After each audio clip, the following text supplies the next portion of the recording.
Arifureta, From Commonplace to World's Strongest by Ryo Shirakome. This story is narrated by Artale Novel. If you're interested in creating your own audiobook, please visit our website at app.artale.ai. The thick clouds underneath them were quickly passing by. The grass, plains, and trees were overlapping with the clouds. Occasionally, a small village could be seen, but as expected, it would be quickly left behind in no time at all. It was supposed to going at a considerable amount of speed, but some kind of barrier was placed which made the breeze comfortable. Someone's ponytail trademark was drifting in the comfortable breeze. It was Shizuku who was watching the scenery before her eyes, and she changed her glance over towards the sun which shone brightly overhead. The blessing of light seen from clouds, if we reached out, would we be able to grasp it? It was so close that it could be mistaken as so.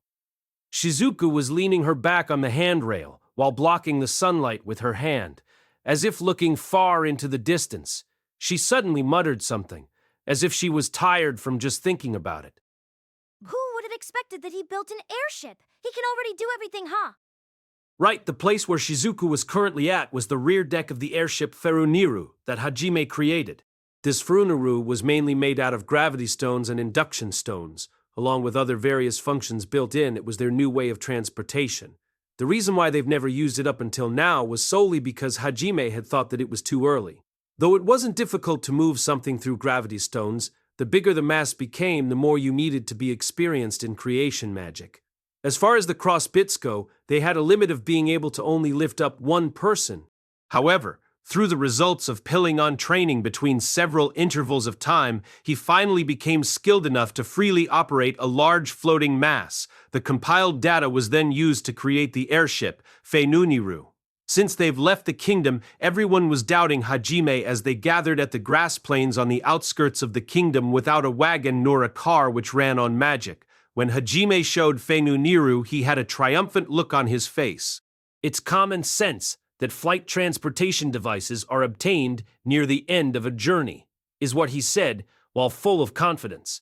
This Feruniru was 120 meters in length and in the shape of a devilfish. Inside of it contained halls that led to the bridge towards the front and living quarters at the center. Furthermore, there was also a kitchen and room to take baths.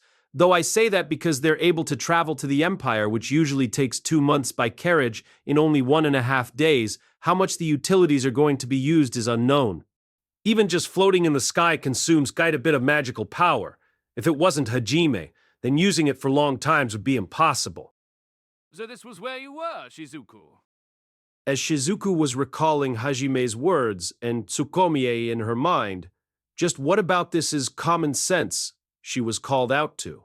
When Shizuku looked towards the voice, Kuki's face appeared from the hatch that just opened up. Kuki came straight up beside Shizuku, and with both arms on the handrail, he began to look towards the clouds that were in the distance, and he started to mutter something. This is incredible! That's right. I'm already tired of being surprised at every little thing. Naturally, what Kuki was talking about was the airship Feruniru. However, his expression showed no colors of admiration. It was somewhat discouraged, and at the same time, mortifying. How's everyone else?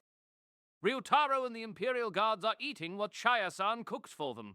Suzu is chatting with Riri, Nagumo is flirting around. At the bridge laying down and relaxing. The reason they accompanied Hajime was to keep their promise of protecting and sending off Princess Ririana and her Imperial Guards to the Empire. And it was only Koki's hero party. The remaining students who couldn't fight were left with Aiko, the Nagayama front forces as well. They decided to protect the kingdom while Koki and them weren't there. To begin with, the long-distance transfer that Freed left behind at the kingdom gave them a hint. There was an artifact that allowed them to return at any time. If Kuki and them asked Hajime, they'd be able to return immediately.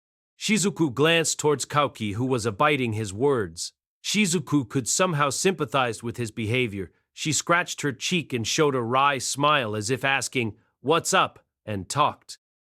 What is it? You seem pretty dissatisfied? Does it not sit well with you that Nagumo-kun is popular? It's not like that. Shizuku called out while poking fun at him. Koki's expression seemed to have been ill-humored and replied bluntly. Being able to create something this amazing and being insanely strong, why is it that he's able to act so nonchalantly like that? Why was he so easily able to abandon them?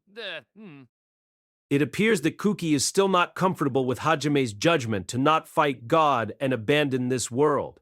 If he himself had that much power, then he'd go off and save the world from God himself. While he was thinking about that, Shizuku completely understood what he meant. He's probably already chosen. Chosen? Shizuku's reply, which she muttered, made Kuki turn his glance at her again. While Shizuku was looking far into the distance, she took her time to choose her words.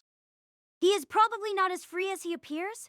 Perhaps, even though he looks calm, I think he's probably always frantic. He's always frantically trying to survive with his important people. He's already said it too, right?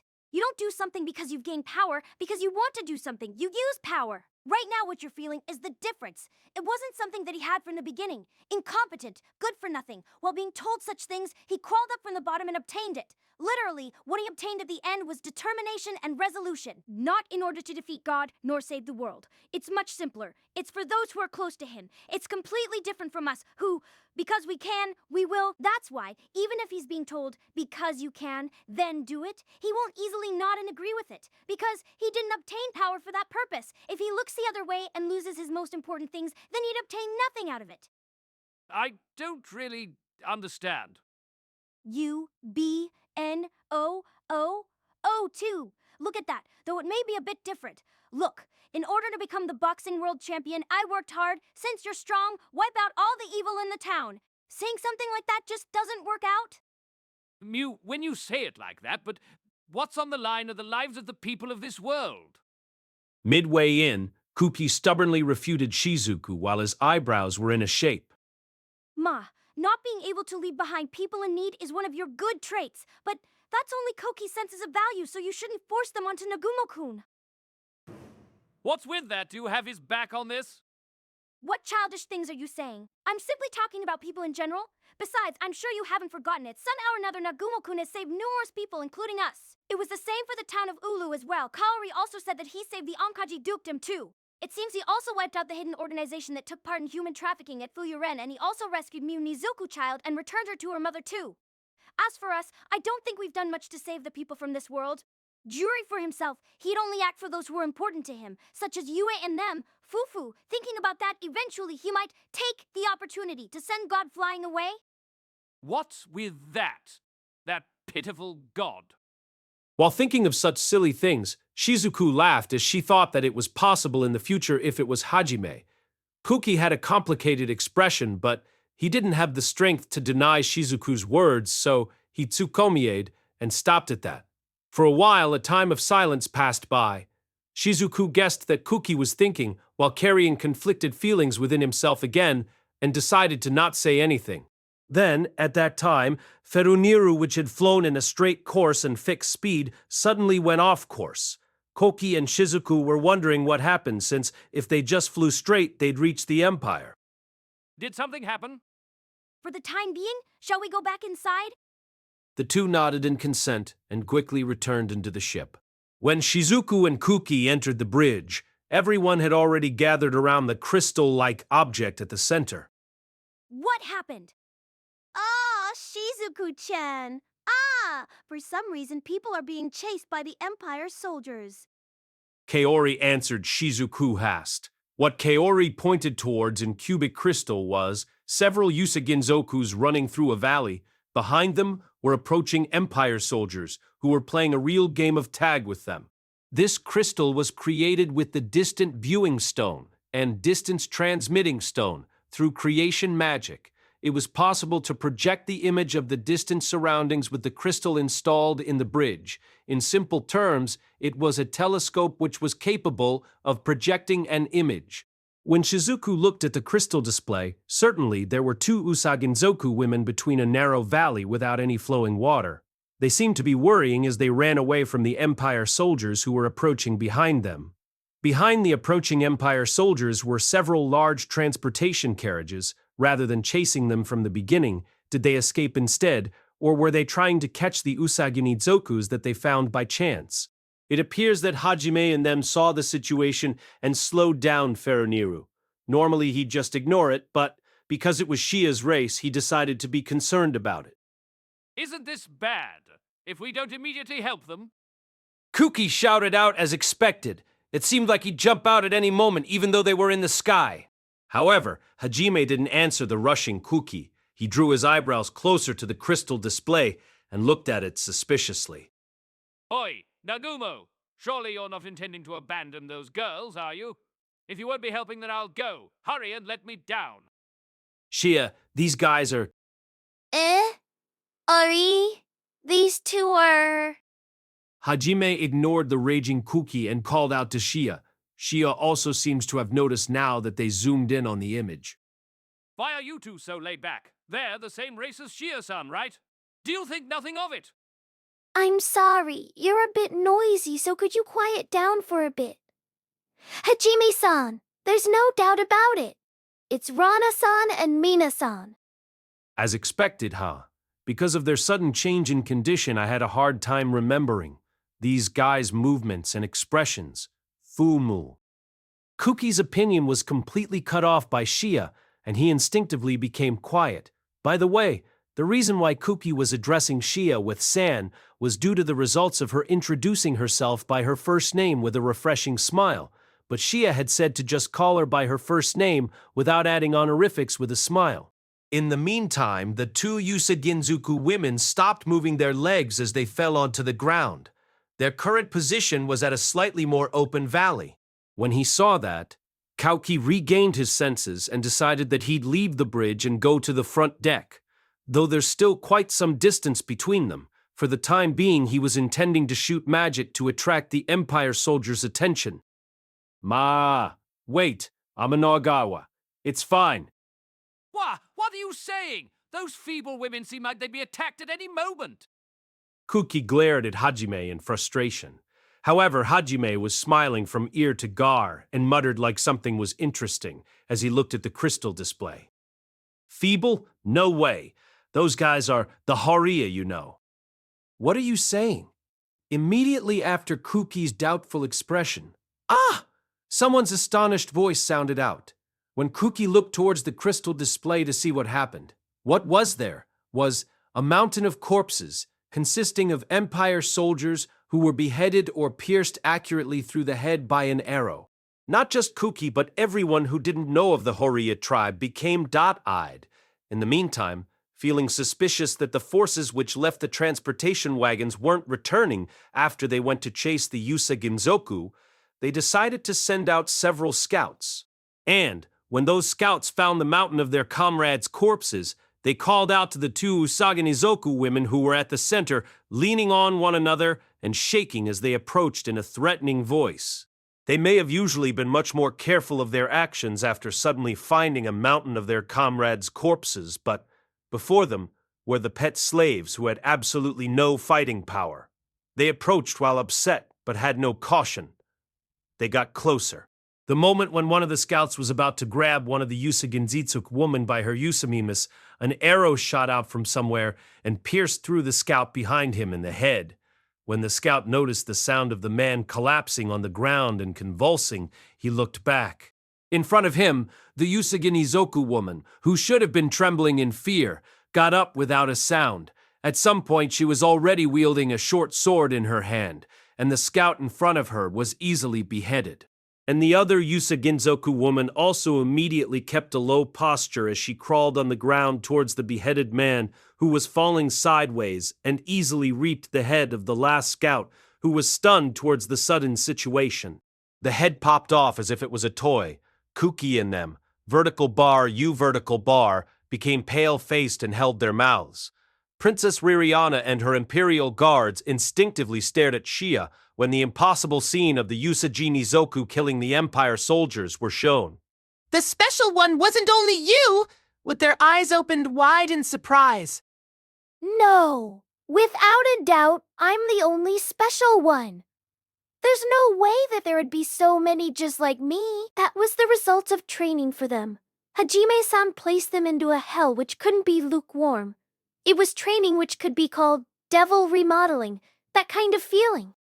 Everyone's line of sight turned towards Hajime. Their eyes all clearly expressed the same things.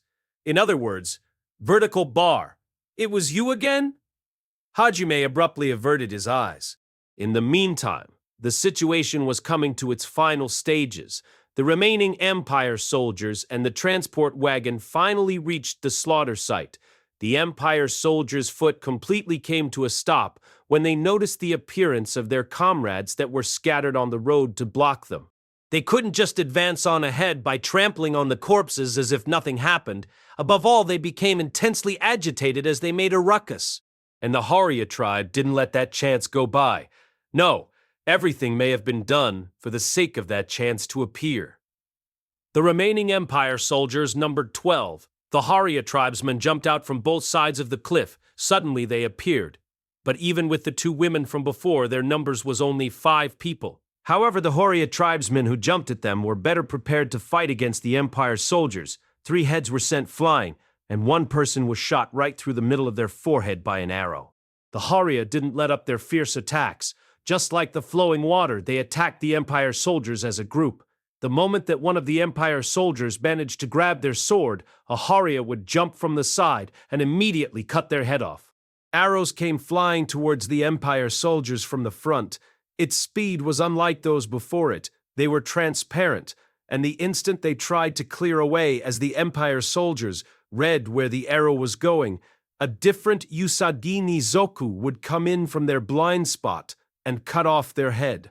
While the Empire soldiers gave out a courageous roar as they approached and kicked the heads of the beheaded soldiers, the moment that their eyes were fixed onto the Haruya, who were unforgivable due to their angered hearts, a different Haria suddenly appeared behind their backs and beheaded them. When you thought it was the right, they came from the left. When you thought they were in front, they came from the back. There were no restrictions. The Empire soldiers were at the mercy of the ever-changing attacks. It didn't take much time until their heads flew through the air. Is this supposed to be the Usagi Ninzoku? Seriously. Rabbits are scary. Mutters filled with horror were heard on the bridge of Feruniru.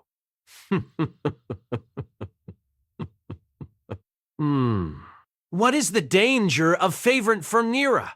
What's the murder of Favorite Fermira? Foon, their proficiency hasn't dropped at all. It doesn't seem like they skipped out on training. But their ending was a bit weak. As Kuki and them were still stunned with open mouths, Hajime pulled out Schlagen and opened up a part of the windshield and pushed the muzzle outside with a standing shooting posture. There was still around 5 kilometers before the site. Everyone besides Yue and them were pope-eyed. Hajime was smiling and looking straight ahead without moving. Then he gently pulled the trigger. The sound of an explosion was heard, and a line flashed through the sky from Schlagen which gave off bright red sparks. It blew up the head of the Empire soldier who jumped out of the carriage and was about to cast magic on the Haria.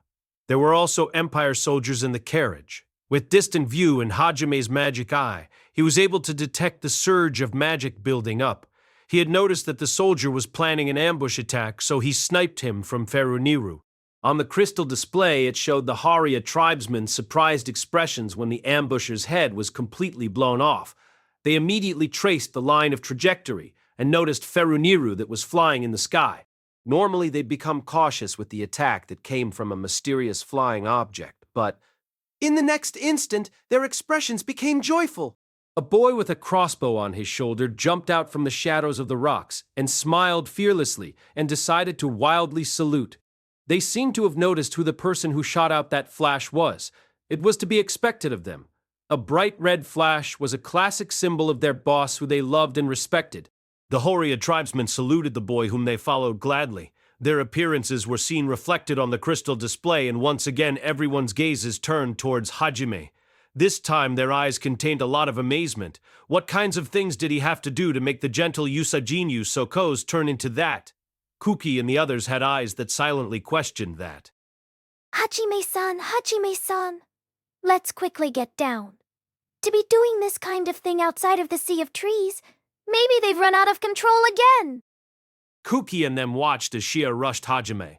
From the Haria tribesmen's strategy, They were clearly aiming for the Empire's transportation force. It appears that.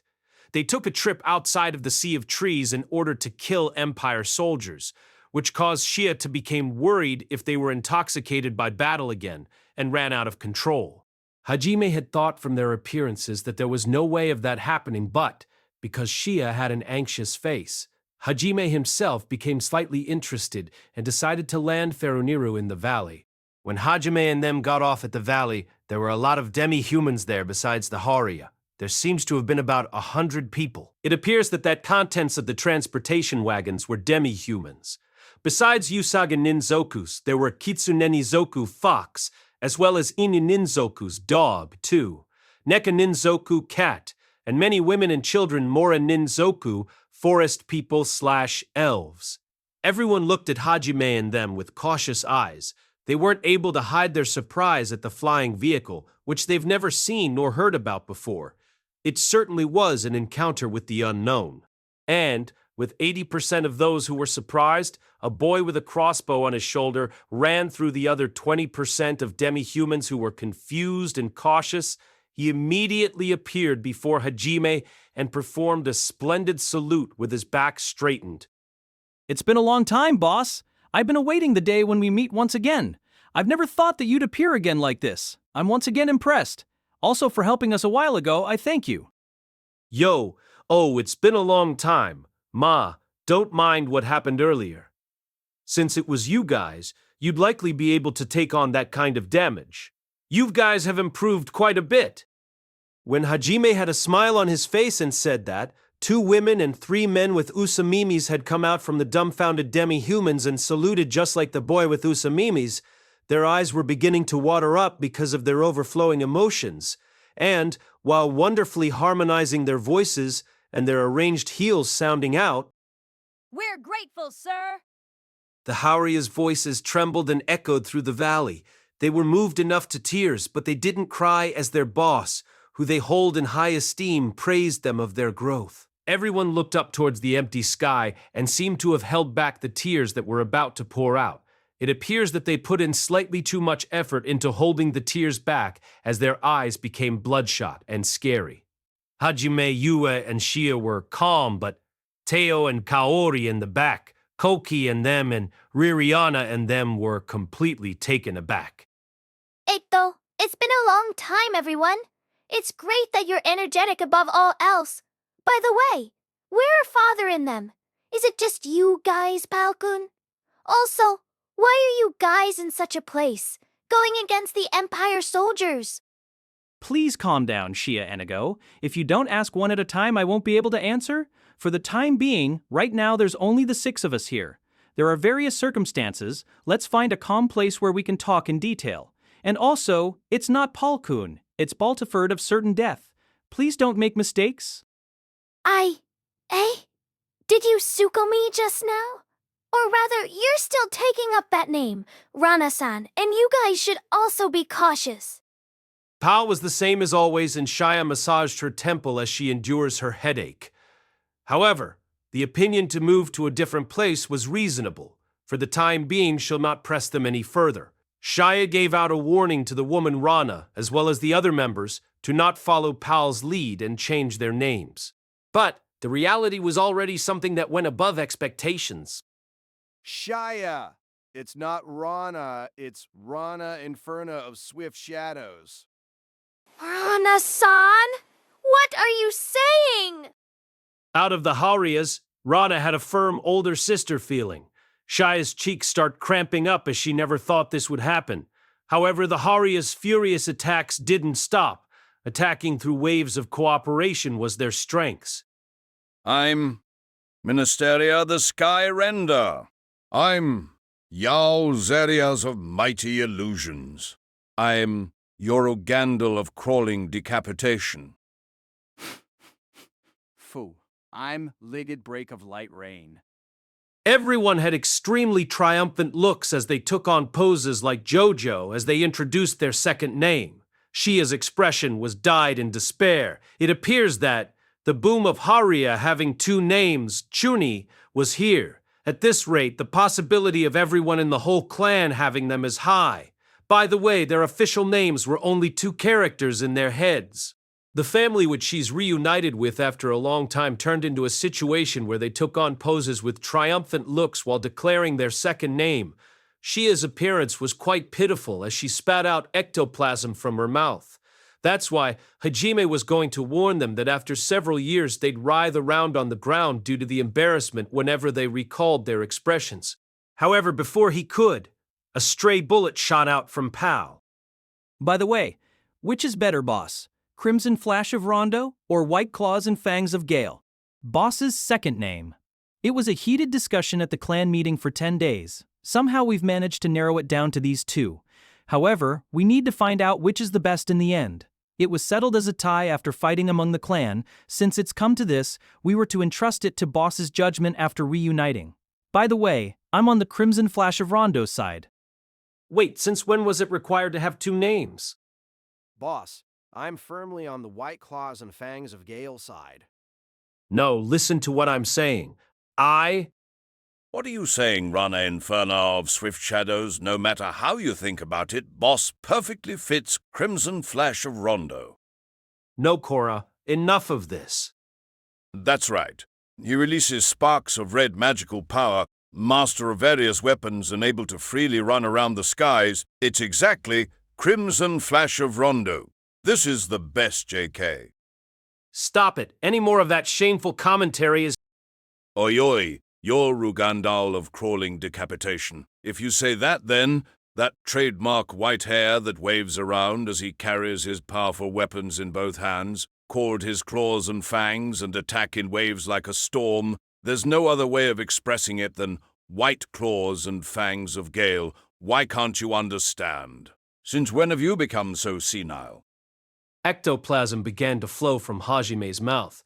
It appears that the surprise present of their embarrassing commentary was making his mind reach its limit. As they were getting along well with each other, unknown energy were flowing in the back of Hajime and Shia's mouths. Dash, boo-foo! The sound of it spouting resounded. Shizu. It's not nice to laugh, Bufu. Woo, Su. Suzu's laughing as well, Kufu. I wonder, have they been infected with Chuni? Fu. When Hajime regained his senses and looked behind him, Shizuku and Suzu's shoulders were shaking, as were desperately trying to keep in their laughter, although they were unable to keep it in at all.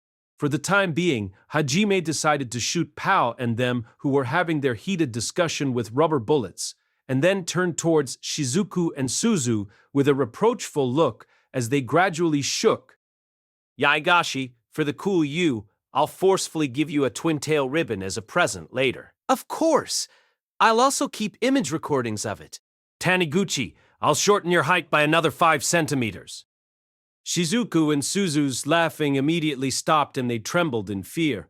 Even if it was unreasonably misplaced anger, if Hajime became serious, then the two wouldn't be able to oppose him, and Hajime's eyes were completely serious. Ano, is this a good time? While avoiding the Horia that were floundering on the ground, Shizuku and them were protesting Hajime's unreasonableness. The voice which called out was a beautiful girl from the feet up. She was a slender beauty who had long blonde hair and blue eyes. From her sharp pointy ears they could tell that she was a Morin Inzoku. Hajime had felt that she kinda looked like one of Fairbergen's elders, Alfreric. Are you without a doubt Nagumo Hajime Dono? That's certainly right, but... When Hajime nodded, the beautiful blonde-haired blue eye Morin Ninzoku gave out a relieved sigh as she patted her chest. To begin with, both of her thin hands were bound by metal handcuffs. It seems to have been quite a pitiful state. Her ankles also had shackles with chains fixed on it. Every time she walked, her white skin turned red as it rubbed her skin. Then, is it fine to believe that you won't capture us and enslave us? I've heard from my grandfather that your senses of value for your own race is, for better or worse, equal for everything. You would not toy with us demi-humans. Grandfather? Is it possibly Alfreric? That is correct. I'm sorry for the delay, but I am the only granddaughter of Alfreker and elder of Fairbergen, Arutenna Haipisuto. An elder's granddaughter was captured. It appears that there really were various circumstances. Speaking of being the granddaughter of an elder, she's practically the princess of the Moringenzoku. Naturally, they should have also had firm escape methods and guards in case of emergencies. Without being able to use them, or it could be said that even if they used them, they'd still get caught, that just shows how tight the situation was. As expected, something happened at the large tree. Hajime frowned as it was becoming increasingly necessary to hear Pal and their stories as he sharpened his glance. In this situation, Hajime called out to Pal and them while ignoring Arutena's odd, continuous stare. Oi, you guys. Bring over all the demi-humans. Incidentally, I'll send you guys to the Sea of Treens. Yes, sir. I'm sorry about this, but boss, I want to contact a comrade who's lurking on the Empire's outskirts. May I leave midway and... Ah, that works out just fine. We have a few guys here that we'll be sending to the Empire. I'll unload you guys a bit away from the Empire together. Thank you very much. Currently, Hajime and them were currently not too far away from the Empire. The fact that the demi-humans were being transported through carriage here would mean that it wasn't going from the Sea of Trees to Empire, but rather it came from the Empire and was heading for another place. In other words, Paul and them went to the Empire to gather some kind of information. Hearing the story of the transportation, they came chasing after it. The demi-humans began walking timidly and uneasily as they were told to by Pal and them. When he saw that, Hajime and them also returned to Furuniru. Then, at that time, nearby Hajime... Ki-ya! A cute scream resounded.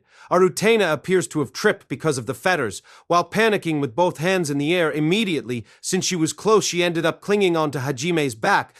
In an instant, the demi-humans turned blue and stiffened up.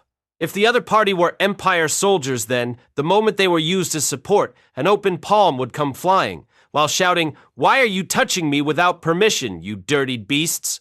That's why Arutena also thought it would happen. She probably had an illusion that she was going to be hit. However, Hajime isn't able to do such vulgar things.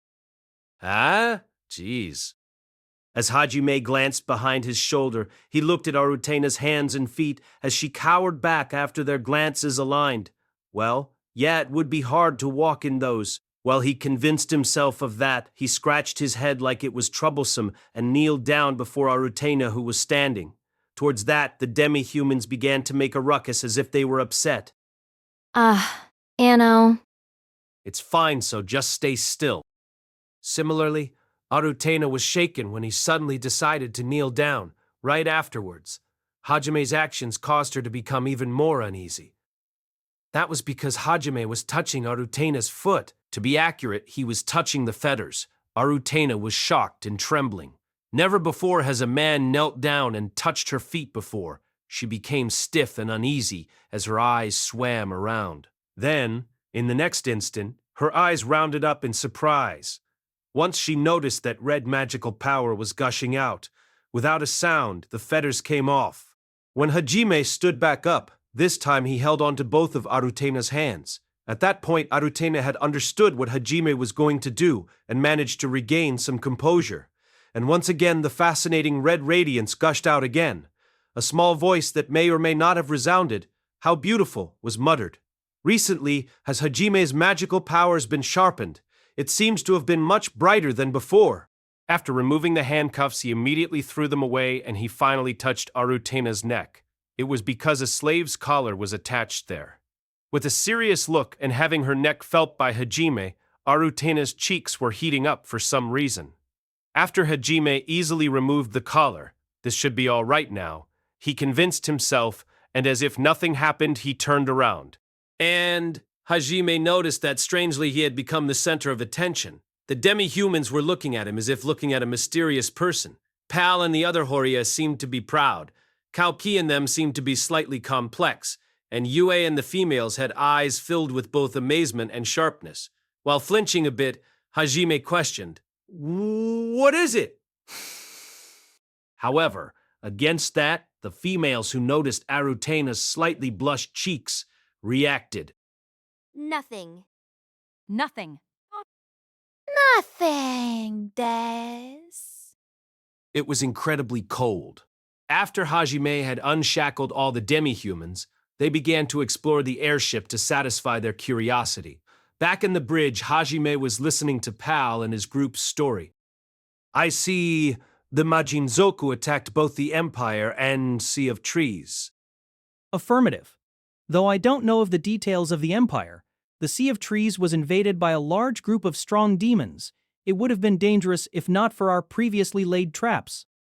According to Pal, the Majinzoku also took along an army of demons to the Sea of Trees. It's natural, since Freed's group's goal is to obtain more Age of Gods magic, they would aim for it. After all, it's well known as one of the great labyrinths. Naturally, the soldiers of Fair Bergen couldn't permit the Majinzoku to just waltz right in, so they gathered the biggest forces they could muster up in order to confront them. They believed that they had the advantage due to the naturally dense fog, but their expectations were easily betrayed, and they soon fell into confusion. Apart from the Majinzoku, the demons that they brought along showed their powers to the fullest extent in the Sea of Trees. Even though the demons were not of the insect type, they paved their way through, defeated and took the lives of many soldiers of Fairbergen one after another through their odd magic. The Majinzoku turned around and asked the defeated demi-humans, similarly to Hajime, Vertical Bar, where is the entrance to the large labyrinth? However, they couldn't just obediently give information to the enemies.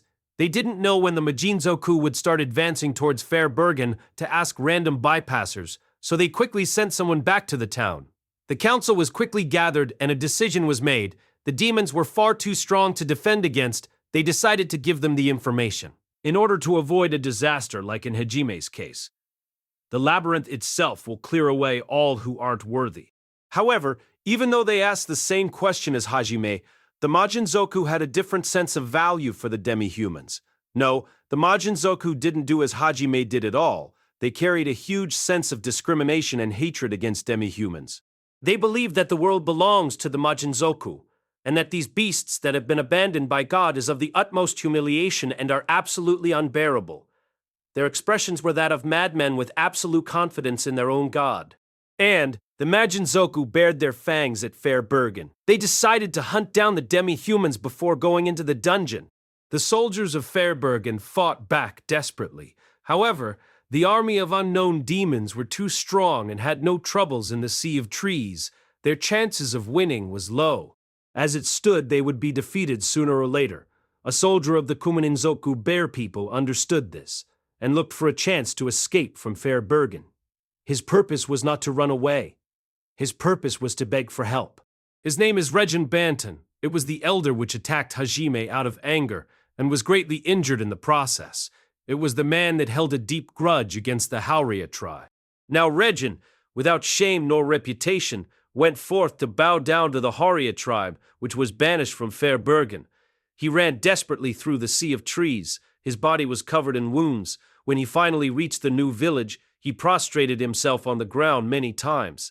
He asked them earnestly, "Dash, I need your help. Please lend me your power."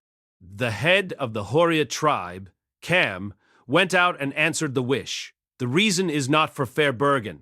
Of course, their own species, the Usajinizoku, were still in Fairbergen, but that wasn't the reason either. Above all, the thing that Cam could not forgive was the fact that the Majinzoku's purpose was the Great Labyrinth. Emergency, if the Majinzokus do something weird to the labyrinth, when their boss Hajime returns at a later time, he would not be able to look him in the eye if the Majinzoku did something to it. As a subordinate of Hajime, it would not do if the boss's wish was obstructed by something in order to have a happy reunion where we can proudly stick out our chests. Otherwise, we don't have the qualifications to call Hajime boss, he said. Though Hajime doesn't really mind such a thing, it's the pride of the Hauria. As a result, the Hauria tribe, rather than answering Regin's request, Vertical Bar, who dares put their hands on something that belongs to the boss? And if they want to fight, shall we give them a fight? With that in their minds, they decided to participate. Reagan's thoughts later. The Hauria were really scary at that time. Though they weren't in a frenzy like last time, their lips were waveringly shaking, and splitting abruptly they were laughing. Ooh, it wasn't possible for me to sleep well from that day on. The rabbit's lips were recalled in my dreams. My neck. Ha, ha, no more. My anxiety doesn't stop. Where is the medicine? As the Hauria entered the war, they first decided to wipe out all demons outside of Fairbergen. Their purpose was to build strategies by confirming the demons' movements and odd magics. Although the Hauria tribe became strong, it was due to using their racial abilities to the fullest, along with the mentality of not running away from fights. Their specs didn't actually increase in any way, shape, or form.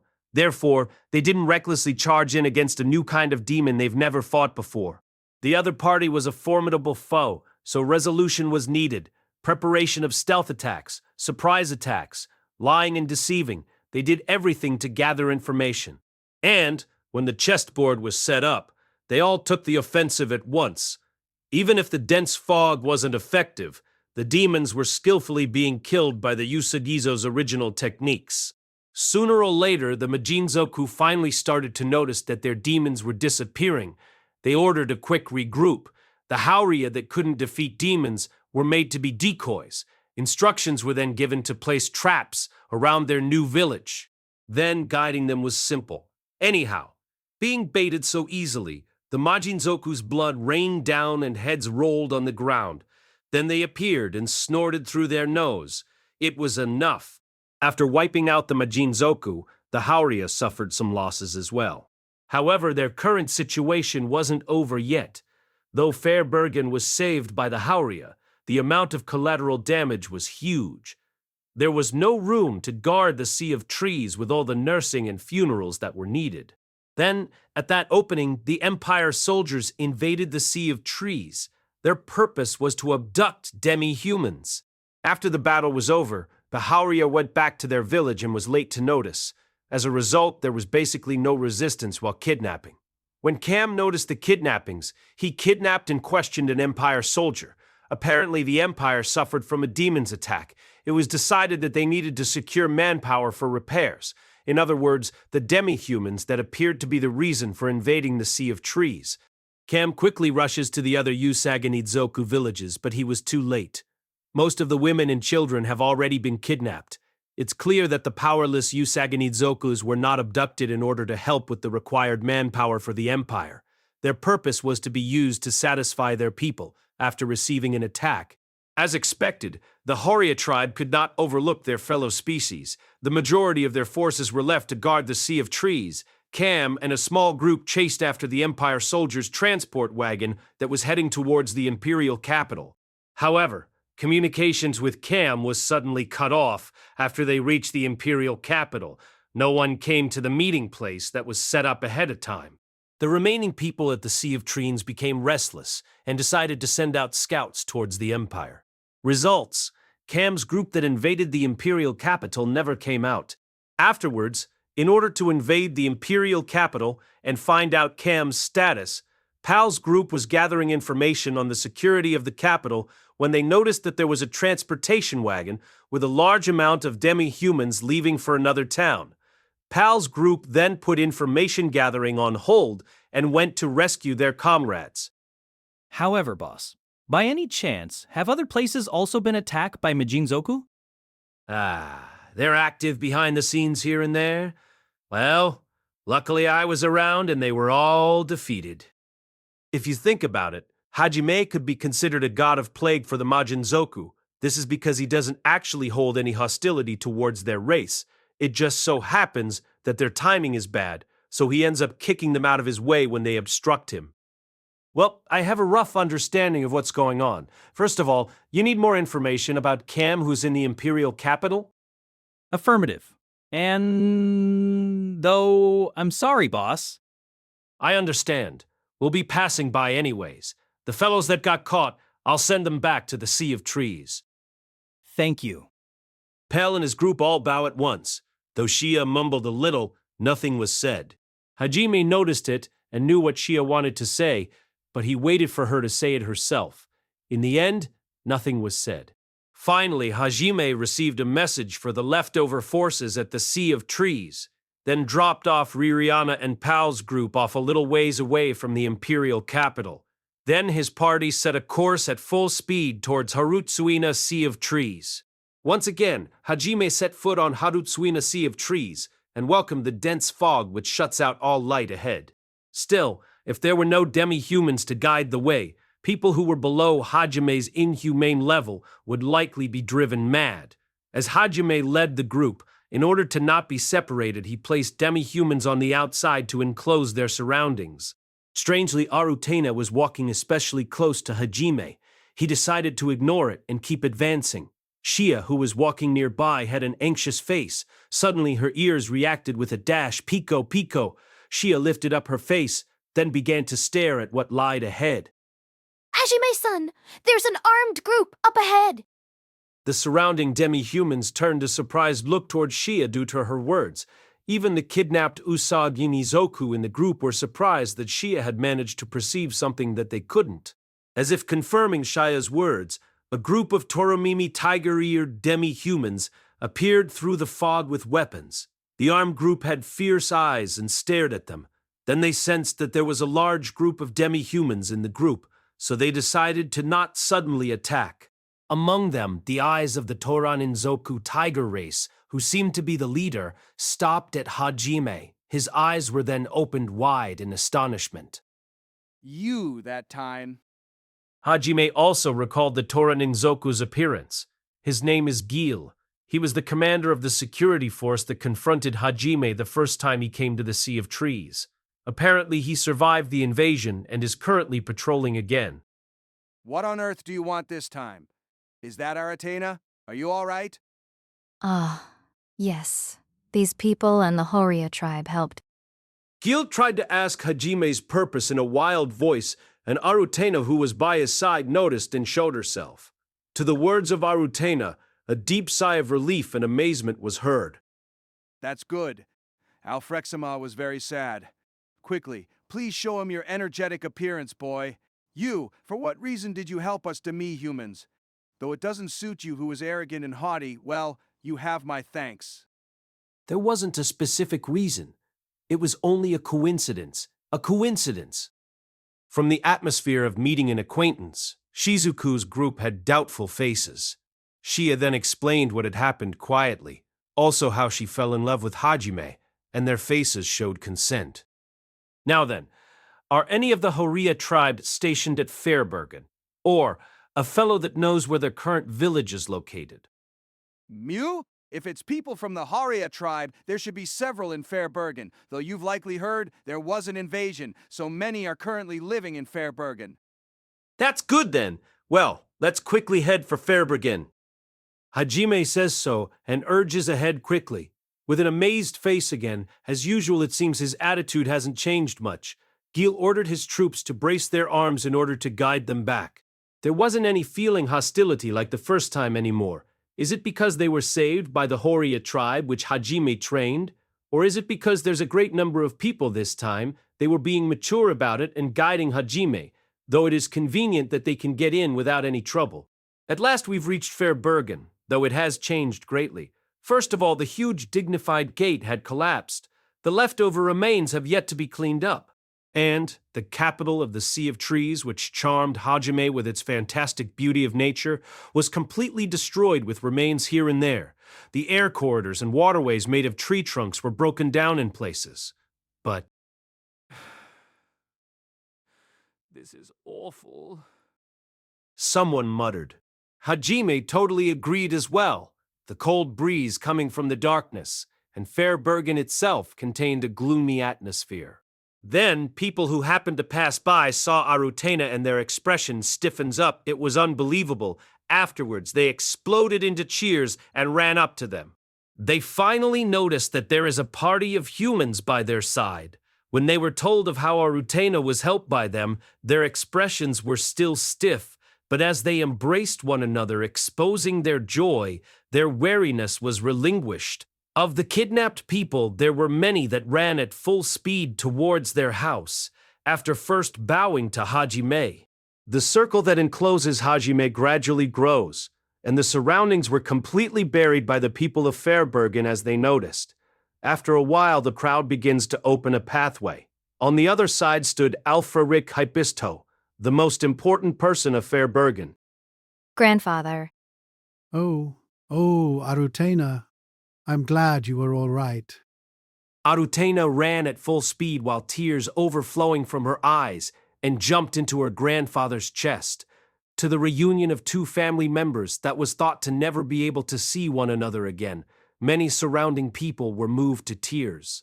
After embracing one another for a while, Alfred Reck later separated from his granddaughter and gently pats her head. Then his gaze was turned to Hajime. A wry smile appeared in his expression. It's become a surprising reunion, Hajime Nagumo. Surely I didn't think that my granddaughter would be saved. Our previous relationship aside, we sincerely express our gratitude. Thank you. I only brought them here. If you wish to thank someone, then thank the Haria tribe. I've heard that there are people from the Haria tribe here. Let me meet with them. Yes, but it's you who changed the Horia tribe. What goes around comes around. You've not only saved my granddaughter, but also us all. That is the fact. Your kindness is far more than we deserve, and we would never be able to repay it all, but at least accept our gratitude. Hajime, from Alfarik's words, just shrugs his shoulders reluctantly and was scratching his cheek from having been slightly embarrassed. You, Shaya, Teo, and Kaori are happy from watching the heartwarming scene.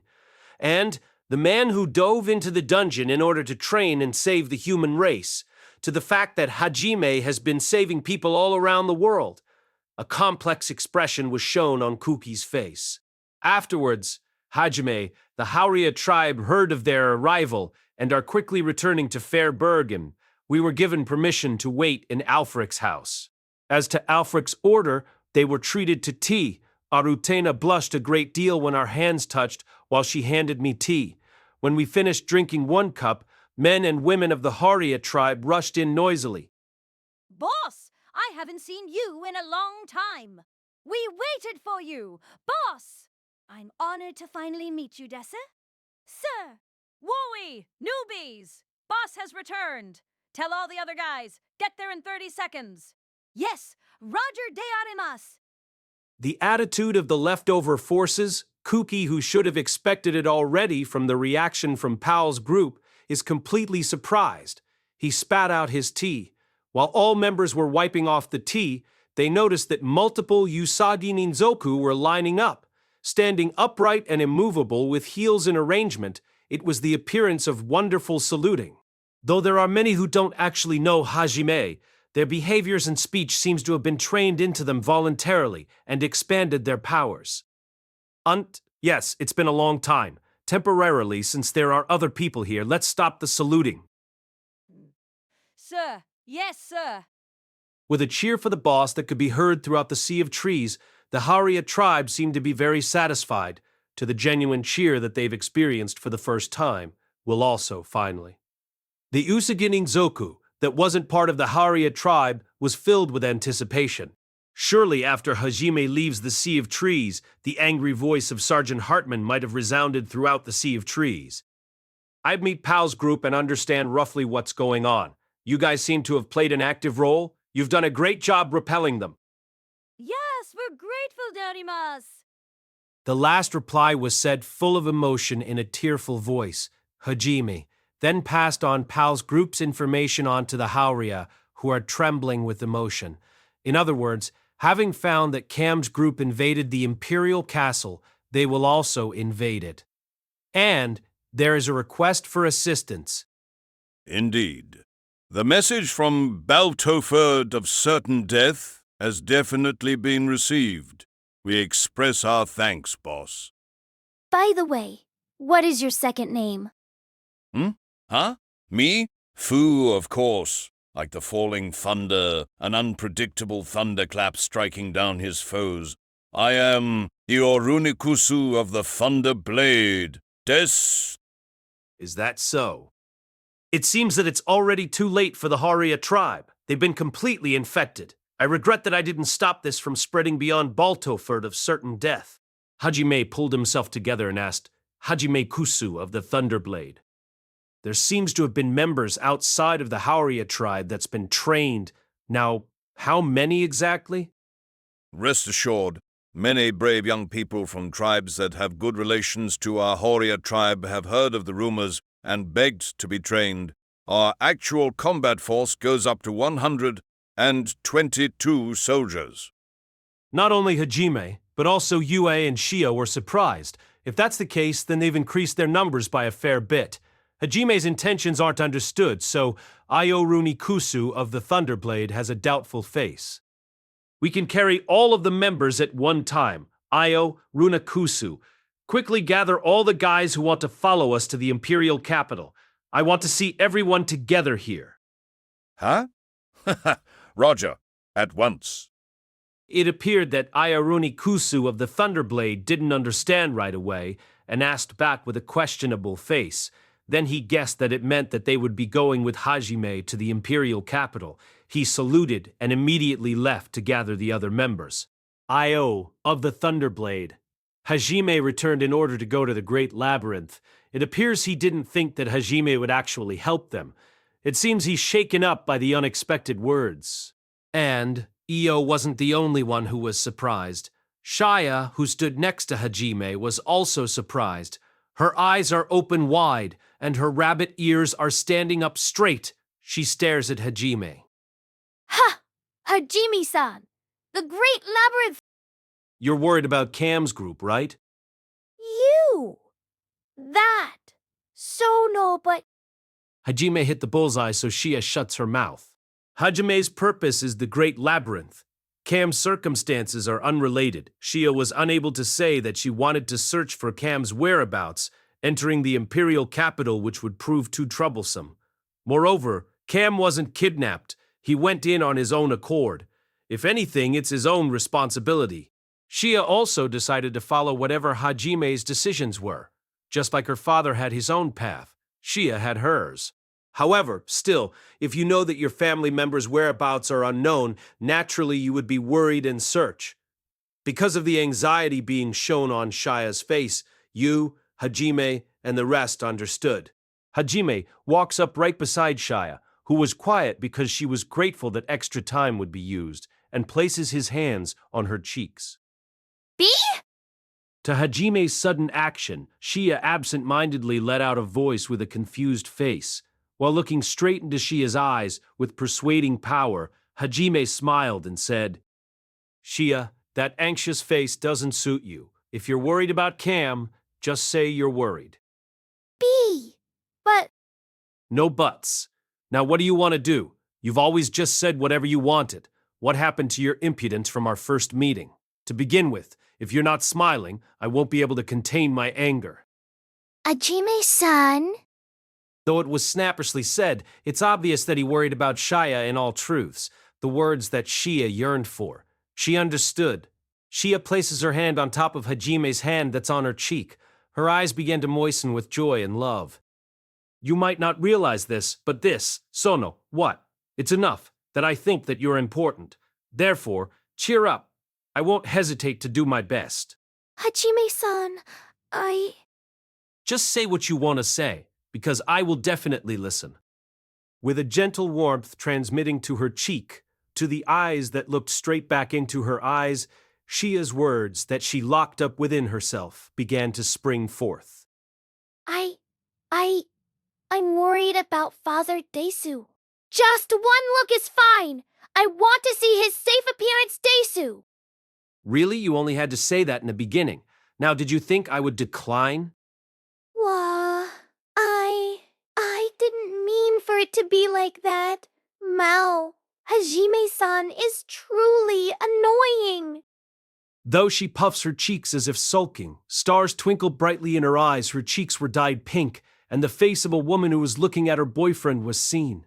To say it out, happy feelings were overflowing from her whole body. Shia, though it was not intentional to be reserved with Hajime, due to the increase of women who thinks about Hajime, rivals, she unconsciously held back to increase her ratings. Everything was blown away at Hajime's words, "You're important." When this Shia was seen, the women reacts. 9. Shia, cute. And Yuwa watches Shia heartwarmingly, just like an older sister. Task of you, I'll be happy if you occasionally abuse me. And Teo gave off an impression that couldn't be anything but perverted. Will there be a way to cure her serious illness? Oh, how Well, I would be glad if the man I liked said that to me. Nah, Nagumo-kun, you're very straightforward. I've changed my opinion of you. Suzu is shocked. Shia is enviable. I also towards Hajime. The order is Kaori, Shizuku, Suzu, and Waiaratena as well. Then, at last, Shia notices her surroundings. Her face is dyed crimson red, and she covers it up with both hands. However, her shame can't hold back her joy. Her rabbit ears were waving happily. Even her tail was moving according to her joy-rifu. Then Io came over at just the right time.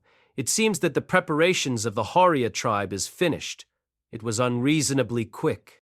Alfred and Arutena were seeing off Hajime's group as they left on Feruniru and flew off towards the imperial capital. What kind of place is the capital of the Hellshire Empire? Might and strength is the only words you need. If you investigate, you'll find the buildings are without affection and are practically placed in a row. Are the streets readjustments of town lots? Is there anything delicious? There are entrances continuing to the back alley in disorder with big and small things here and there. The atmosphere as well. There is tension strained everywhere, like as if there was recently a disaster. Even storekeepers who have opened a street stall serves people far from the idea of a customer. However, it was dark and stagnated, but never became too much. They were lively with freedom of doing whatever they wanted to do. They had the freedom to do whatever they wanted. Their only responsibility were to themselves. This was the creed of the citizens of the imperial capital. The Hellshire Empire is a new country that an active group of mercenaries in a previous great war established, a military nation to which strength speaks for everything. Many of the citizens of the empire are no stranger to fights, to the point that it's almost an illness. There's a huge arena of a colossal size, the kind where there are events done many times throughout the year. Oi, you, Toga, Kape! It was Hajime who entered the imperial capital. Naturally, Hajime was leading around beautiful women, so it was understandable. This process has been repeating many times. Before they were done talking, they were already kissing the ground. Just now, a man with weapons came by and was knocked down while talking, and the force caused him to do a triple axel as he fell to the ground. However, the people do not seem to think much about it. This level of fighting might be an everyday experience for them. Though I heard about it already. After all, the Empire is unpleasant to sue. Yes, I feel that way as well. In a sense, it's good that we weren't summoned in this place. Well, this is a military nation, far from firepower being minimal. Even the residents, there are many who have combat experience. The bad atmosphere is natural. The fighting is natural. Wanting to live is everyone's desire, mistress. Apparently, Shay didn't like the imperial capital. Though Yu is silent, she also nods in agreement.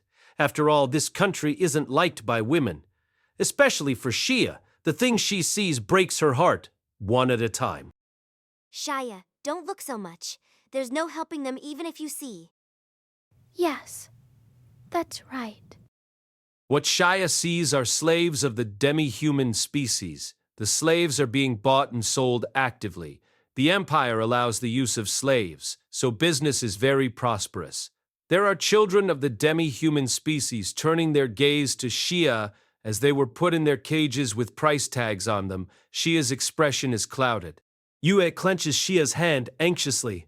Hajime as well caresses Shia's cheeks with awkward consideration.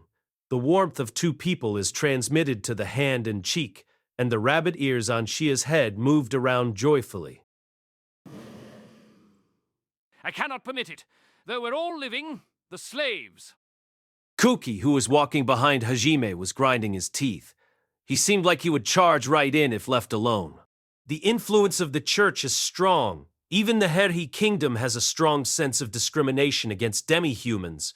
The matter of keeping demi-humans as slaves tend to be evaded, because there was no chance of Kuki and them seeing how demi-humans were treated in the castle. Therefore, there might have been extra shock to their minds. However, it would be bad if he actually charges at them. Hajime promised in his heart that he would pretend to not know him immediately if such an event happened. Though, we don't have to worry because we have a reliable person here. The man of the world, Shizuku, is here, so we don't have to be worried at all. Now Kuki is getting fired up while being lectured about this and that. Ryutaro, the muscle for brains, fuels it. Suzu casually holds them down. In a sense, they make a good team, though the team seems to fail quickly, if not for the women. That's right, wasn't Shizuku proposed to by the Emperor? That's right. There was that, too.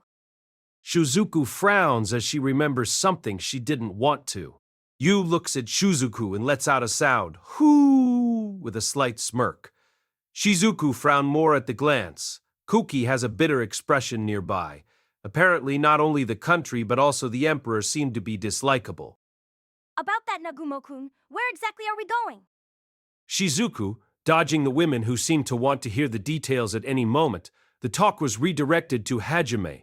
Though the story of confirming the safeties of Shia's father was heard, a concrete plan wasn't heard yet. Nin? The Adventurer Guild, first of all.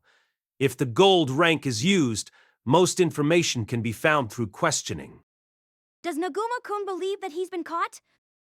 I don't know. If he has been caught, it's possible he's been made into a slave. It's also possible that he's just laying low somewhere, too. The guards of the imperial capital is on high alert, but to an abnormal level? To the point where it's impossible to go out, entering was a good choice. Hajime was right, and on a level was not an exaggeration to say that it was excessive. An Empire soldier was stationed not as patrol on the outer wall, and always kept a close watch until a physical checkup was done individually at the entrance gate. Even in the city, the Empire soldiers of a minimum of 3-man teams went glancing around not only in the main streets but also the back alleys. Perhaps it was due to the surprise attack of the demon that would cause them to get ready for high-level caution, even if there wasn't an order yet. Because the imperial capital is in such a condition, Pal and them are having trouble with invading and are waiting for a chance. The Usagin and Zoku who aren't slaves can't just pour on into the imperial capital, and there are limits to pretending to be Hajime's slaves. Therefore, the reinforcement unit that Hajime brought is hiding in a remote rock zone away from the imperial capital to not attract attention for now. Rather, it's strange how Cam's group was able to invade it. However, Hajime said, I don't know. It's almost certain that Cam was caught by them already. As for the Usagin Zoku, they were a demi-human race of first-rate stealth operations, and Cam continued to polish it. Even if going in and out is severe, he will likely be able to do something by sending a message to the outside by some method.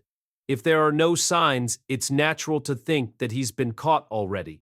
Of course, I don't think that the information on Cam can be found at the Adventurers Guild. However, there might be the case of an event or rumor related to it.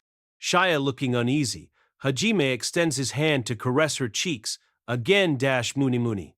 Shia, though she likes when her ears are felt, her cheeks being caressed was also a favorite.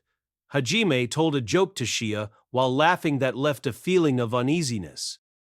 If he's been caught, we only need to take him back. Don't worry, Shia. When the time comes, even if we have to turn the imperial capital to ashes, we'll get him back. Nu, leave it to us, Shia. Hajime-san, you-san. No. Do we have to turn it into ashes? Though your eyes aren't laughing, is it really a joke, is it? Shizuku-yan, the imperial capital is all ready. You've already given up? Have you already given up, Kaori? Was Hajime's joke not really a joke? Though Shizuku tsukomied while her cheek cramped up, she began to panic because Kaori seemed to be sad and shook her head. Actually, it seemed too much like a joke, because surely Hajime cannot destroy one whole country. While Hajime walked on the main street towards the Adventurers Guild, while joking about a joke that actually wasn't, the state of the town began to change. Several buildings were collapsed, and there was debris scattered everywhere. On the way, according to what they heard through their ears, the demon, being managed in the Colosseum for a duel, suddenly mutated and became a strong and huge demon which has never been seen before, and it raged about. Suddenly the huge demon appeared at the center of the city. It seemed to be 30 meters in length. The Empire reacted afterwards and confronted it. Finally, the Majinzoku devil race seems to take advantage and approach the Emperor with a dash. While managing the demon, by going to the front personally, the Emperor was able to repel the Majinzoku somehow. The compensation was large, no matter how you looked at the state of the town. It started at the Colosseum, which meant that it collapsed radially. At the miserable sight, many demi-human slaves were barefoot and brought out to remove the debris in great number. Because of the collapse on the other side, there were watchmen surveying the intense place. Though we need to get to the Adventure Guild, due to nature, we watched. It reminded me of how the pyramids were constructed in ancient Egypt, the state of having to carry debris with a gloomy expression while under severe monitoring and abuse from the armed Empire soldiers, which put a finished setting to the word misery. The side effects of the damages in the Imperial capital seems to affect the demi-humans more than anyone else. Even though demi-humans are known for their physical powers, if one is overworked, they'll definitely fall down and then someone will appear and beat them until they get back up. If they don't get back up, the Empire would simply attack the Sea of Trees to gain more supply of slaves, because they don't see demi-humans as people, or the sense of values that strength reigns supreme and only the weak are excluded. The purpose of Arifureta being transported to another city is also to replace previous slaves. Just then, a boy around 10 years old with dog ears and tail tripped on some debris and fell down loudly. All the debris contained in his cart also fell out. The Inumini boy was crouching down, enduring the pain of his foot. The Empire soldiers of the watch had a dangerous look. He began to approach with a club in hand. It's obvious what he plans on doing. And the ally of justice couldn't remain silent about something about to happen right in front of him. Oi! Stop! Kuki tries to run out while raising a loud voice to stop the Empire soldier. However, he was stopped by the event that happened in the next moment. At the same time as the subtle sound was heard through the air, the Empire soldier toppled down like a brick and dove onto the debris. An indescribably miserable sound was heard. The Empire soldier, who was approaching the Inumi boy, didn't move an inch. Apparently, he fainted somehow.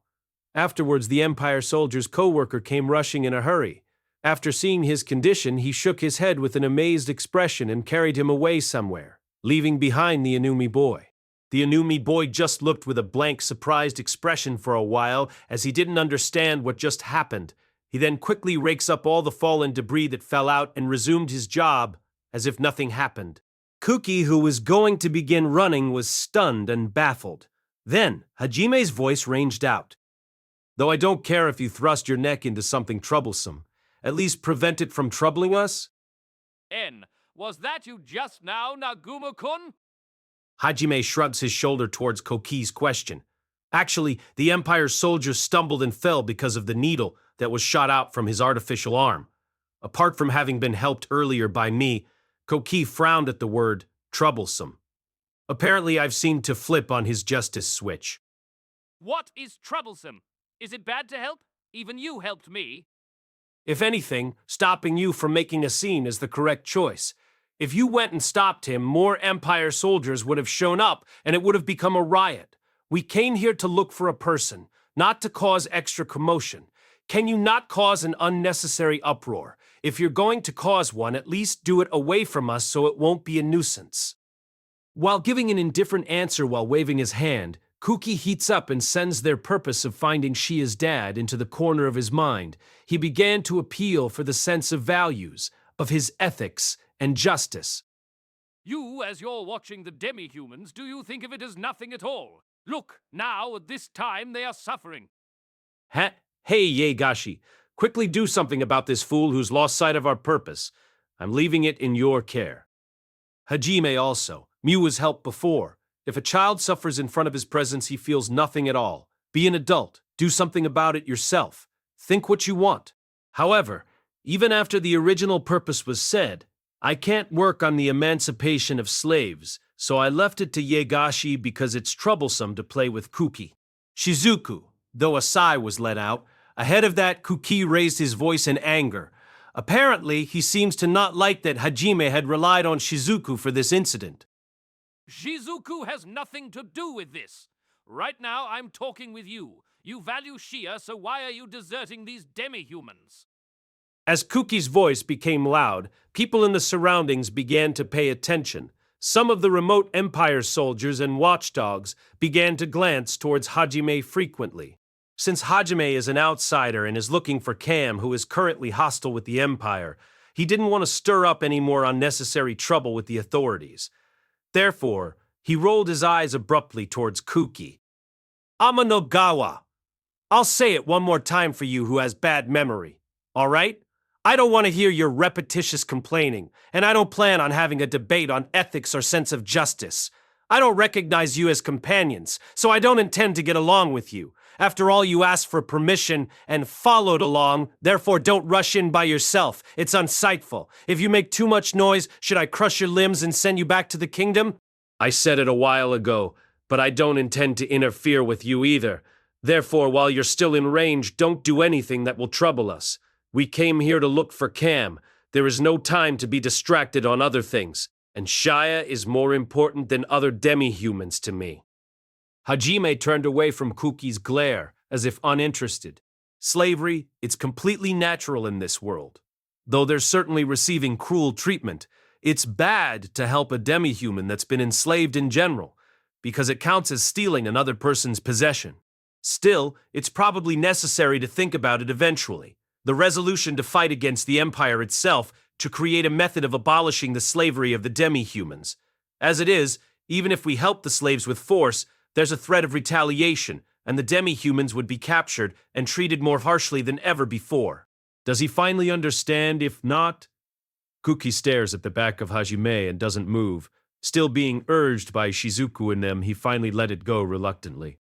Kuki, though he's accompanying Hajime with permission, if what Hajime said about gods were true and others as strong as Nointo will be appearing more often, then he has to obey, because it would be too difficult to obtain power otherwise. To be able to obtain the Age of God's magic by obeying Hajime was certainly the best choice. Therefore, he held back the ill feelings in his chest and became silent. With the delicate atmosphere, only Kuki's group, they reached the Adventurers Guild at last. There are tables put in the large space for miscellaneous things, and 2 counters. One counter for the procedures and receptionist, who was also a woman, while the other counter was a bar. There are fellows drinking in the daytime here and there. If there wasn't, I felt like tsukomiing to help with its revival. When Hajime set foot inside, due to his familiar encounters, he understood. In other words, vulgar glances would be placed on Yue and them. Therefore, Hajime, while moving towards the counter, used pressure as soon as he stepped in. As expected of a military nation, even as they drank, there was no one who fainted. They began to expose caution and sobered up altogether. The receptionist at the counter, there's no radiance from her as seen in the other towns. Only looking down on Hajime with an expression of no motivation. I get the feeling that I should state my business quickly. I want information. Recently, was there any demi-humans which caused a commotion here in the imperial capital a few days ago? To Hajime's question, the receptionist gives Hajime a suspicious look. This is because the content of the question was strange. You only have to go to the Slave Association of the Merchant Guild if you wanted information of a slave. Even then, slaves cannot cause a commotion in the imperial capital. That is because a slave's collar seals off most of the resistance. And Hajime's question does not change. What he's asking is something impossible in the imperial capital unless they weren't a slave. Result, the receptionist pointed towards the bar counter, whether it's a regular system or it became too troublesome to deal with. Such information can be heard there. As Hajime looks towards the counter, he sees the figure of a man past middle age, polishing glass. Apparently, the bar also counted as a place for information gathering. The receptionist returned to doing what she was before, as if declaring that her work is done. Hajime shrugs his shoulder and walks towards the bar counter. There are dangerous glares appearing from the adventurers. Kuki and Ryutaro also react and glare back. Suzu seemed to be weak in these cases and shrinks back behind Shizuku. Holding the hem of Shizuku's clothes, she looked cute for a moment. Hajime goes up to the counter and asks the same question to the bartender. However, the other party just kept polishing glass while disregarding it. Hajime's eyes narrowed. This here is a bar, not a place for children to come and play around. I don't plan on having anything to do with people who can't drink. Leave quickly. So he's looking for a drinking master. Then I'll give him a drinking master. Hajime's tension began to increase. He's still just polishing glass to make it shiny, but he values his reputation. If you come here and the liquor is drunk in great loads, he'll definitely be delighted. Hajime places money on the counter with a poker face while secretly being happy about being able to taste a fantasy game hero's feelings. From the darkness in the corner of his mind, a mini Hajime asked, "Vertical bar? You called?" Peeping out, "That's true. Master, I ask for the strongest and worst quality liquor you have in this shop." If you vomit, I'll kick you out. The master, the moment Hajime ordered, reluctantly pulled out a bottle from the shelf behind him, and his eyebrow twitched slightly as he placed it on the counter with a pikui sound. Adventurers were all staring at Hajime because they felt cautious that he wasn't just a kid. They understood due to the pressure he released. Hajime picks up the bottle and abruptly cuts the tip off with his fingertips. The action itself was fluid, and people who understood held their breath. Even the master's eyes were widening a little. A strong alcoholic smell drifts from the bottle as soon as it was open. Shia and Kaori, who was by his side, instinctively covered their nose due to the fumes. Kauki and them also backs away while groaning, "Ugh." Hey, Nagumo-kun, so, do you have to drink that? Shouldn't you stop? Yes, that's right. You'll absolutely vomit. Suzu already seems to want to vomit. In the first place, Hajime, let's have it be a better liquor if you're going to drink it anyways. It's as Kaori says, Hajime. Why did you purposely ask for that one? Shizuku and them relay their complaints without restraint. Yua by his side pulls the hem of his clothes while frowning from the smell of the liquor. "No, it's bad manners to not taste liquor that's open." "Are you looking down on the liquor?" Hajime replies as they're worrying. A smile slightly appeared on the mouth of the master from the joke. Hajime thought, "I get the master to smile. There must not be a lot of adventurers who respect the taste of liquor very often." Hajime, ja. Kaori and the rest let out a voice as Hajime began drinking the liquor with horrible smell. Rather than pouring it into a cup, he's drinking it directly. "My mind seems to be calm but deep within. See, I am a drinking master. I've definitely lived up to your expectations." As the mini Hajime explains in the mind, his left arm begins to ache. Only the sound of Gokyu was heard echoing within the store from his throat. And, in no time at all, the whole bottle was drunk up in one go. An empty bottle was held in Hajime's hand. When he puts it on the counter, the master looked at him while having a smile on his lips. Hajime's eyes conveyed, "Any complaints?" towards the master. I get it. You are definitely a customer. The master put up both hands and showed will of surrendering, while smiling wryly. It's quite bittersweet. Hajime's act with the master to gather information was finished. With that, he was content with the outcome. The liquor that Hajime drank was said to be 95% alcohol. Could it even be called a drink anymore? The level of its quality was the worst as well. It's the feeling being treated to free alcohol. They needed to prove themselves that they weren't just kids in order to get the master to have a different opinion of them. By the way, Hajime has a constitution which will never get drunk no matter how much he drinks. The reason is because of poison tolerance. Originally, the delicious way of drinking liquor was instilled to him by his father while in Japan. Though it was one of his best memories, it's become impossible for him to get drunk completely because of poison tolerance. So, Hajime regretted for a moment. "Day, is there any information on my question a little while ago? Of course I will pay a suitable value for it." No, I don't mind the same amount as the drinking money a while ago. You wanted to hear about the Haria Yusugen Inzoku, right? There seems to be some information. Give me the details. Apparently, the master actually had suitable information on the matter. There seemed to have been a huge arrest several days ago. That time there was a group of Usagi Ninzoku who tried to escape the Empire soldiers through force. However, it wasn't possible, and they were soon completely surrounded by over 100 Empire soldiers. It appears that they were taken to the castle when caught. Still, the ability to overturn the common sense of the Usagi Ninzoku was an excellent topic. Due to the unusualness of the topic, there was actually a lot of information throughout the town. The castle. When Hajime sees Shia by his side muttering, he notices that her complexion has become cloudy. Really, What kind of treatment will a demi-human receive if they invade the imperial capital? At the very least, we can't expect a bright future.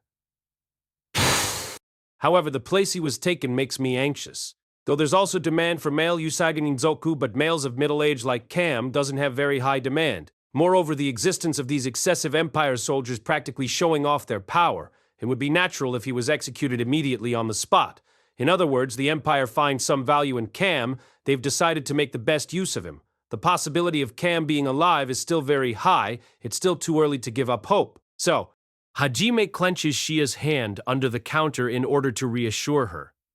Yua also does the same for her other hand. Hajime and Yue's feelings were transmitted to Shia. Power returned to her eyes, and she nodded. The master looks at Shia's hair color, which is rare for demi-humans. The relation of the Usagi Ninzoku that was caught could be guessed. Hajime suddenly asked an unexpected question to the master in a light tone. Master, if I paid the price, the Imperial Castle, would you give me information on it? Though your question sounds like a joke, it doesn't seem like a joke when I look at your appearance. Though Hajime was smiling, the eyes that looked straight at the master wasn't laughing at all. Due to the strange pressure, even master's expression stiffened up a little. The content of the question is tricky as well. If answered unskillfully, the intention of aiding a rebellion will appear. Mostly because the Adventurers Guild is an independent organization, so there is no actual reason to have a rebellion in the Empire. Hajime, having based his assumption of this, asked his question and put the master in a bind. However, though the master is someone that belongs to the Adventurers Guild, it's also his home country. If it's known that he sold information on the castle stronghold, he won't get away scot-free, therefore he cannot easily pass on that information. Because Hajime was starting to understand what the master was thinking, he started applying pressure which caused the master to hesitate even more. So the master finally decided on telling Hajime of someone else who knew of the information to his question. There is a man by the name of Nadiru in the 4th unit of the patrol group. He's a former jailer. Nadiru. All right, I'll visit him. We're indebted to you, master. Because Hajime didn't think that master would tell information about the Imperial Castle to him, the next best thing would be telling him of someone else who knew. Hajime left the Adventurers Guild and walked out onto the main street. Meanwhile, Shia asked Hajime about the exchanges from a while ago. No, Hajime-san. Being introduced to a former jailer person a little while ago. By any chance? In order to hear about the details of the place, I intend to invade it tonight.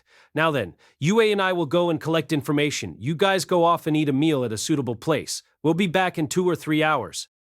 Shia's face changed to doubt after hearing Hajime's instructions. Why is it only you two?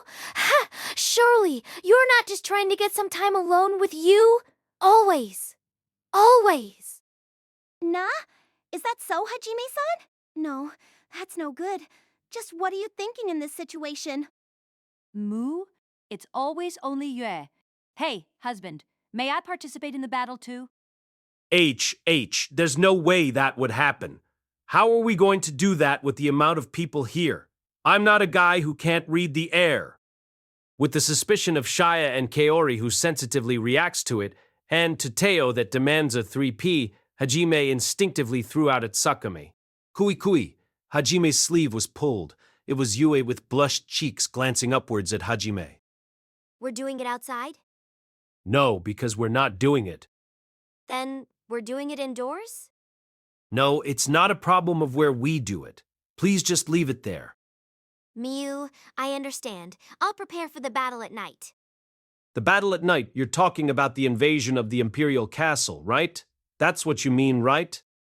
Yue's joke is clear. It must be a joke, though her eyes had a sharpness to them which resembles a wild wolf about to prance on its prey with a bewitching atmosphere. On the other hand, Shizuku, who had been watching the exchanges of Hajime, was considerably confused. Oh, how mature! It should be a conversation between classmates, but it's a mature topic. What do we do, Shizuku? After all, what can I do? But Kaori still. What should I do? Should I be supporting my best friend here? Or should I scold them while it's not too late? I don't understand. The level of the conversation is too high for me. with Suzu who was blushing and hiding herself behind Shizuku while squirming to keep the arrow inside, and Shizuku was muttering things, "Are you Okanka? Aitsukomied." The hero was blushing slightly, and the muscle for brains and Paspires ABC through Z was affected by Yue's bewitching atmosphere. You guys stop it already. The reason why it's just Yue and me is because if Nideru isn't obedient, a politer talk will be needed. Yue, who's accustomed to reproduction magic, will be useful. Even I can use reproduction magic. Kaori, you should leave it to Yue this time. Shizuku-yan. Nideru was a soldier of the Empire. He wouldn't obediently give information about the Imperial Castle. In other words, force will be used through questioning. And reproduction magic would be useful in order to use force properly. It's too severe for Kaori. Shizuku, who guessed Hajime's intentions, calms Kaori down. Kaori also, she had guessed Hajime's intentions. Still, she wanted to be with him. She also wanted to be of help to Shia. But because she understands that the soldier will likely not give information unless force was used, she withdrew reluctantly.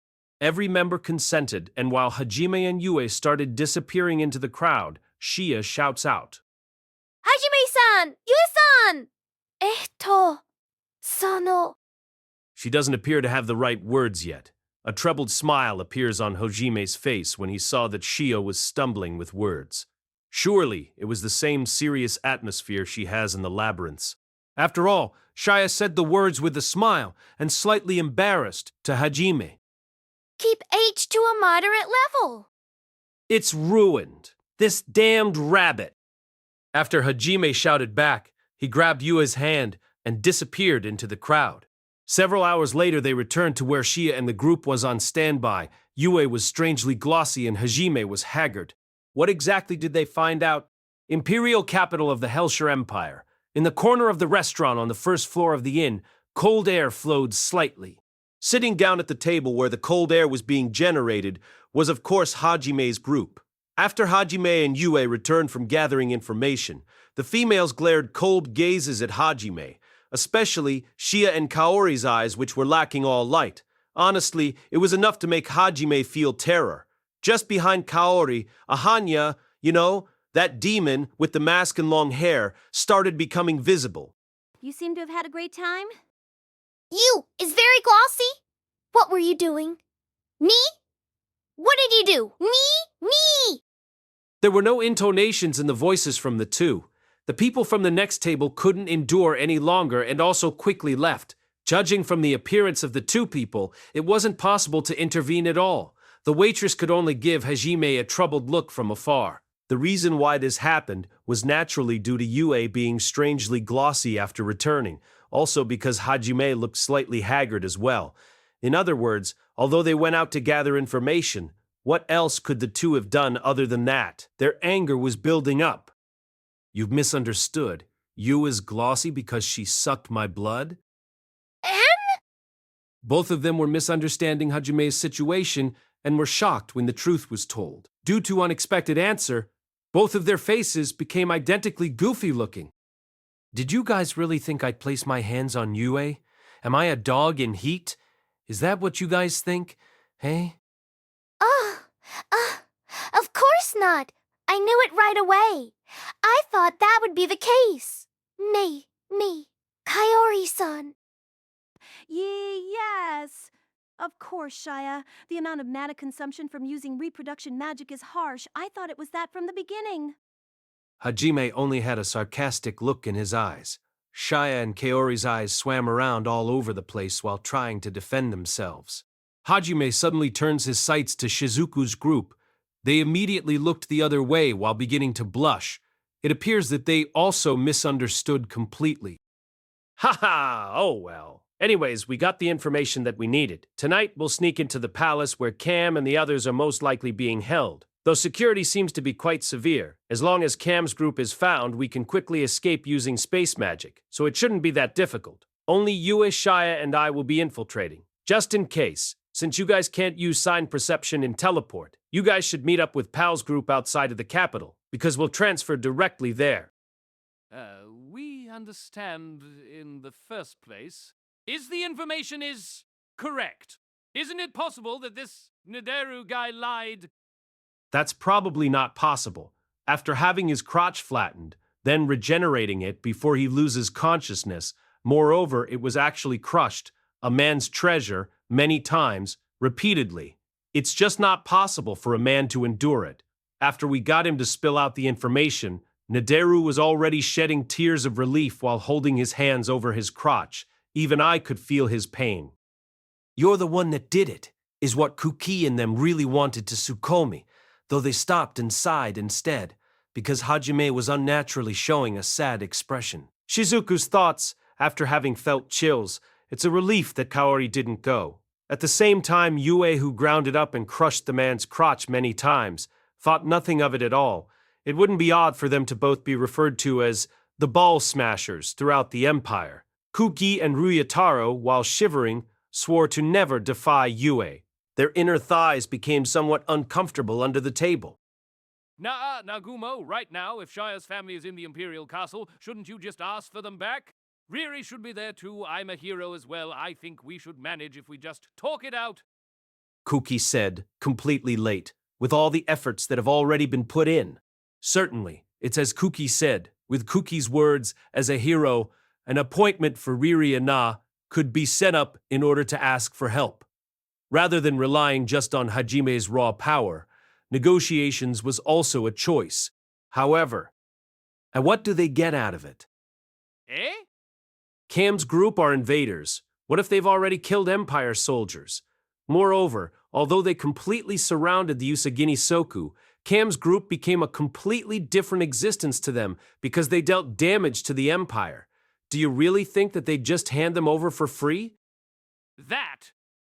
They'll definitely want some sort of compensation. They'll definitely take complete advantage over it. There's too much risks. Also consider how they intend to save face as well. Even if they get freed, it won't be over for them. Or it will likely affect the princess who has to deal with the negotiations. Are you still fine with that? The possibility certainly exists. Kuki just kept quiet. Perhaps he also wanted somehow help with the situation. There was that thing with the demi-human slave a while back too. He couldn't ignore it and now continued to think about something. Hijio Hajime started to feel a bad premonition. He looked at Shizuku for an instant, and Shizuku said, this is bad. She noticed Kuki's expression. Apparently there are signs of recklessness appearing from Kuki. Though I never thought it would happen when we invaded the imperial capital, Kuki suddenly required huge care for his actions.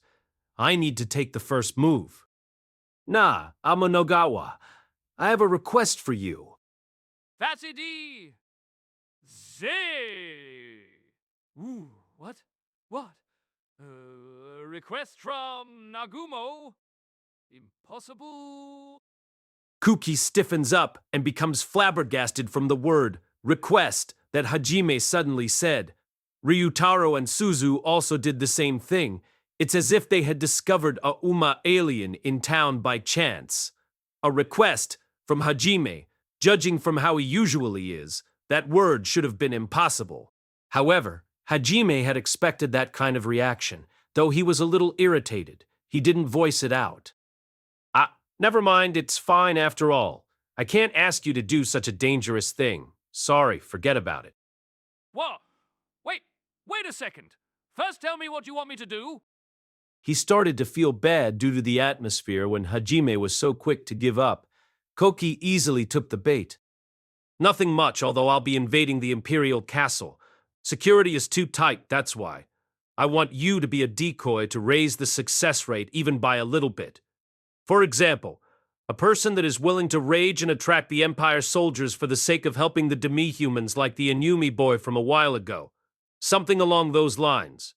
However, it's too dangerous. Please forget about it." Of course, there's no reason why Hajime wouldn't be able to invade the castle even if security was strict. Although a decoy would be helpful, it's not particularly necessary. Simply there was no other way but this. It would be bad if he went and did something reckless by himself, so I decided to give him a task to do. At the very least, it'll actually help, so that he doesn't try to say that he's coming along to the Imperial Castle.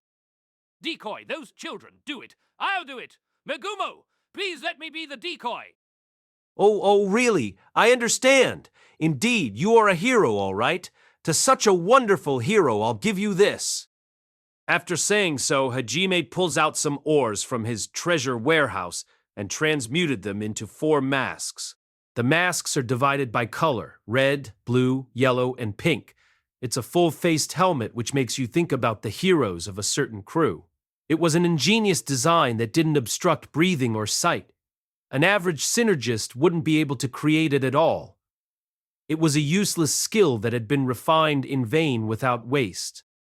Nagumo, that's? As you can see, a mask. Why, you say, is it all right to have a hero raging around in the imperial capital? Your identity would be known. Therefore, the mask's purpose is to hide your identity. In every country, the hero's identity must never be known. It begins with a masked hero, and it ends with a masked hero. I even color-coded it so that you guys could tell each other apart. Eh? No. Suddenly, with that kind of reasoning, well, as for our true identities, we should definitely conceal it. We'll probably trouble Riri if found out, but this. Kuki looks at the masks with a cramped cheek. Don't worry about it, hero. To you, the tidy leader, I'll give you red. Now, just now, did you attach something at the end of hero? Sakagami Rutaro, you're blue. Blue shows a calm disposition, though I hesitated to create a black and make you it instead. My judgment for you, muscle for brains, was that blue would be best. I think it was a good decision, if I do say so myself. Oh? Though I don't really understand, you're giving it to me. And Taniguchi Suzu, you... Pink, right? Right? I'm a little embarrassed. You're yellow, eh? Did you hear? You're yellow. You're easily happy, so you're yellow. In various meanings, you're yellow. Nee, Nagumo-kun, by any chance do you hate Suzu? That kind of thing?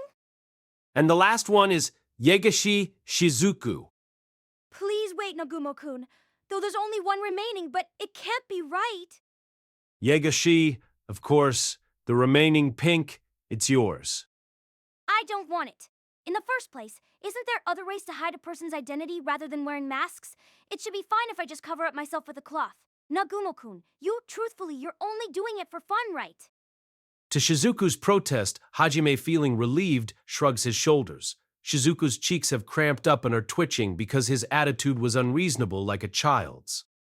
All right, surely you can hide your identity, but the mask fits on comfortably, it won't fall off easily, and it's shock absorbent. In addition, it's so light you won't even notice it's on, and its endurance is so high that average attacks wouldn't even scratch it. All those things in a single moment. What uselessly high skills?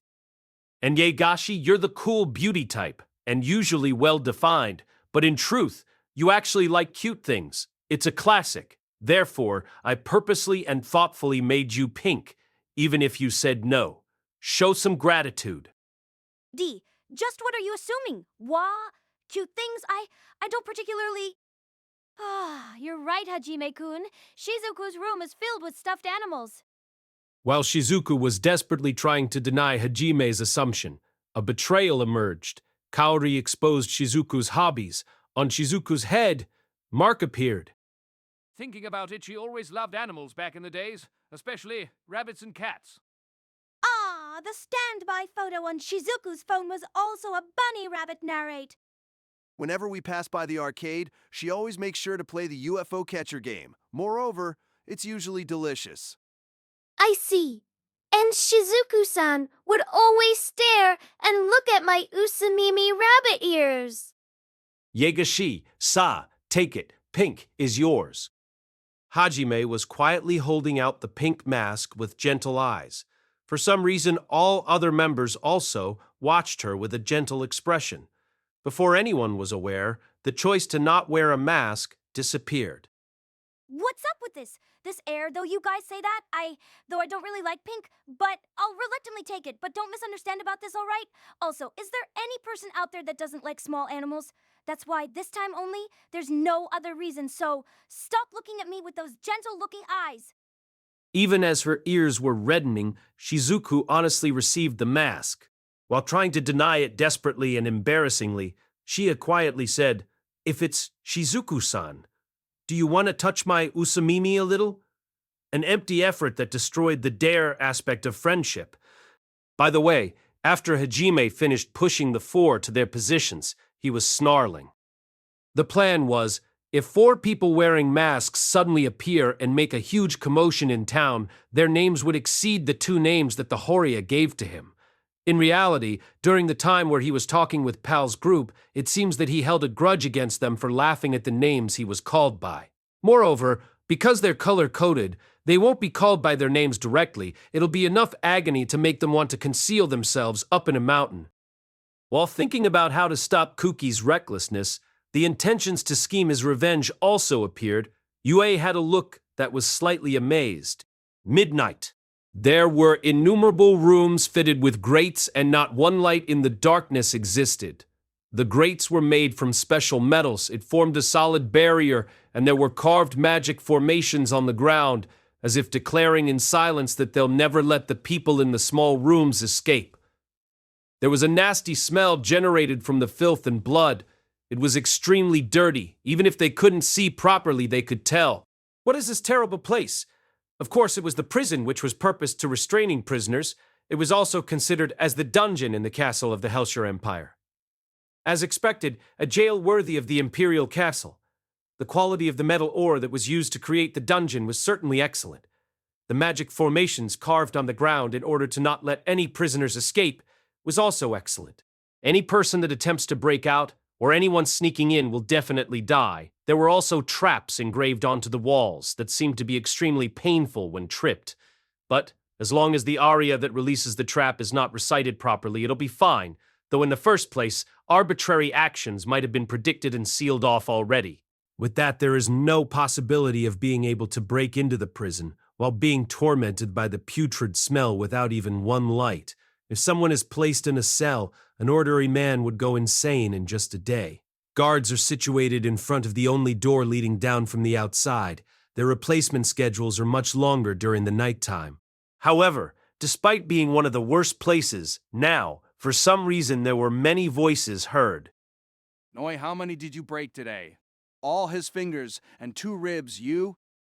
It's my win. All his fingers and 3 ribs, I believe? Only to that extent? I broke 7 ribs in his cheekbones and also one of his usamimis.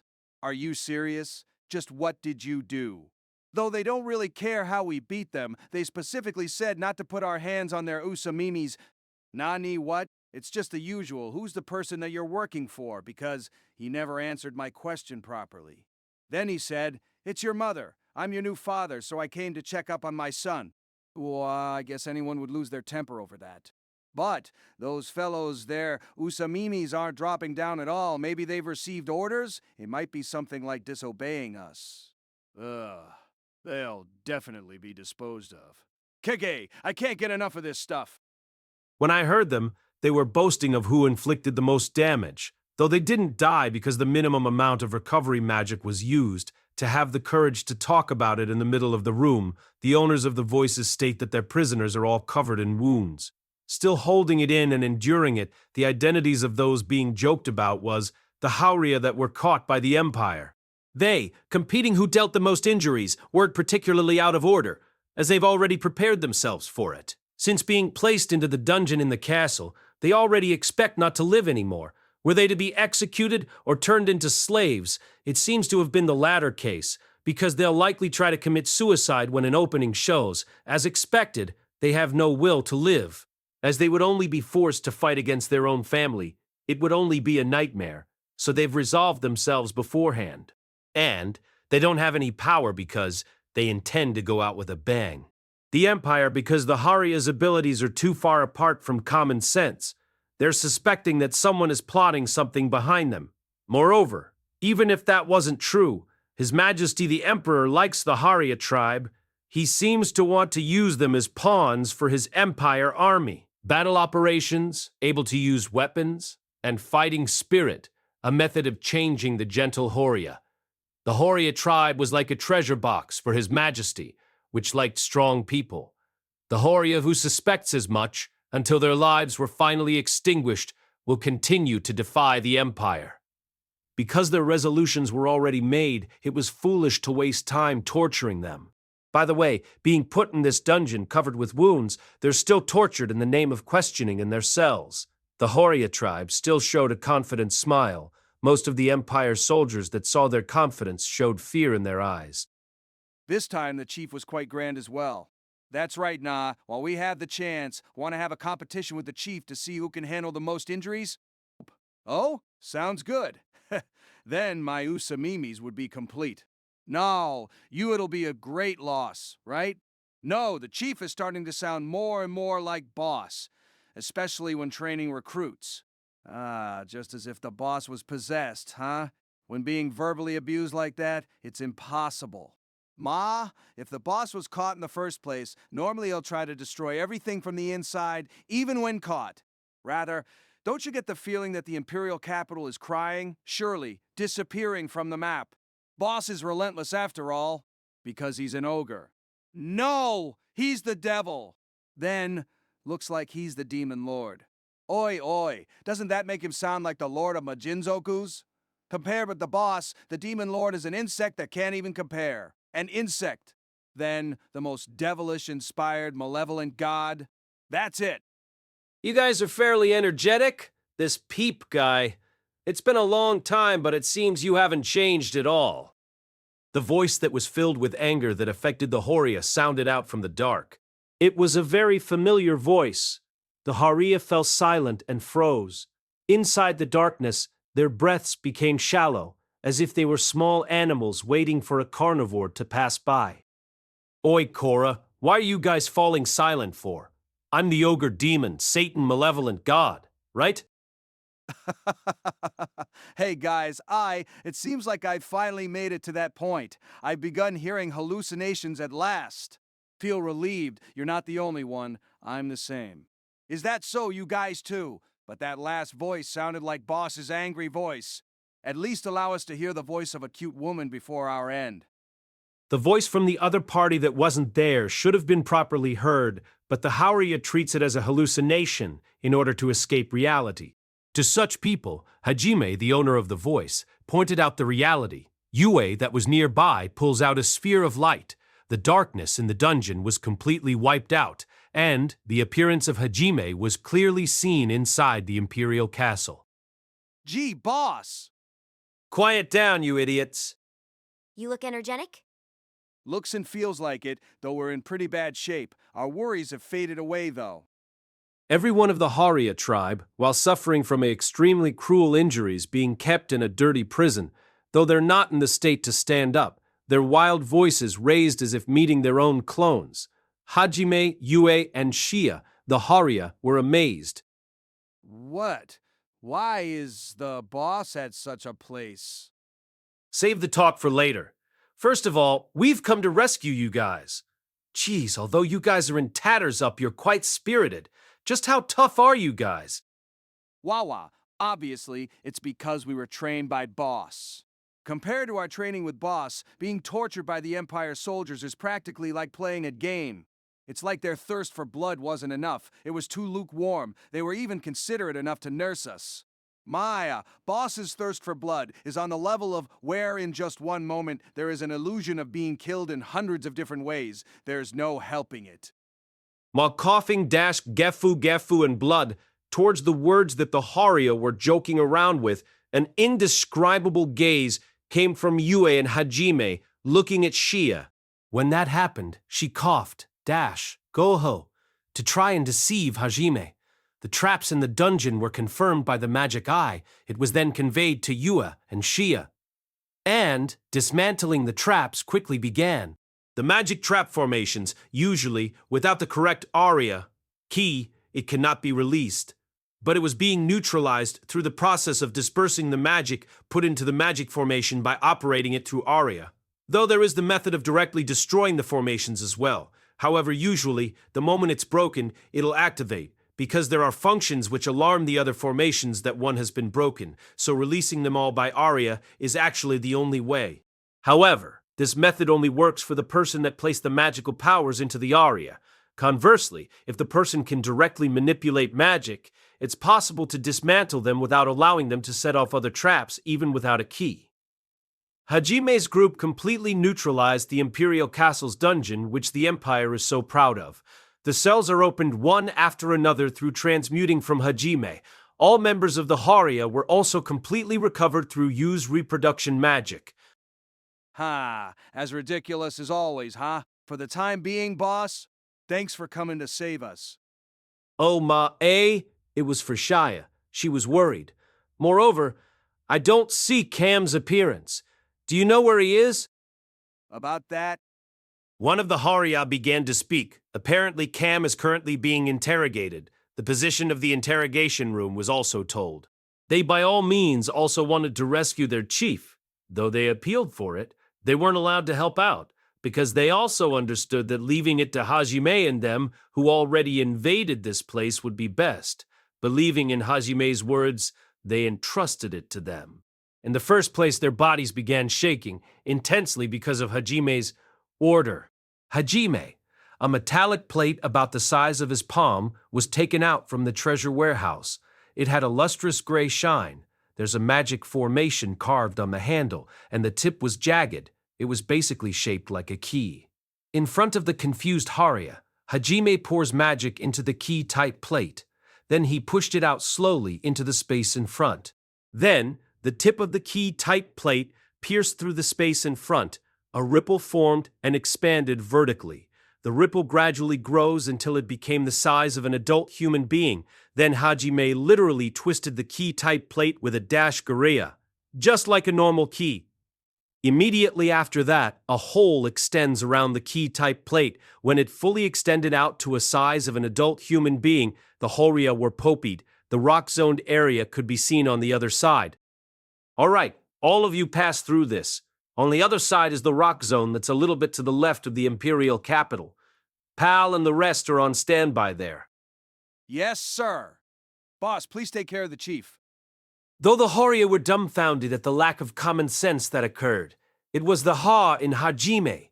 When they regained their consciousness, it was obviously due to the boss. As soon as they finally understood, they saluted wonderfully. And they passed through the gate created by the artifact without hesitation. The fellows with Usamimis were trained well. What Hajime took out was an artifact that produces a gate for super long-distance space transfer. It was a pair key-type artifact, Gate Key, and the keyhole artifact, Gate Hall. When thrusting out the gate key into space, this process was opening the lock. The gate then connects the space to the place in the gate hall that is set up beforehand in order to be transferred to it. Of course, it was created with a combination of space magic and creation magic. When the Haria were transferred, the gate is used again to lock the hole in space shut. Hajime and the rest then headed for the place that Cam was being kept. The severe security was broken through by skills and magic. They quickly reached the location. The person at watch outside was quickly knocked out silently, and they arrived in front of the door. An angry voice could be heard from the inside. Shia's expression freezes. She had prepared herself because an injured Cam would likely be on the other side. The feelings of worrying about a tattered family member began to well up. It's seen, so Hajime put his hand on the doorknob and was about to open it at once, but he stopped instinctively because of the angry voice that came from the other side. What? Make a firmer fist first? Are you even a soldier of the Empire? Use your hip more. You beep. That is only useful to beep. You're just like a beep that's been beep. A newborn kitten's fists is better than yours. What happened? Are you mortified? At least break a bone. If you can't, you're just beep after all. Shut up. Why do I have to listen to anything you say? Get those hands moving if you have time to move that mouth of yours. Is your hand beep? Is it your lover? Huh? In the end, your lover must also be a beep too, huh? You beep and beep are well matched for each other. Damn you. Natasha is not that kind of woman. Stat, stop, Johann. You shouldn't do that. This guy will die. Shit, is that fellow there a beep as well? The Empire soldiers, every single one of them are beeps, huh? Or better yet, why don't you guys just rename yourselves to Beep? You pair of beep. You're both about equal. How about showing some murderous intent? What was that? What did this guy just say? This guy can't possibly be a Usagi Ninzoku. Somebody answer me. I've had enough of this. When I talk with this guy, I feel like I'm gonna lose my mind. Such a shout leaks out from the door and is heard. Everyone was quiet. While looking down at his own hand that was on the doorknob, he began to doubt himself of this event that went against common sense.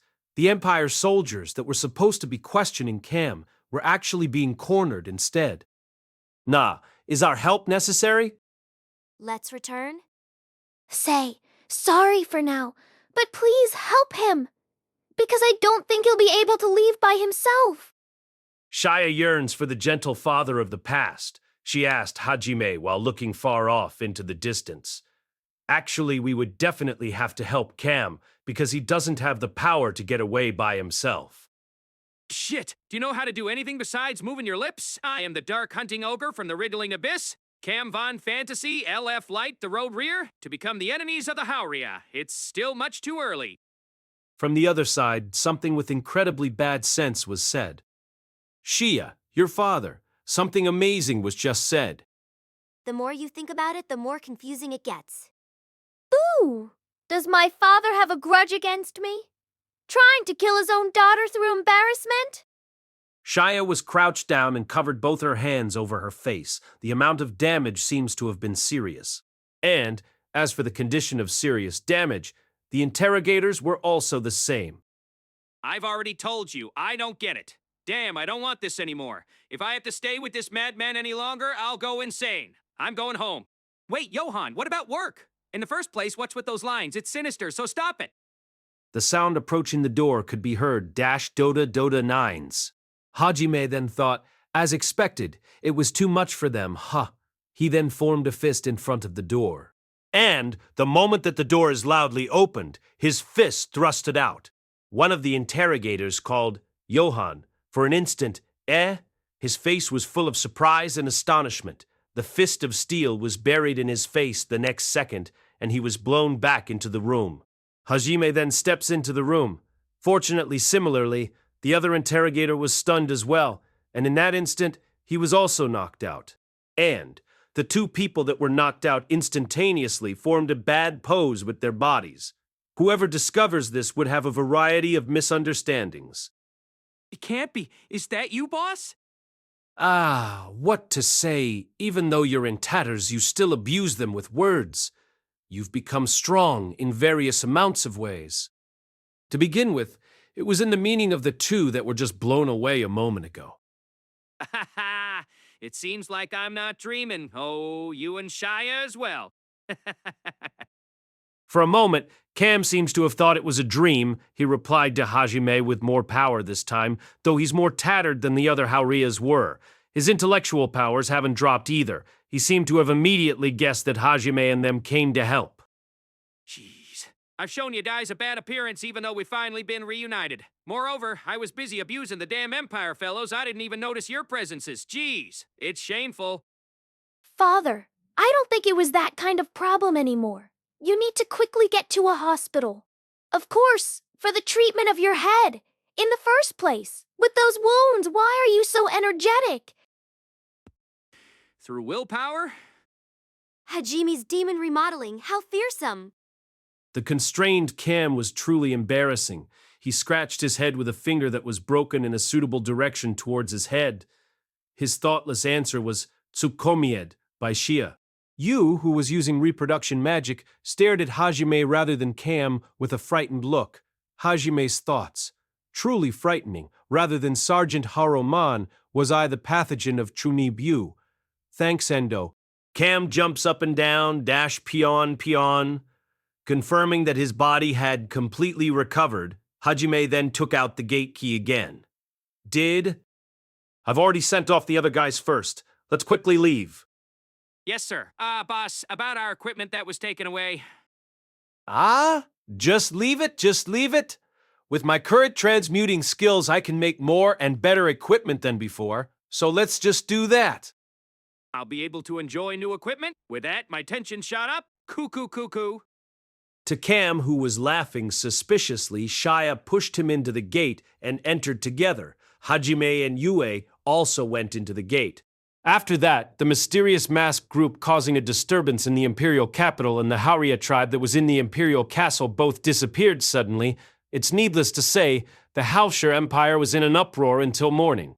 At night of the imperial capital, where alarm bells resounded, suddenly light surges out. At the Shack district, where demi-human slaves who are engaged in removing stones are staying and sleeping, the soldier post there was blown away. Apparently, it was an attack that was held back greatly. Only the building flew. The soldier inside seemed to be safe, though the majority of them had fainted. The shadow of 4 people could be seen with the moon shining behind them in a grand manner. Who are you guys? Don't think you'll get away after defying the Empire. Furthermore, wearing those funny-looking masks? Are you guys fooling around or what? Eh? No, we're not exactly fooling around. No matter how you look at it, it's foolishness, especially the pink-colored one. You feel that you're showing off your cuteness or something? I only feel sick when I see that mask. You damn sex offenders! I didn't have the intention to show off my cuteness, and it's not like I liked that kind of stuff in the first place. I was forcefully. It's not my fault. Wait a second. Don't mind what the uncle with the ugly face says, Shizu. Don't make fun of Pink. Suzu Yellow will really get mad. That's right. Shizu, it's all right to like pink and cute things. That's enough. If you hurt Pink anymore, I, Common Mask Red, won't forgive you. A for the time being. Common Blue also won't forgive you. As Cayman Pink's shoulder dejectedly drops, all the other Commons shout back at the Empire soldiers. The masked group's goal was to cause an uproar in the imperial capital in order to help Hajime's group to invade the castle easier. Hajime, who accurately saw through Shizuku's facade in order to stop Kuki from doing reckless things, it was unavoidable unless another task was given to him. Definitely when they return, she swore in her heart that she would get revenge on him. While Common Pink was being depressed, the heated-up Empire soldiers suddenly, immediately catch those annoying masked guys and attacked. However, although they aren't equal to Hajime and his group's power, even still, they were summoned from another world. In other words, cheaters. The ordinary soldiers wouldn't stand a chance. One after another, they were kicked about. Damn it all. Those damn masked guys are all too strong. Damn you, Pink! More like that sword that Red is holding. I get the feeling that I've seen it before. The angry groan while laying on the ground was cursed out from the Empire soldier. About 3 platoons were already unable to battle. The commander couldn't endure any longer and shouts out, "Owls!" Damn you fellas, just exactly what is your purpose? To the question, Common Red stopped and declared loudly, I demand that all demi-humans' conditions are improved immediately. Your speech and behaviors towards demi-humans are too intolerable. Stop indiscriminately hurting them. towards the impossible request given to the Empire soldiers. What's that guy saying? And they looked at each other's expressions. That sounds about right. What Common Red and the others saw happening during the daytime was common sense. Even if they were to suddenly be told to do that, they simply don't understand. What? The attitude? It's just how things are done? Ha! This, Red, the insane ones, it's unfortunate, but it's probably us. Don't forget about our other purpose as well. I know, but at the very least, just the children. Do you know how many people that is? Do you plan on helping every child that you see? Also, it should be almost time. Even I'm feeling mortified about this. But now, let's properly focus on our objective. You're right. Masked Red withdrew reluctantly in understanding. Empire soldiers, listen here. Our behavior is due to an arbitrary decision, so the slaves had nothing to do with it, so don't put the blame on them. If you guys do something like that... What is it you want to say? Night. Behind you, when you're taking a shower, when you've woken up and looked out of your stomach, in an alley where there shouldn't be anyone else, under the desk, the gaps through the curtains, the edge of the mirror, in your dreams, you'll always see a mask. The Empire soldiers towards the words that Common Pink indifferently said without intonations all swallowed their saliva at once and thought, scary. It was certainly a horror film. The masked group, after completing their goal, said, "To you!" That kind of feeling, and jumped down from the building and into the back alley. And then The Empire soldiers rushed after them in a panic, but they completely disappeared like phantoms. Later, among the soldiers of the Empire, fear came in pink. That fellow is always looking at you. An urban legend was spread, but that is another story. Why? Because when you're alone, the person in the pink mask breaking down is also another story. That is all I have to report. Good work. You may leave. Ha! After the resounding footsteps of the subordinate that left disappeared for a while, Holsher Empire's emperor, Gaharudo D. Holsher, turned his sights onto the girl who had been talking a while ago.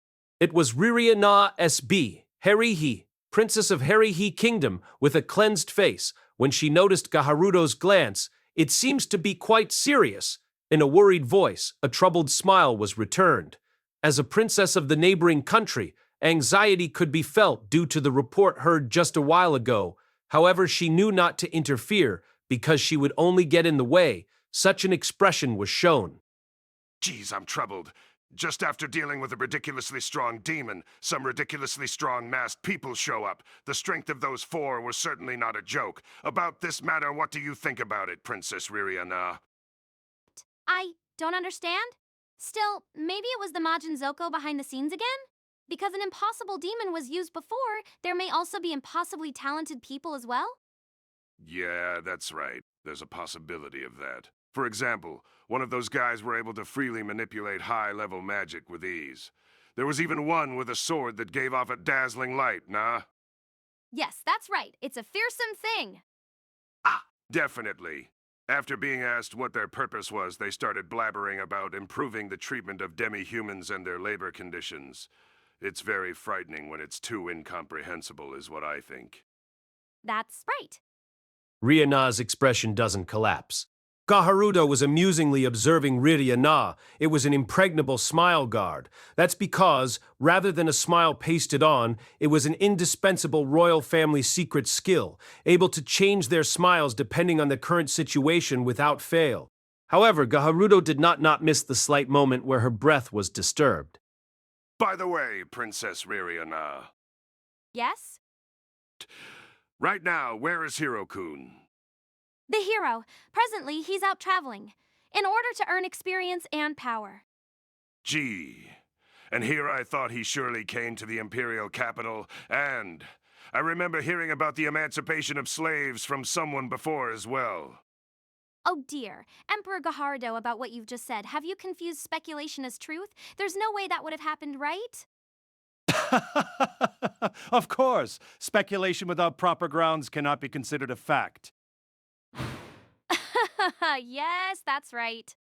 After a while, ha ha ha, fu, the laughter of the emperor and princess resounded throughout the reception room.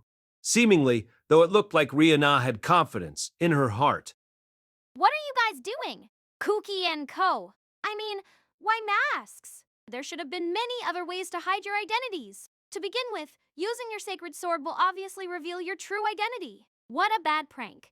Absolutely, it was definitely someone's prank. And the only one who would do this is definitely Nagumo-san des.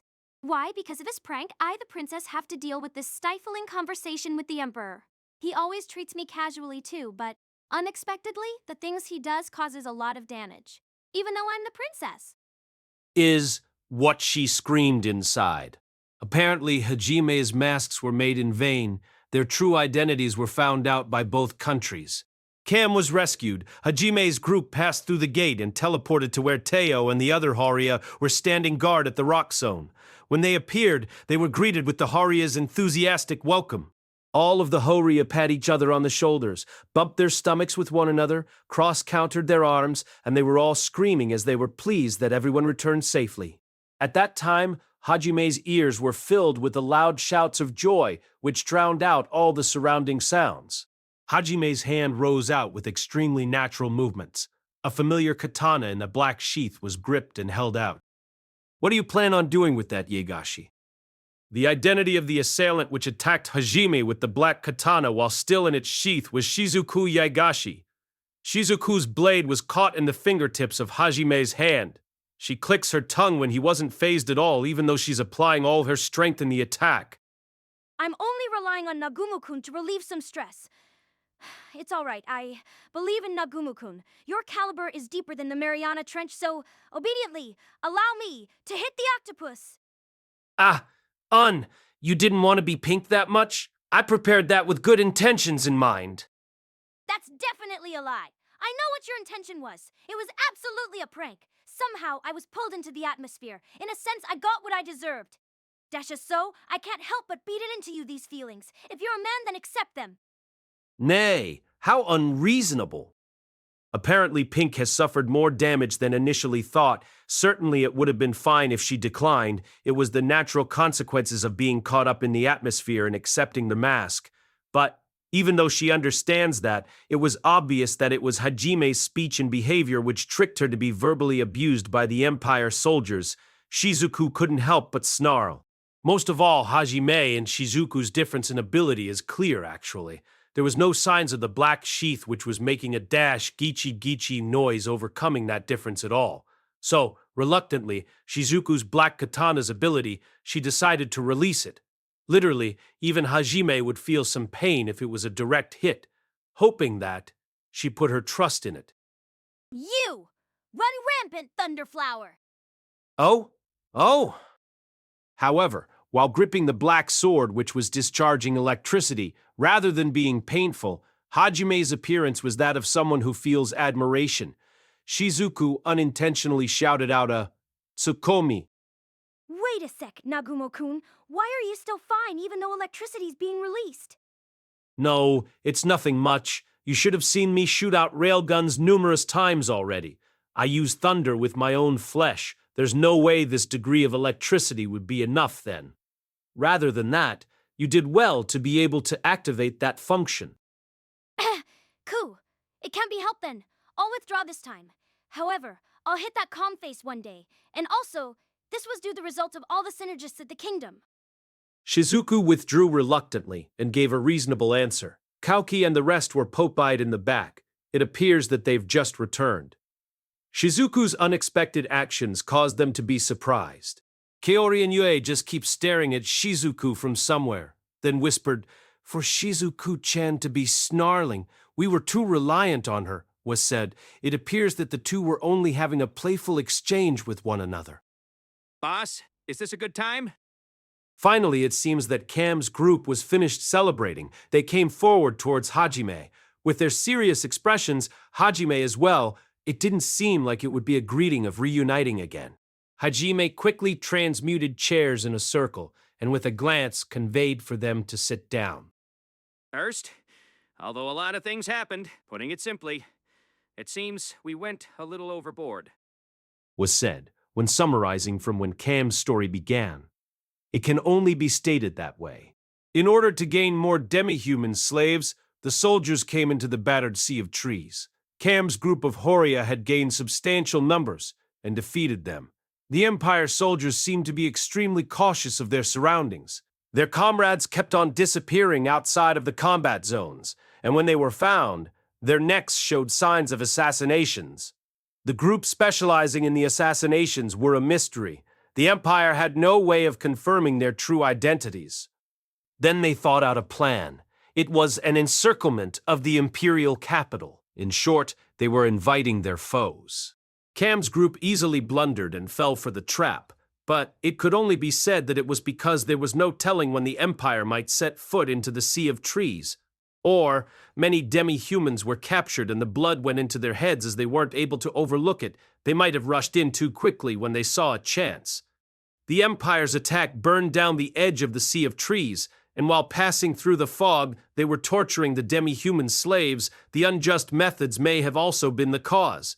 In the case that Fair Bergen's was in its usual state, they would have likely been able to fight while moving in an organized manner. It's likely that they also knew that it was attacked by demons. Time is of the essence. It was unthinkable in their miserable state. Cam's group wasn't completely calm either. And the Empire soldiers were likely the same. After all, the mysterious group carrying out the assassinations, caught in the net, were none other than the gentle Usaginzoku, which would never be accused of fighting. Moreover, it was not the Sea of Trees. They made full use of cooperation to surround an Empire soldier and fought equally. Naturally, the lack of common sense caught the higher-ups' interests. As a result, We were captured alive and were interrogated day after day. The other side was mainly interested on how the Horia tribe had changed so suddenly and where they got their equipment, and they intended to go to Fairbergen. It appears that they mistook us as Fairbergen's secret force, actually. The whole clan was close to being executed. If our relations were found out, it's likely that it wouldn't end with just banishment. the interrogators asked for the relationship of Fairbergen and themselves. Though it was said various times that they had a rather hostile relationship with them, it was taken as a self-sacrificial action in order to protect their own country, especially because they had fearless smiles. Even when His Majesty the Emperor came to watch the interrogations, his eyes shined like a child who found a new toy. And what's with your excuses for becoming captives? Just hurry and speak of the main subject. Pardon me, boss. Then the main subject? We gathered many more new family members for the Haria in order to create a new Haria tribe. With that, we picked a war with the Empire. Cam, declared with an accomplished, sharp look in his eyes. The time for all those around stopped. Under the illusion, Hajime, and excluding everyone in Cam's Horia tribe, all movement stopped and became stiff. Whether they haven't understood yet, or due to the surprise of the idea, silence filled the surroundings. The cries of insects could be heard in the rock zone during the night. It was Shia who broke the silence. What? What are you talking about, Father? Did I hear it wrong? Just now, I was supposed to hear the reason why my family was fighting against the Empire. Shia, you didn't mishear. We Horia tribe picked a war against the Empire. I definitely said that. Don't say such foolish things. Just what were you thinking? Certainly you guys have become strong. But don't you guys only have around 100 people? Even then to fight the Empire? Have you gone mad? Because of the resentment of being robbed of the same race, you've become unable to judge properly, right? Shia, that's not it. We're sane. Listen to... I don't have to use my Usamimis to listen. If it's not revenge, you're just getting full of yourselves then. If so, take up your weapons right now. I'll be your opponent before you guys fight the Empire. Allow me to cut down that extended nose of yours. In an excited state, Shia took out Doryukin out of the treasure warehouse, and one rotation was made with the strong style and a dash bishy. Shia pointed it towards Cam's nose. Her expression was way past recklessness. It was nothing but pure rage at the thought of Cam and the others who had decided on the suicide attack. Shia's magic power pours out around her body in a light blue color, with physical pressure which overpowered them. It even exceeded the top heroes from a different world, which would be considered cheats. Truthfully, this rage of unimaginable power is not something you'd expect from Shia, who's always energetically laughing. Koki's group were holding their breaths. However, Cam, who had Doryukin pointed at him with enough power to cause the heroes to flinch, only quietly stared at Shia just like the surface of calm water. They stare at each other, or, while holding their breaths, everyone was staring at the two. As expected, this man moved. It was Hajime. Before anyone was aware, Hajime had already approached Shia from behind. As if Shia was a wild animal, he grabbed her fluffy bunny tail to calm her down. Suddenly rubbing it was beyond strange. Hayan? That place is no good. Hayan, stop it! Actually, in a different sense, it felt better than having her Usamimis felt. When her bunny tail was being felt by Hajime, it started feeling good.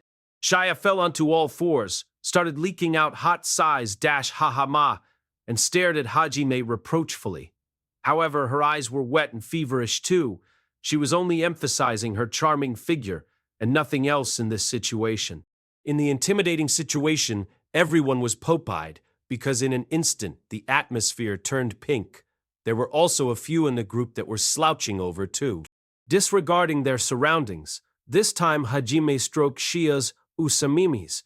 Although it wasn't in an erotic way like before, it was gentle like driving away the pain. Though Shia glared at Hajime reproachfully, who started sexually harassing her in the middle of a serious talk, soon it became eyes that seemed pleasant. How about it? Have you calmed down a bit? Cam's story isn't finished yet. It wouldn't be too late to blow them all away after first hearing everything right. That's right. I'm sorry. Too much blood went into my head for a moment. I'm all right now. I'm sorry, Father.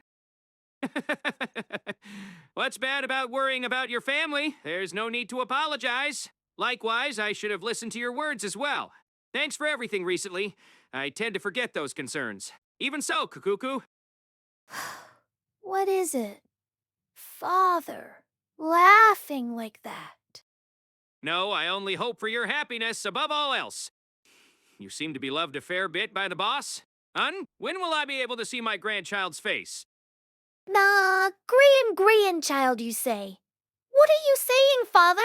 We haven't, Cam was teasing her. Shia glances upwards at Hajime frequently while her face was bright red hot. All the Horia that sees it were smirking greatly. Really, each and every person showed good personalities. Hajime, while thinking of such things, ignored it lightly and asked Cam. Cam, though I wouldn't have believed it, about that talk, you're not expecting me to participate, are you? There's no way I would. Only, the reason this decision was even possible was due to the boss for training us. Therefore, our decision is our own. At least, that's what I believe.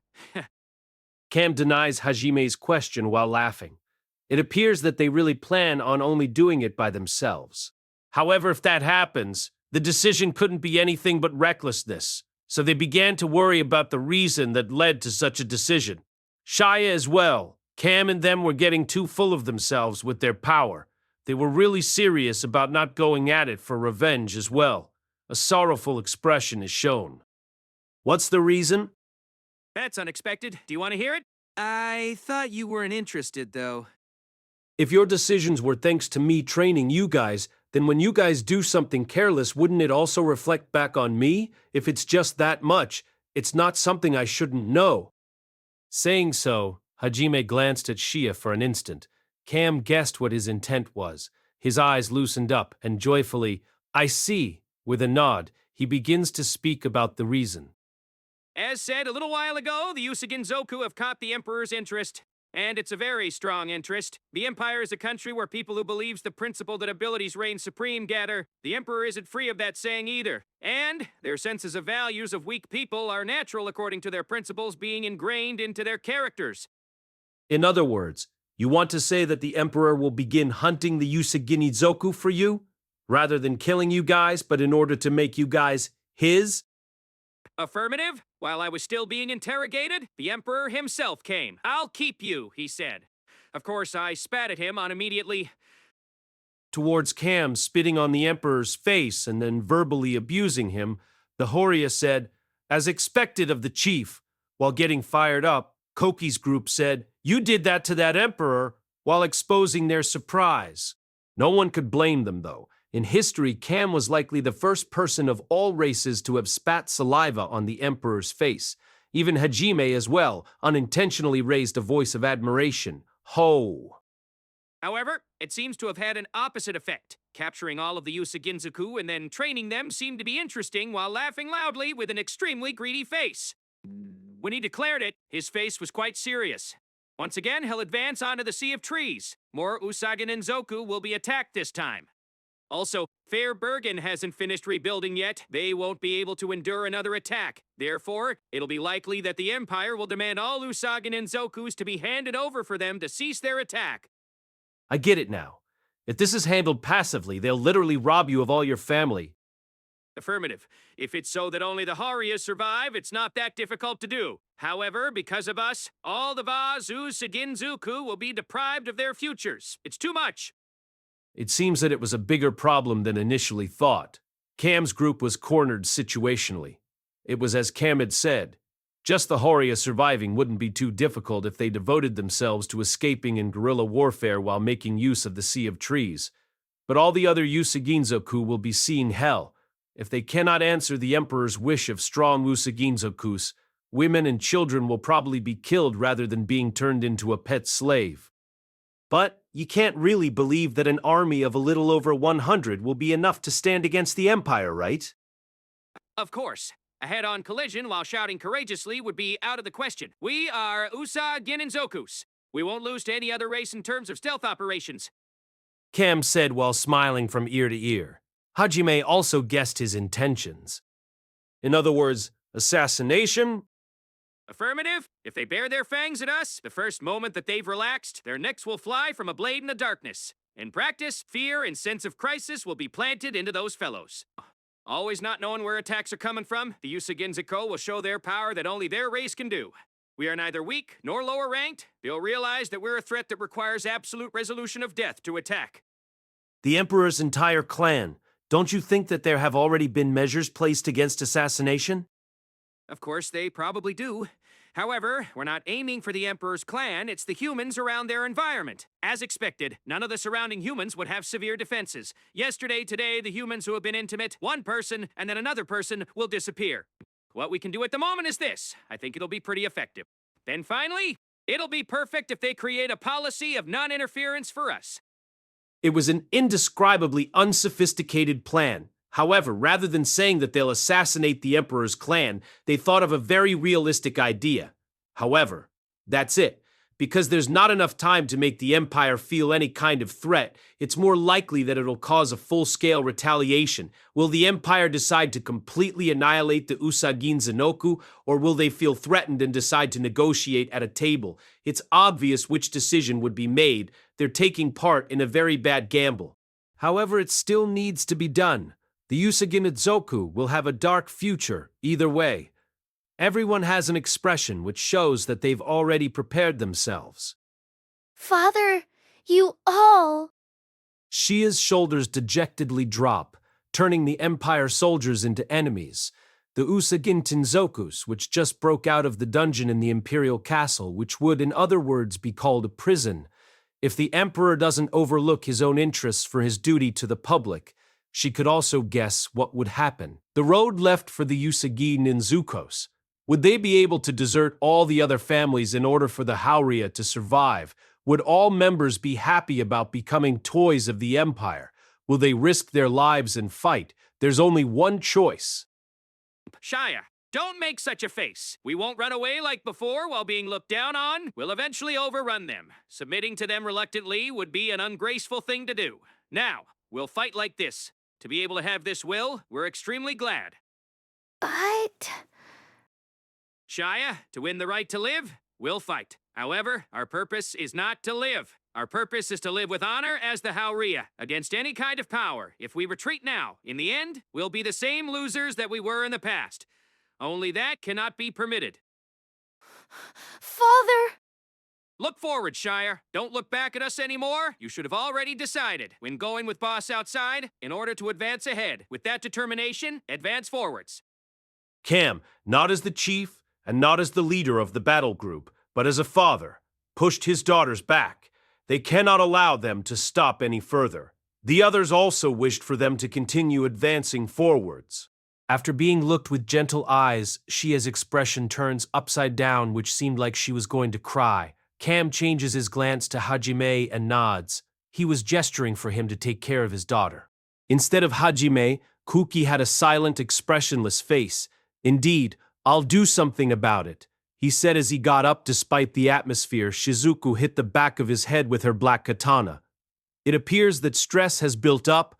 Her way of stopping him became extreme, unlike her usual self. When Hajime didn't show any reactions, Shia looked back at Hajime. However, before Shia opened her mouth, Cam called out in a strong tone for her to stop, as he guessed her intentions. Shia! It was shocking, so much that Shia's body was shaking. Cam and them had no intentions of asking for Hajime's help in the first place. The situation was their own consequence for falling for the Emperor's trap. Here, relying on Hajime's powers and entrusting him with the solution would mean that nothing has changed. As Cam said, this is a fight to carry on the Usagi Zoko's pride, which is on the line. And Shia also understood that. She could also only run away before, so she understands. Now, there is the pride of being Hajime and Yue's companion. But she feels sad that her family has to make a gamble with such bad stakes. In the end, Shia kept quiet without being able to say anything. Hajime glanced at Yue for an instant and scratched his head, then sighed. And, as you would expect, Yue's eyes softened and nodded as she understood what he wanted to convey. Hajime smiled a little and calls out to Shia, who was looking down. Shia. Hajime-san? Shia's eyes showed expectation slightly. This time there's no way I can fight. I see. That's right. But the words followed by Hajime caused her to look down again. In the back, Kauki is shouting something, disregarding that the electrical current from the black katana caused him to faint when hit from the side. Hajime grabbed Shia's cheeks, which were sunk due to jumping to a hasty conclusion. Oi, you, don't jump to a hasty conclusion. Though I won't fight. I didn't say I wouldn't help, did I? See? To Hajime's words, a silly reply was given while her cheeks were being stretched. Cam's group also looked at one another with a bemused expression, trying to interpret the meaning of Hajime's words. This matter, the Hauria family must show their strength. You should let the other party know that the Hauria tribe is not an easy opponent. The demi-human discrimination is common sense in this world.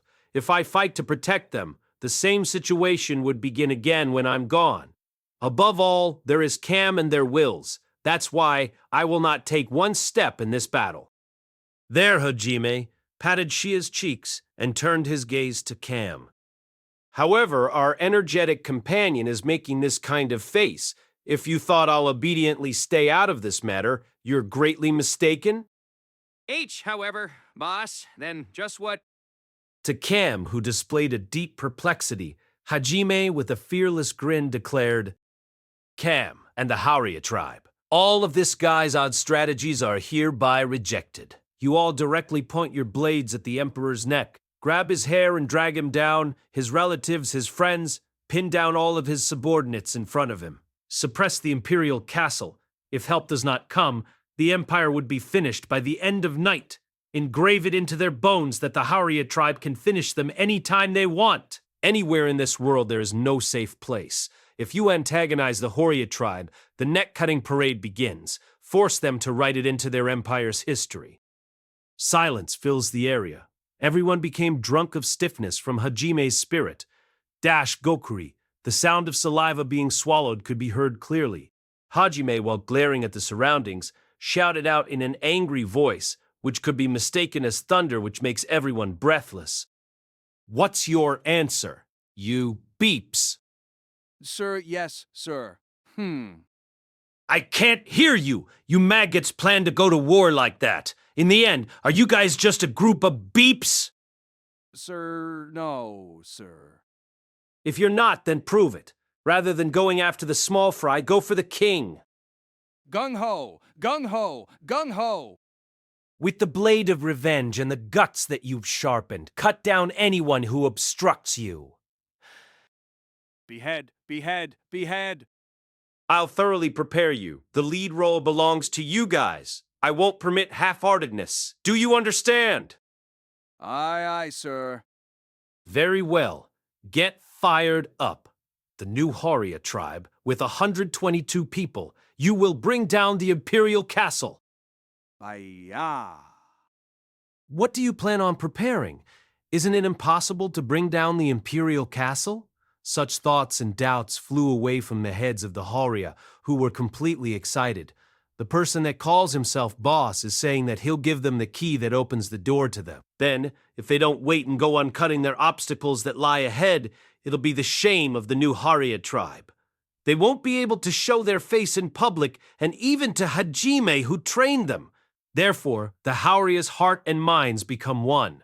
They were burning up with fighting spirit to bring down the Imperial Castle. In the rock zone away from the Imperial capital, the shouts of fighting spirit and murderous intent resounds.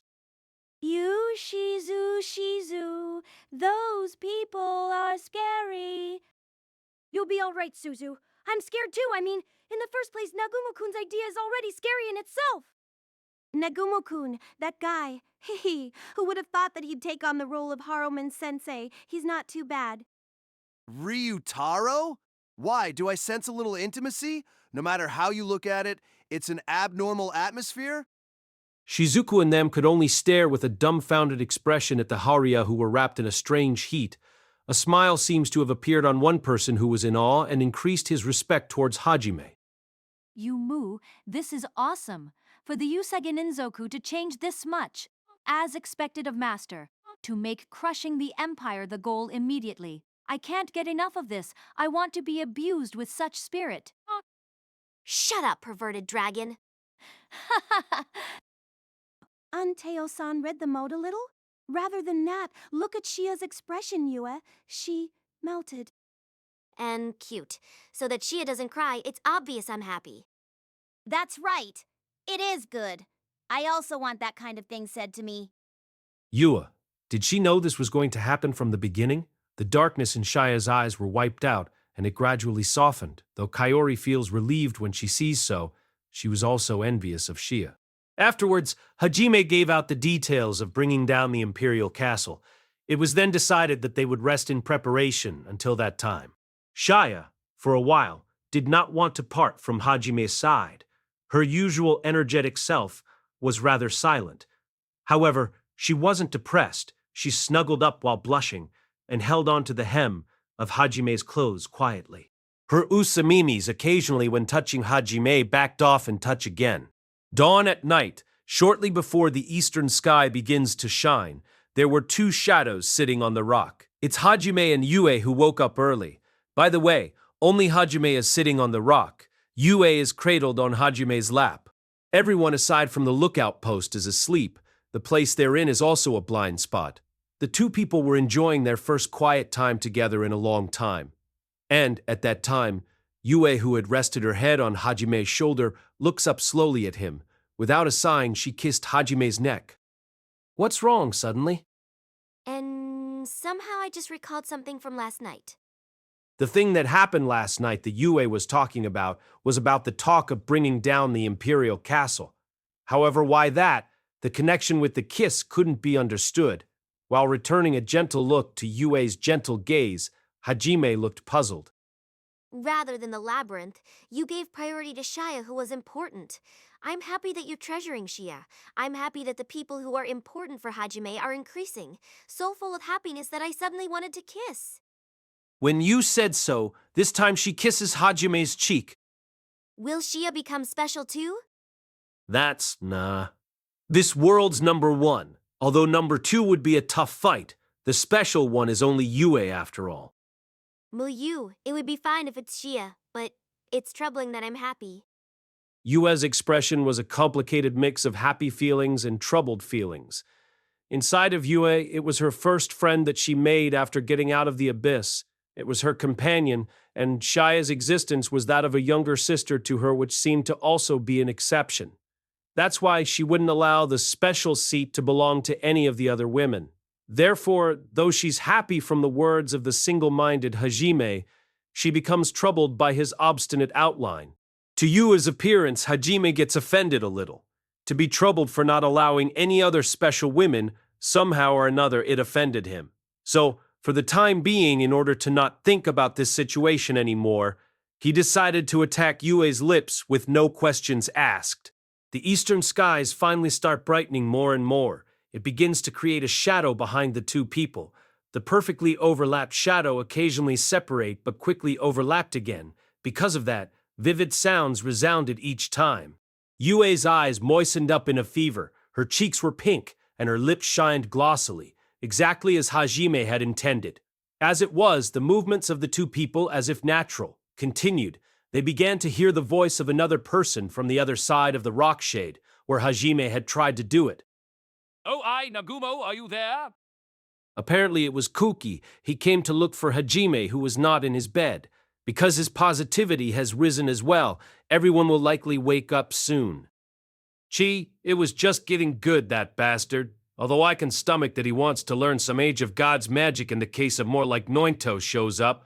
In various ways, this has become troublesome. Defo, Kane. While cursing, there was no helping it. Hajime tried to stand up while holding Yue, but it didn't happen. Hajime, I won't let you escape. N? Hey, Wah. It was because Yue pushed down Hajime. while riding Hajime's waist, then rising halfway up and positioning herself down to his waist again. Yue attacked Hajime this time. Cookie, was Nagumo-kun there? Ah, his presence can be felt somewhere around here. Shizu and Suzu appeared behind Kukik. Ryutaro also showed up. Kukik took a detour around a rock while answering Shizuku, but he instinctively stiffens up when he witnessed the spectacle. While looking at the suspicious Kukik, who stopped at the other side of the rock, Shizuku and them also peeked over the rock. Dash, Bishi! They stiffened up. In addition, from behind Shia, Kaori, and Teo are coming over. And, while dubiously seeing the stiff group, detoured around the rock. Hey! Just what are you two doing so early in the morning? Moo, Shia coming in too? Is that all right? Then...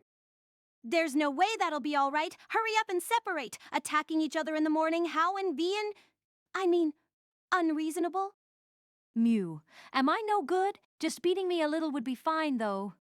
While feeling the tiredness and the state of chaos manifested in the morning, this time around Hajime lifts up Yue in one hand and warded off Shia, who was applying physical reinforcement onto her body to take up the previous offer. Vertical bar U. U vertical bar Kaori groans out. Just like the pervert wanted, a strike hit her cheek vertical bar. A han, vertical bar. While controlling the condition, he increased its force. In a place a bit away, Kuki's group, who had stiffened up, began to come to their senses. Suzu. They're adults. They're adults. Although her face was still stiff, her face became heated and dyed in red. Shizuku was carrying her by the side. However, that Shizuku's ears were completely red. The eastern sun that breaks out in the sky, though, it's also the signal which leads the Horia to a battle for a new life. It was a very stupid beginning for the start. The imperial castle, which symbolizes the Hulshur Empire, surrounded by a deep waterway that is about 20 meters in depth, also surrounded by strong castle walls where magic-like defenses were active. Guards are always stationed on the castle walls. Even an aquatic demon would be shot in the waterways. As an entrance, there is only one front gate with a huge drawbridge. The people who are able to come to the imperial castle is also limited. Only people who have permits imbued with magic are allowed to enter. In front of the drawbridge, there's a huge post that resembles the triumphal arches in France. If you don't clear the examination to enter the castle here, you wouldn't be allowed to cross the drawbridge at all. If you try the impolite way and invade the castle, you'd be thrown into the waterways where demons thrive. The inspection at the post is also quite merciless. For example, even if you were a trader of supplies going in and out with an entrance permit through regular procedures, every product would be inspected one by one. Therefore, it's also impossible to try to invade by hiding in the luggage. In other words, what I want to say is that trying to trespass into the imperial castle is extremely, extremely difficult. Towards that kind of fact, Kuki thought about it while waiting in line at the castle inspection. Ahead of the triumphal arch, he looked back and glanced over his shoulder. There, his usual party members and his childhood friends, Shizuku, Ryutaro, Suzu, and also Hajime's group were there. Kauki's group came back to the imperial capital in order to enter the imperial castle in a dignified manner. They were a diversion to allow Cam and them to escape the prison without additional commotions, and, obviously, because Hajime had magic that allowed transfer through space, he went with them on the rescue. Although escaping wouldn't be that difficult, if the security is already this severe just to enter, the guards inside of the imperial capital is better left unsaid. Let's say that you knew of the dungeon's location through questioning beforehand. If the exact location is not understood, space magic transfer to a pinpoint location couldn't be used. That's why, after invading, it's necessary to search on foot. Still, there's no helping it that you would tip your hat to the person who accomplished such things without being caught. Kuki instinctively felt the difference between them again. Vertical bar ha ha ja, and leaked out a sigh. By the way, an outside military unit was in charge of the distraction that Kuki's group caused. Because it's impossible for the military units in the imperial castle to come out explicitly, it was hardly useful at all. Somewhat like what happened? It was only on a slightly higher level than unrest. Next. You're an unfamiliar face. Let me see your permit. The guard soldiers looked at Koki's group with a suspicious expression. The amount of people who can enter the imperial castle is limited, so the guards know most of the faces. And normally on their first visits, people wear their best clothes. However, they were extremely well equipped for a group that's been invited to the imperial castle for the first time.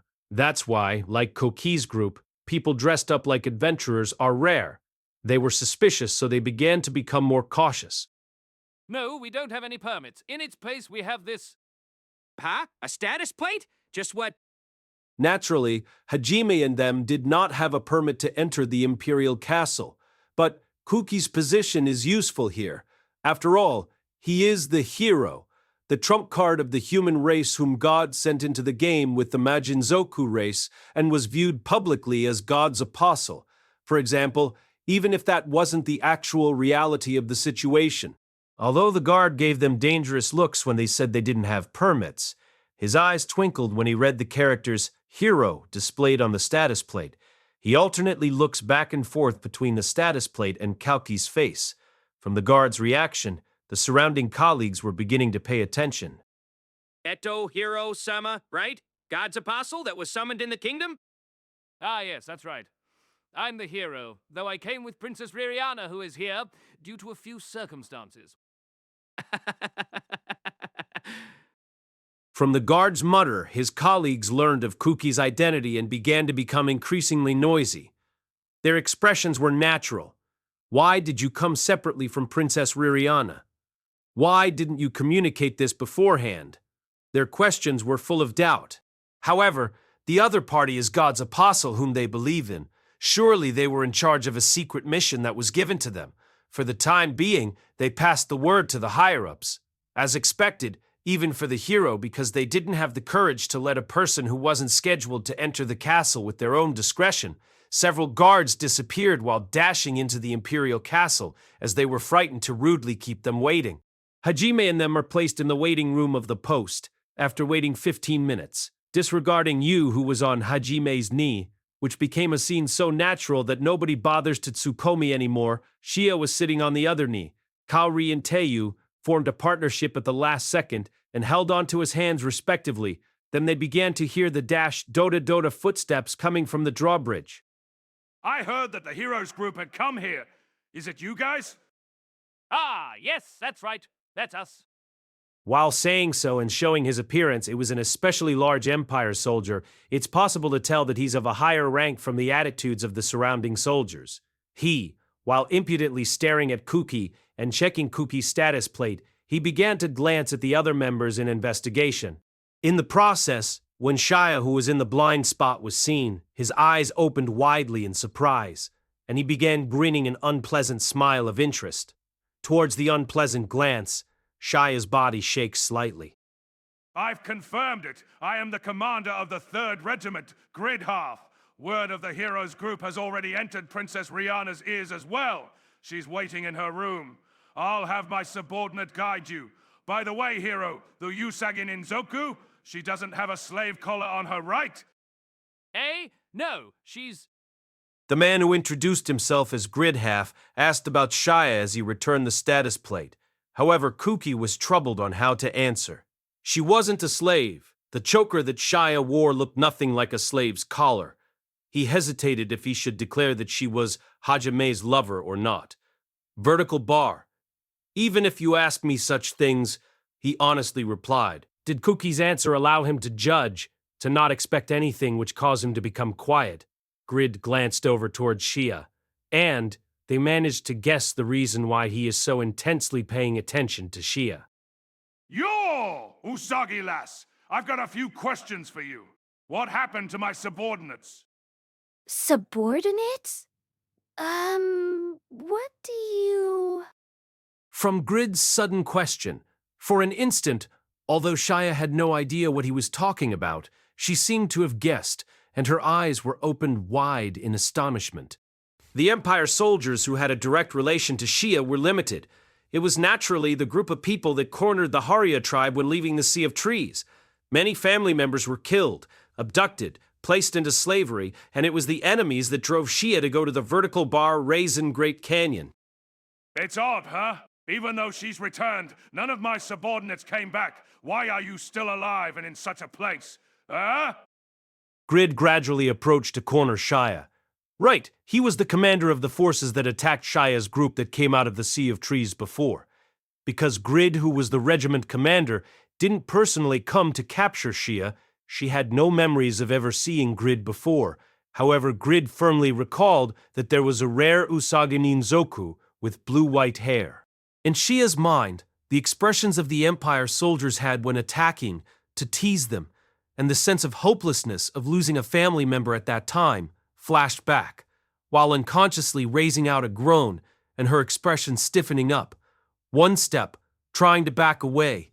She felt a warm touch on her cheeks and became startled. If you look, just as usual, Hajime picked up Shia's cheeks, and immediately after that, she felt warmth in her hand. That was Yue. Her eyes looking up showed no worries. If anything, it was amazement. A slight color of scolding appeared, though. It seemed to imply, don't be overwhelmed by small fries of this level, greenhorn. Shia, who was looking at Yue and Hajime with a wry smile, said, I'm all right now, Vertical Bar. No matter how you looked at it, the events which took place was a trauma. The present Shia was unmistakably a strong person who had enough power and spirit to crush the monsters in the great labyrinths to pieces. There's no reason for her to be overwhelmed by the pressure that one officer was releasing. Shia with an attractive smile after decisively straightening her spine towards the approaching Grid, and declared to Grid, who instinctively stopped advancing. I don't know a thing about your subordinates. They were likely people who were slow in the head. Maybe they were eaten by some kind of demon that appeared somewhere. Also, there's no reason for me to answer your questions at all. You sure are getting full of yourself. Huh? Did you think you were safe because you're with the Heroes group? If you're not a slave, then you probably sold it away, that body of yours. A prostitute's life. I won't be taking such tongue from you. Although Grid said those dangerous words while dangerously stealing up his eyes, Shia had already removed eye contact with Grid. Her eyes told that she didn't care. Rather, having called Shia a prostitute, the other women looked at Grid with anger. While looking at Shia's attitude, his veins appeared and his expression twisted with anger when he noticed the looks. To deceive them, he smiled and declared to Kuki, I'm terribly sorry, Hiro Dono. This Usagi Ninzoku seems to know something about my subordinates that have been missing since 2 months ago. Will you listen to my request? If you need an Usagi Ninzoku woman, I can prepare another for you this time around. Oi, underling. However, a voice interrupted before Grid finished talking. At the same time that Grid glanced towards the voice, his expression cramped up because of anger. There the annoyed-looking Hajime was seen. Don't open your mouth, underling. Your role is already over, making us stay forever over foolish things. Quit wasting time and guide us quickly. Why, you little? Can you not understand the meaning of being silent? To us, we don't even have a minuscule amount of time to spend on you. Know your place. To Hajime's words, Grid's face is dyed completely red because of the hooligan who picked a fight since they didn't want anything to do with him. His eyes became bloodshot in anger. Even then, self-control was something a regiment commander was required to have. With just one wrong line to God's apostles, he would definitely be cut from his position. He became silent, and the subordinate in the back began to guide them. Disregarding Grid, who was staring at Hajime with bloodshot eyes, Hajime's group left the room as if nothing happened. Although Kuki's group had slightly cramped cheeks because of Hajime's objection, the females looked refreshed. As for Hajime, there was no intent on being sarcastic. If he knew of that, blood might have gushed out from Grid's blood vessels. However, it seemed that a crotch smash was about to happen. If he still didn't understand because he had called Shia a prostitute, Grid should be happy for himself to have such self-discipline. Hajime's group didn't worry about the piercing gaze that came from behind them. The huge suspension bridge was extended, and they followed the pale-expressioned guide. And? That was the first word that Ririana said to Hajime's group as they were guided into the room in the Imperial Castle. Although she wore a smile on her face, her eyes were cold and didn't smile at all. It seemed to express vertical bar. Explain the circumstances right away, damn it! Most likely she was busy to death from the Empire's conferences. Inside of her, no matter how she looked at it, Hajime's group appearing was troublesome. Unexpectedly, there was no helping that she said such things. In a sense, it was a sign of familiarity, though it might not be as well. Besides the farce at the Imperial capital, why on earth is everybody here? I demand a clear explanation. Yes, I strongly demand for one. I won't forgive you if you trick me. Especially Nagumo-san. It was definitely you who pulled the strings from behind the scenes. Don't treat others as if they were someone else's problems and stop feeling Shia-san's fluffy usamimis. Yue-san's also caressing and touching Shia-san's cheeks as well. Ririana's lost it. She glares at Hajime with enough power that it seems to create sounds. It's exactly as she said.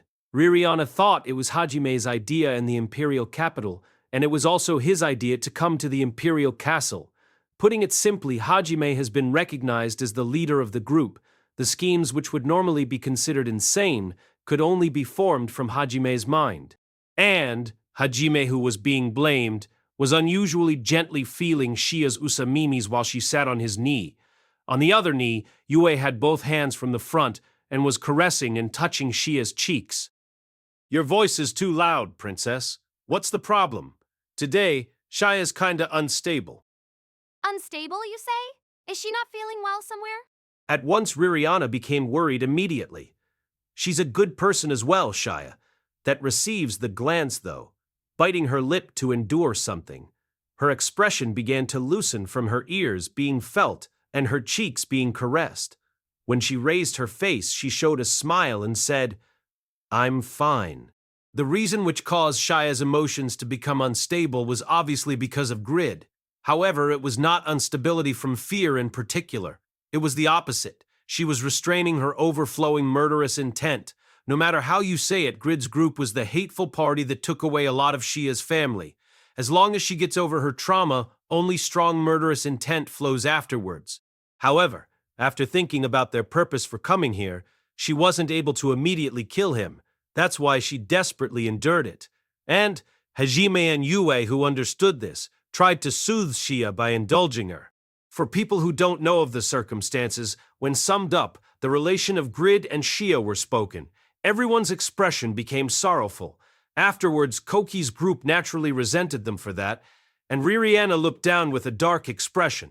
For Ririana, the enslavement of demi-humans were common sense in the world, and aloud, she didn't think it was far too unreasonable, although she did feel resentment.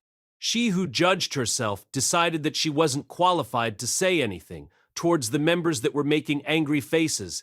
It's fine, really vertical bar, Shia said with a dazzling smile. They urged the continuation of the story from Hajime. And why did you guys come here?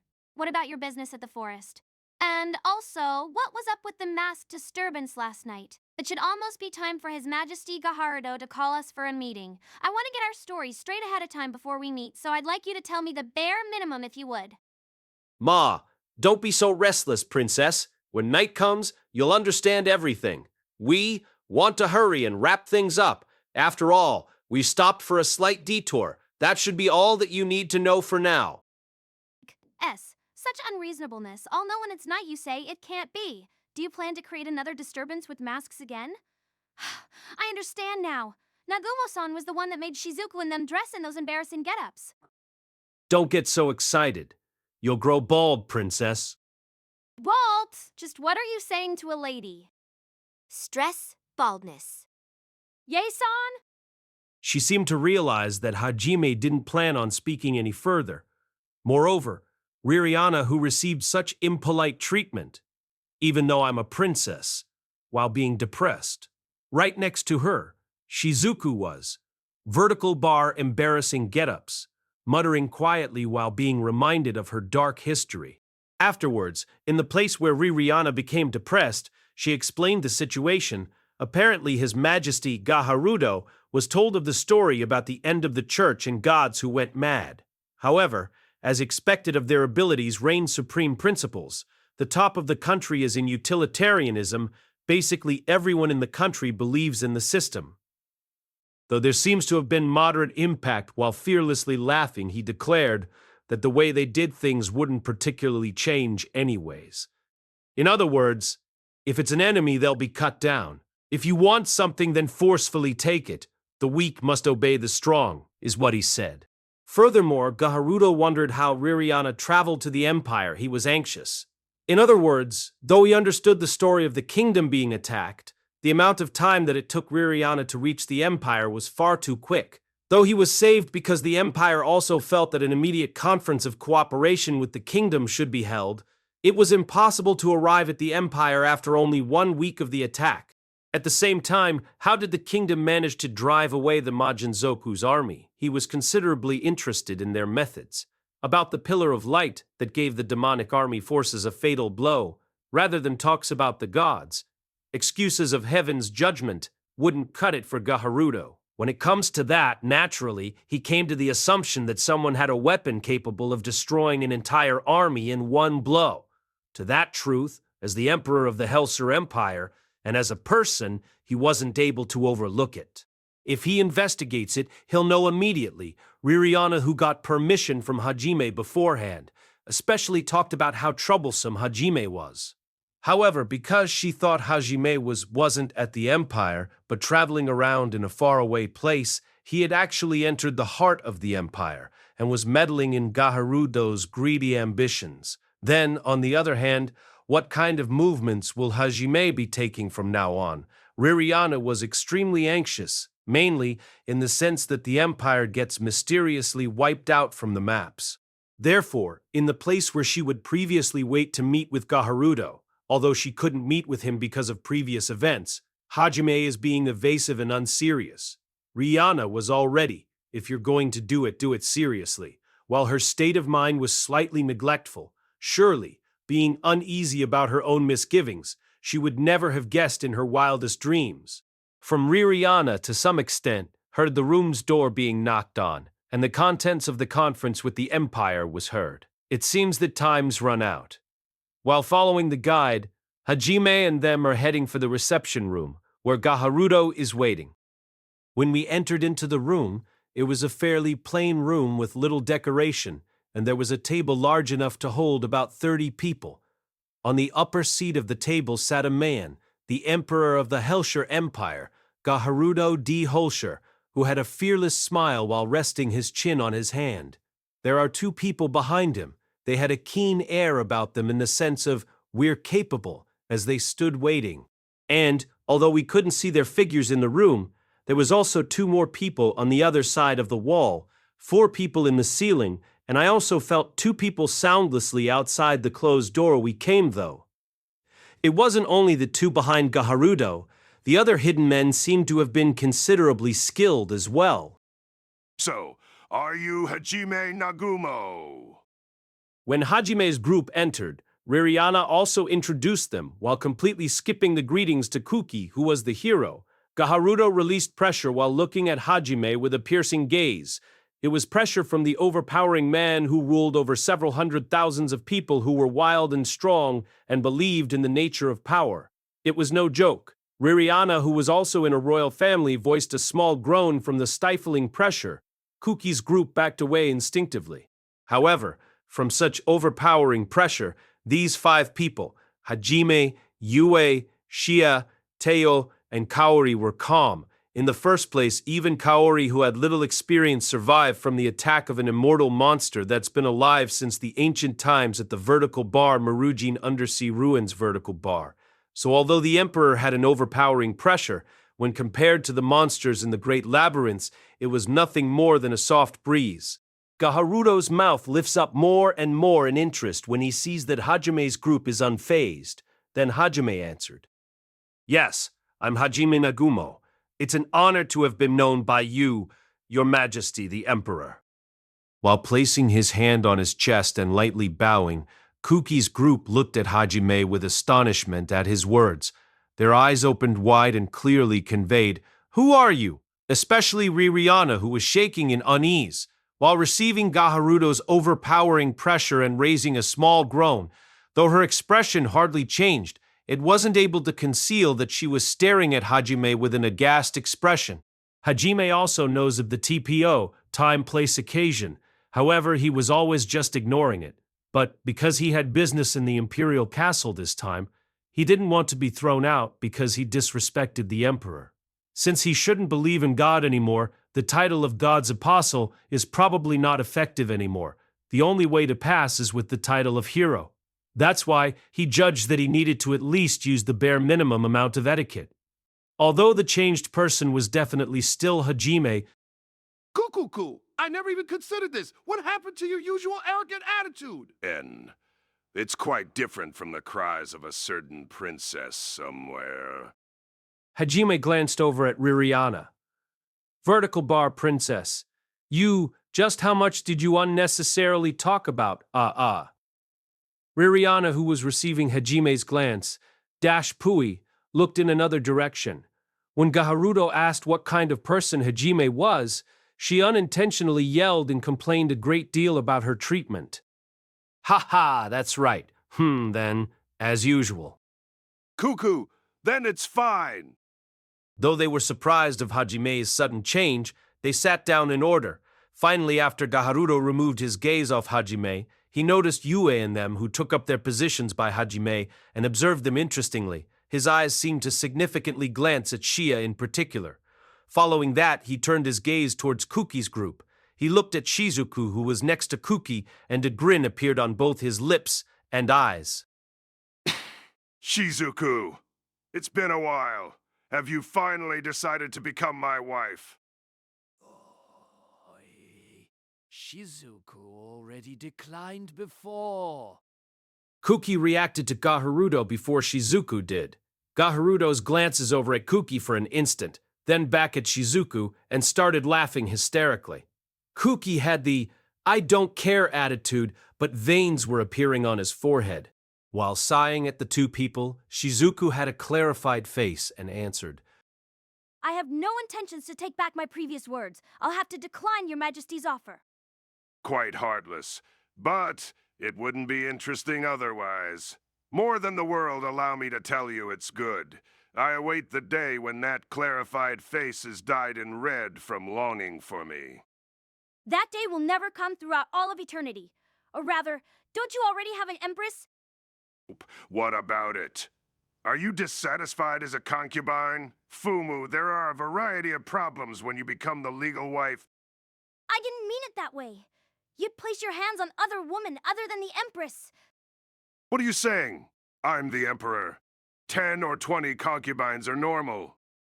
Good, that's right. Anyways, I will not become His Majesty's. Please give up!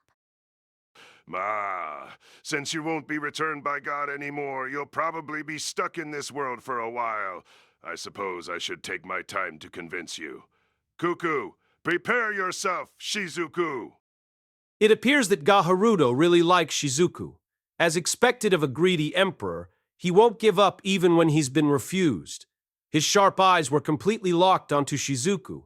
Though Shizuku looks away with an expression that seemed to hate him from the bottom of her heart, she also seemed to not care at all.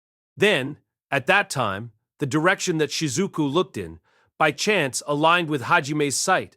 From Hajime's glance at that time, vertical bar as expected of the worldly wise man, a color of amusement and interest was clearly included. The angered Shizuku just used her finger to play with the sugar cubes that were prepared for her tea. Although it wasn't as strong as Hajime's, the sugar cube flew with excellent power. Its aim was accurately flying towards Hajime's. However, it wasn't a direct hit. It flew into Hajime's mouth and was caught. Mogo Mogo. Hajime's mouth moved around with an air of flamboyant pride. After the sweetness of the sugar cube was firmly satisfied, he swallowed it. Shizuku's face was mortifying, however Hajime's was clarified. When Gaharuto saw her in such a state, he turned his sharp glance back at Hajime. It seemed to convey a variety of things. Boo! This is quite the interesting situation. Hajime Nagumo, though I have a mountain of questions that I want to ask you, first of all, answer this. Huh? What is it? Have you already embraced sex being implied, my Shizuku?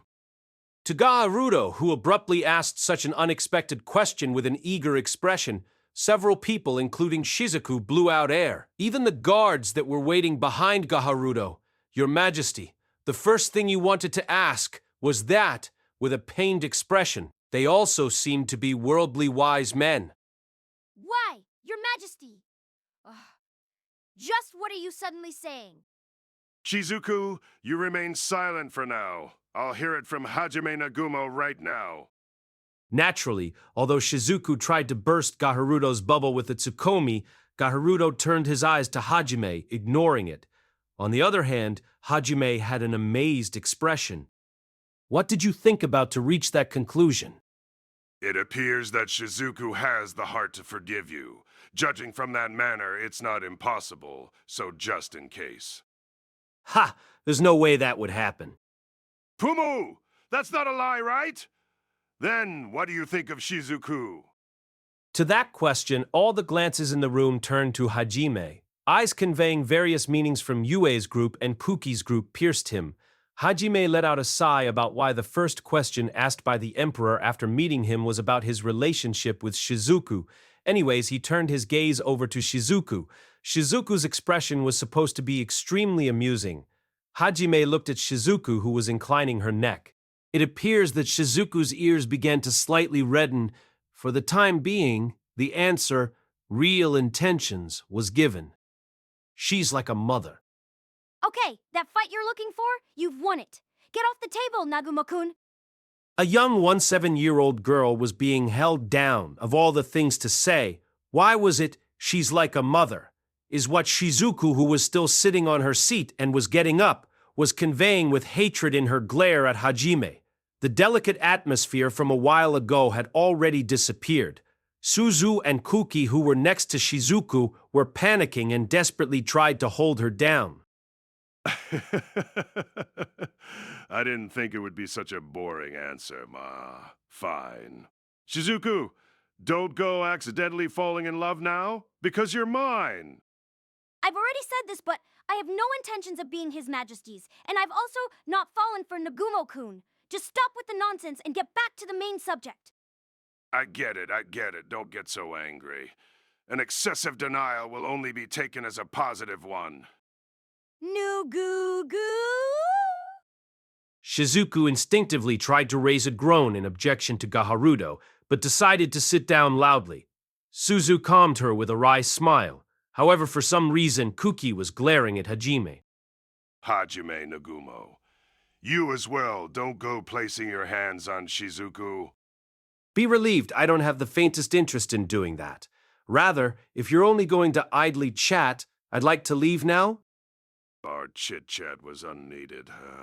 It's a talk about a new concubine or empress that may appear, you know. It even involves the Empire's future. What I wanted to talk about certainly wasn't about Shizuku. You should already know, right? It's about your abnormality. Gaharudo bought time by starting with Shizuku to observe Hajime. He judged it was the proper time, and slowly the entire atmosphere changed. It was different from the playful atmosphere. It was now one filled with ambition. It gave off a radiance of a sharp blade. Gaharudo cut to the chase and asked the biggest reason for meeting with Hajime's group. I've heard about it to some degree from Princess Ririana. You're someone who's made it to the end of the Great Labyrinths and obtained the ability to create artifacts, completely repelled the Majinzoku's army, and was able to travel the distance which would normally take 2 months in less than 2 days. Such an artifact. Is it true? And you have no intentions of sharing those artifacts with neither the kingdom nor empire?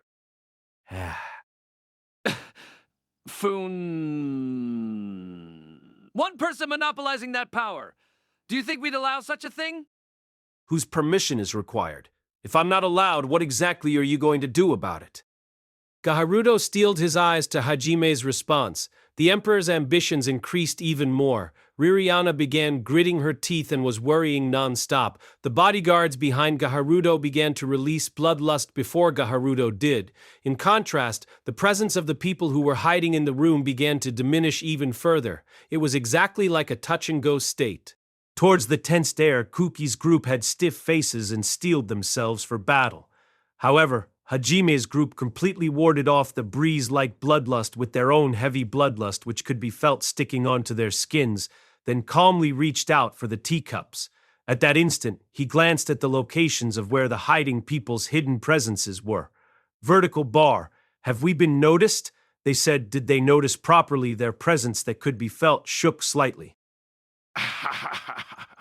Stop it. We were completely seen, though. This guy's a genuine flesh and blood monster. If we fought now, we'd be completely annihilated. Gaharuto was laughing hysterically and hid his ambitions. The surrounding people who had dangerous airs also matched it accordingly. Why do you look like you're enjoying this so much? Oi! I'm the head of the empire, you know.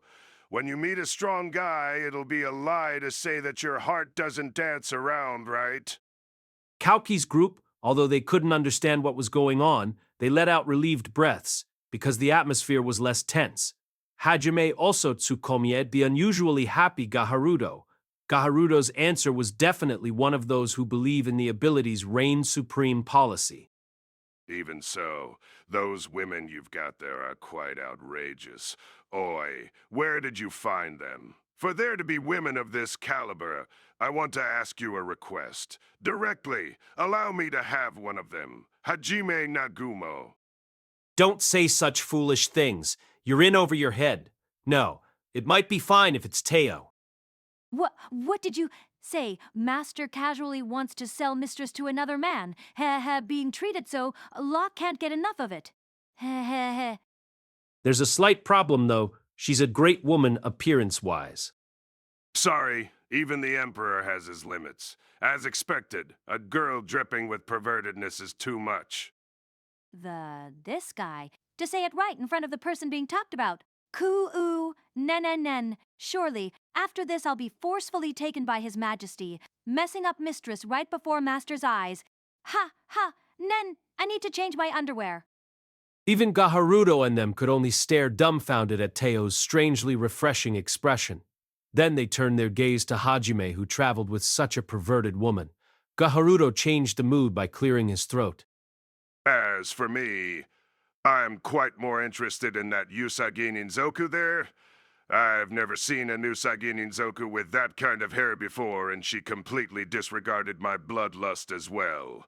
That mental attitude reminds me of the toys that I caught a while ago. How about that one? Towards Gaharuto's word, toys, Shia's eye twitched for an instant in reaction. Yue, who was next to her, clasped her hand quietly underneath the table. Even if you tell me about your toys. You can't think of anything, you mean? Do you want to go check them out later? Actually, I still have more animals. Although they're a woman and a child, they're... I'm not interested. Gaharuto's words were a bluff. Through Cam, it's been confirmed that all the people caught were already rescued. He's probably trying to ask baiting questions. Compared to that, Hajime's answer was only a lie. However, Gaharuto's attack wasn't over yet. Oh, those fellows had special short swords and equipment on the S-Star level. Even then you're not interested, Synergist. None. I see. By the way, yesterday there were some people who managed to break out of the prison in the dungeon. The Imperial Castle was easily invaded and they escaped. That kind of thing could only be done with a special artifacts magic. Do you know anything about it? I don't know. Ha! Then it's fine. This is the last question I want to know of. What do you think of God? I'm not interested. Ah, I get it already. Jeez, you're such an unsocial brat. Gaharuto was cursing as he scratched his head. Dash gaddy. However, he still had a somewhat happy expression. He seems to favor the other party who he argued with. From what he soaked in from the exchange, Gaharuto probably guessed Hajime's was connected with the Haoriya tribe. He noticed that the prison break was through Hajime's guidance, and he seemed to understand Hajime's stance on this world's problems from his short answers. At least it seems like they won't be facing off against Hajime.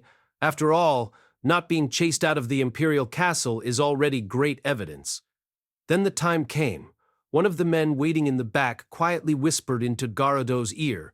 Garudo slowly left his seat.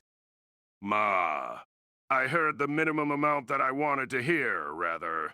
I already understood, so all is well. Ah, that's right. Tonight we'll be holding Princess Ririana's welcome party. By all means, please attend. It'll also serve as my son and the princess's engagement party. Even though the truth is different, if you didn't know of it, the blessings as a hero or God's apostle would be good. I'm begging you here. Heroes only of form. Gaharudo ignored Kuki, and their dumbfounded looks when they heard the explosive remarks suddenly dropped into their ears and provocatively stared at Hajime with a fearless smile. He then gallantly left the room. As a result, Kuki and them regained their composure and quickly questioned Ririana. Riri, what's this about an engagement? Just what exactly happened? That's why Riri is getting engaged with the prince?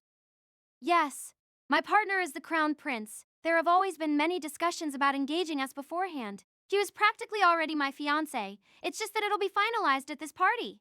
Exactly because we're shaken up by the devil's invasion, is what I mean. What about the kingdom? You don't have to consult this with them? There's already been a majority that consented to it before, so there shouldn't be any objections. To begin with, it was that kind of story. Besides, right now the most substantial person in the kingdom is me. Randell is only in form, because Mother isn't a person to step up into the front. Therefore, there are no problems. Right now, quick decisions are necessary. Ririana said with a resolute expression. Kauki's group had their jaws opened. Then they closed it, with a sour look on their faces. Does Riri like that person? It's not about liking or disliking. This is to build a connection between countries. It's just that the crown prince already has many mistresses. The amount of people would cause you to become offended and hurt your stomach, I think. My position aside, we cannot balance out. If I'm married to the other princes, there's no helping it. Ooh, why? How can you be fine with it, even though you don't like him? To be marrying that kind of man is strange. Cast. If you look at it, that may be what it looks like because I'm a princess from the royal family. Since birth, this was natural. Natural, you say? Even Riri is a girl. Don't you want to marry someone that you actually like? Kuki couldn't understand and yelled. Ririana could only reply back with a troubled smile. Ririana was certainly a girl. She became especially close friends with the women that came from another world. If it's about Koari and Shizuku's girls' talk then, naturally she yearns for a romantic love. To Ririana, who was wryly smiling, Shizuku stopped Koki, whose arguing became increasingly wild. Inside, where the delicate atmosphere flowed, Hajime slowly left his seat and tried to leave the room as if nothing happened. To that, Koki let out his feelings that had nowhere else to go.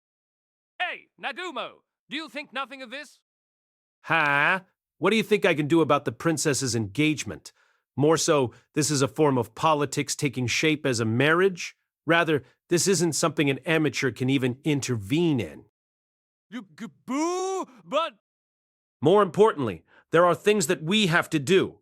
If you do something rash and end up obstructing us, I'll knock you down flat, all right? After Hajime said that, Yue and them also quickly left.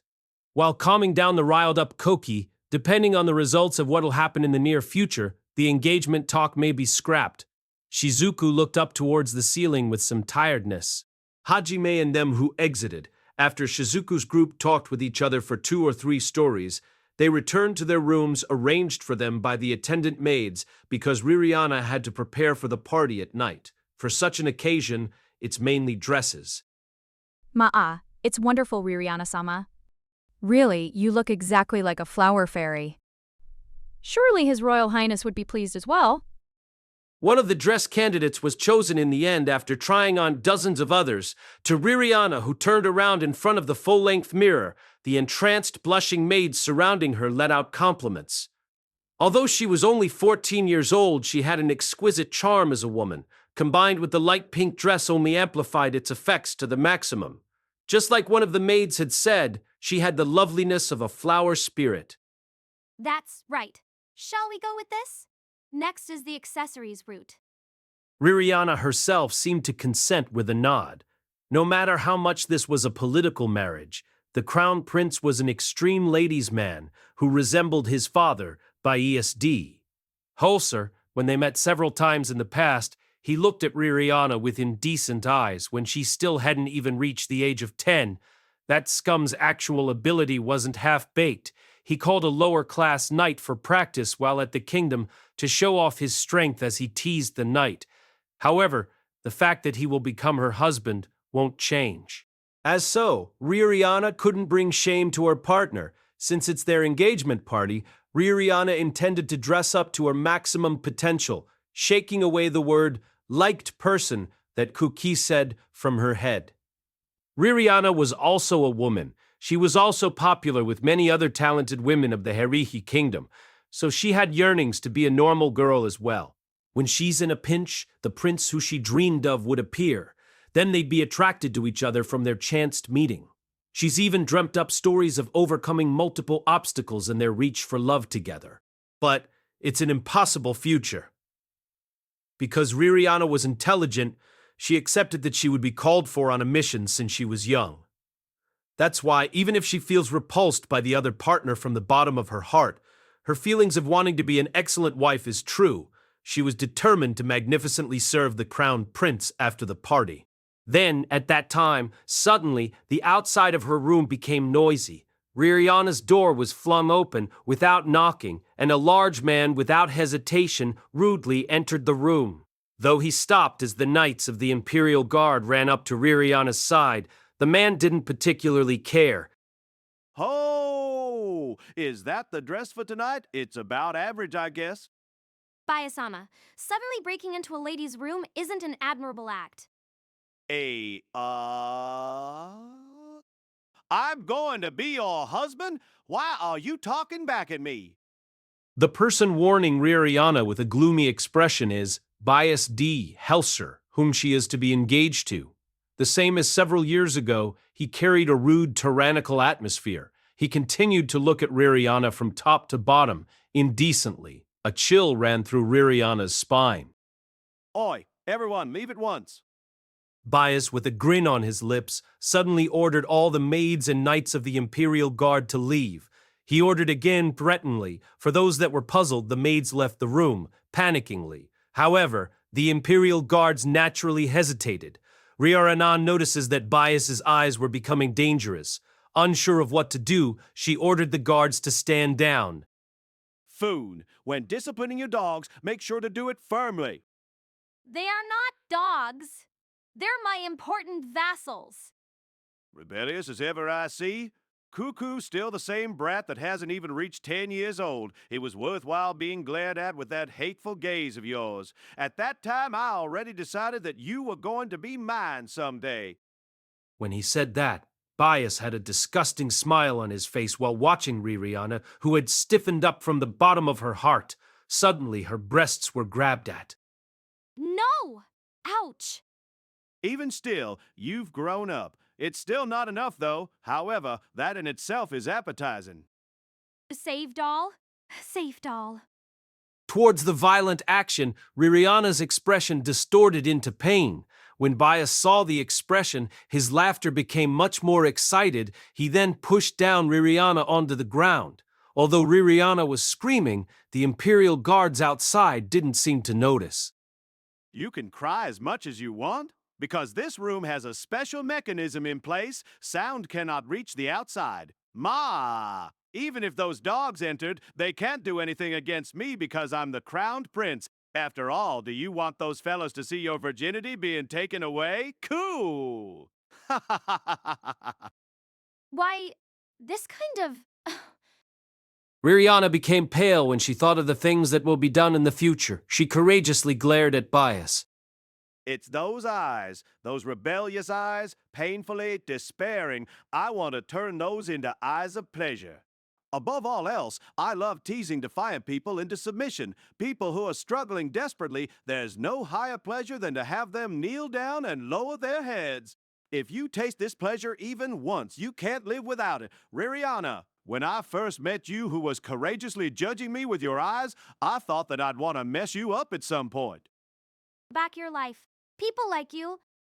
Nah, Ririana, rather than after marriage, if you lose your virginity before the engagement party, what kind of face will you have at the party? While enduring the pain from your groin, what kind of expression will you have in front of the people? Hey, I just can't wait to see it. For example, even if she feels disgust towards the other party, if she properly supports him as a supportive wife, surely, eventually he will become a splendid emperor. No, the heart that Ririana steeled up had already started cracking. Ririana realized. In front of her was a grinning man who wanted to see the enduring Ririana's tears fall out desperately. In another sense, he was definitely the crowned prince of the empire. The dress that she chose in order to not shame Bias was torn by his hands. The skin of a stainless gem was exposed. Rihanna's face blushed in shame. Both of her hands were suppressed above her head. She wasn't able to conceal herself with her legs. Bias, while smirking, possibly attempting to kiss her, his face was slowly coming closer to Ririana, almost like Ririana's eyes remained opened wide, full of fear. Ririana couldn't turn her face away because her chin was held in place, unknown to herself. Tears began to flow from her eyes due to the fear and shame. Then she thought, I prepared myself for the marriage, but as expected, it was impossible. This is too much. In reality, she wanted to dedicate her body and heart to the person she liked and wanted to become happy with them. That was her sincere feelings as a woman that leaked out from the concealed armor called a princess. And the stories of Kaori and Shizuku were recalled. Appearing at the time of a pinch, attacking and bringing down the unjust, it was said to be rescued from a swamp of danger, exactly like a fairy tale story. If she prayed for it, would she be saved? Ririana laughed at herself for thinking such foolish thoughts. Still, her heart wished for it despite so. Bah! Save me! Then, at that moment, Ririana, who was pinned down by Bias, saw something approaching from behind him. Something like a small spider fell from the ceiling, and she witnessed it land. Eh? Ririana's eyes opened wide in surprise at what was before her eyes. When the spider took one step with its foot, it sank into Bias's neck. The leg pieced, though. Ow! What? Just now, my neck? He felt pain running through his neck. Bias, who was about to lock lips with Ririana's, stopped and felt his neck. At that time, the spider had already retreated back up its string and onto the ceiling. Ririana watched the scene in amazement. Bias suddenly became sluggish, and his eyes were starting to shut. Immediately after that, he lost consciousness as is, and fell down onto Ririana. In front of the confused Ririana, again, the spider climbed down its string onto Bias.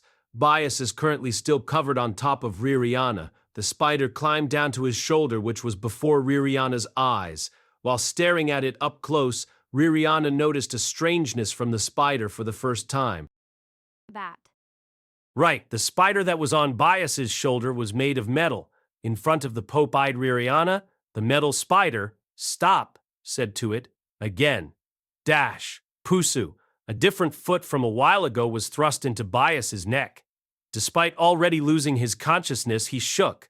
Bias started trembling. He was still breathing, so it wasn't meant to be a decisive blow. Ririana didn't think its purpose was to actually deliver the final blow, though. And the girl stared quietly at the spider before her eyes. If Ririana looked closer, she noticed that the metal spider had a luster like crystal. It crawled up its string and smoothly returned to the ceiling. Wait, please wait! By any chance, are you… Although Ririana called out to it confusedly, the metal spider continued on, ignoring her. While clinging to the ceiling with its 8 feet, Kisa, it moved towards the outside wall. Then a slight red light was emitted. It walked out of the room while closing the hole it made through the wall and escaped. While sitting down, Ririana used the torn dress to cover herself, and at last the situation was understood, she muttered to herself while smiling. Bias was Ririana's fiancé. Just now in the place that she was helped, she understood when it patched up the hole. But still at this time, having answered her plea for help, she was helplessly glad. She gripped both her hands tightly as she held down the torn dress on her chest. Alternatively, it looked like she was grasping onto something else. Thank you, Nagumo-san. Hajime and them who left the reception room was guided into another room by the maid attendants. After sending away the maid, Hajime, who always had his eyes shut and was concentrating on something, abruptly opened them. Yue, who noticed, called out to Hajime in fewer words than usual. How was it, Hajime? Excellent. There was something troublesome in the middle of it, though. 60% of the plan was completed. The voice that answered Yue was slow and was concentrating on something else. That's fast. As expected. Are there many traps? That's right, but there's no reason to disarm them all. Fumu, it's great that there's a party today. If people gather, it's easier to move around in various ways. It seems that people have finally begun to gather at the party hall. Huh? Will it go well? Shia said with a slightly uneasy expression. After all, a once-in-a-lifetime great event that'll decide her family's futures is on the line. It would be weird if she wasn't tensed. Towards such a Shia, Hajime felt her Usamimi's. Yue caressed her cheeks. Teo was brushing her hair, and Kaori tightly clasped her hand. To the smiling companions, Shia's feelings began swelling up in her throat. However, tears did not come down. For instance, even if it were tears of joy, it'll be far too early to be crying when nothing's even started yet. In its place, just like always, she smiled her bright smile. I'm not alone. My family is here too. I'm blessed to have them. Her smile revealed such thoughts. It was the charm that Hajime and them liked about Shia. Hajime, who confirmed that Shia had smiled, is happy to have such a powerful companion, and a smile that resembles a child's mischief grin appeared on his face. Now then, shall we prepare the stage for the main characters? To those words, Shia, Yue, Teo, and Kaori also had a similar smile and nodded powerfully. The sun has completely fallen, the corners of the imperial castle become encased in darkness. 2 Empire soldiers were on patrol around the perimeter of the building leading to the dungeon. Some kind of torch-like fire magic was burning brightly in their hands. They're paying a lot of attention towards the darkness in case of intruders. The upper brasses party should be around this time. I bet they're eating delicious food. Oi, don't talk about meaningless things. If it's found out, we'll both be held responsible. The soldier's sigh was mixed in with his grumbling as he looked towards the light of the other soldier further up ahead, though both of them were frowning. Their expressions were due to different reasons. If anything, the atmosphere was like the feeling of becoming even hotter because you've complained about the heat being hot. In the back of their heads, they both released a complaint. Though, however, you've also woken up early. You'd also want to attend those kinds of things? Well, yeah. Though, if we were allowed to go, there would be the problem of not having money nor, woman. That's right. After eating and getting drunk at the party, they'll be playing with the ladies until morning. It's like heaven. Rather than some meaningless patrolling, I want to embrace women. The Usagin and Zoku women would be good. You like Usagin and Zoku women, right? Although all the other demi-human women have nice bodies, the only thing you think about at the brothels are the Usagin and Zoku. That's because those guys are the best out of the bunch when threatening them. They cry out in a good voice. That's a rather distasteful hobby. What are you talking about? Don't you think that the Usagini Zokus just give out a... Please tease me, Ara. I'm only granting that wish. Even you like to crush countless people down. There's no helping it, though. They cry out in a good voice. The 2 patrolling soldiers looked at one another in interest and began laughing out vulgarly. In the Empire, the fact that demi-humans were considered tools won't change. In order to release their stress and sexual desires, there were many variety of tools that they could use. Therefore, these 2 are special. Not through their sadistic characters, though. It could be said that it was common sense that every Empire soldier had the tendency of liking to shame their partner. Then, at that time, one of the soldiers gave out a voice and expression as if they saw something unknown in the shadows of the buildings. Oi, just now, something... Huh? What is it? While thrusting out the torch before himself, the soldier was moving towards the building's shadow. The other soldier also followed along while voicing out his doubt. The first soldier proceeded to say, "Is anyone there?" But there was a gap in the buildings that was just barely big enough to fit one person. He turned the torch of fire towards it. However, there wasn't the figure of the shadow he had seen a while ago. "Did I see wrong?" he muttered as he sighed in relief. Then he turned around to look at his comrade while smiling wryly. My bad. I saw a raid. Oi, Maul, where are ya? Maul! His comrade was not there. Only the torch that he held was on the ground where he was once standing. Where did he go? The soldier looked around restlessly throughout the vicinity. However, there wasn't any shadows of a person. Then he felt a cold sensation running through his spine. He began to feel fear welling up. The soldier went to pick up the torch that was suddenly fallen on the ground and called out to his comrade in high tension, Oi, Maul! Quit joking around, goo! At that moment, two arms expanded without a sound from the gap in the buildings that no one was at earlier. A black frosted knife that absorbed even light was being gripped in one of the hands, which seemed to have grown out directly from the darkness. Simultaneously, one hand covered up the soldier's mouth, and with the other, stabbed him through his medulla oblongata. It's a part of your brain. In an instant, the soldier's body that was convulsing started relaxing as strength left his body and disappeared into the darkness as it was dragged by the two arms. And before anyone noticed, the torch that he was trying to pick up had disappeared and nothing was left, only a lukewarm evening wind blowing softly.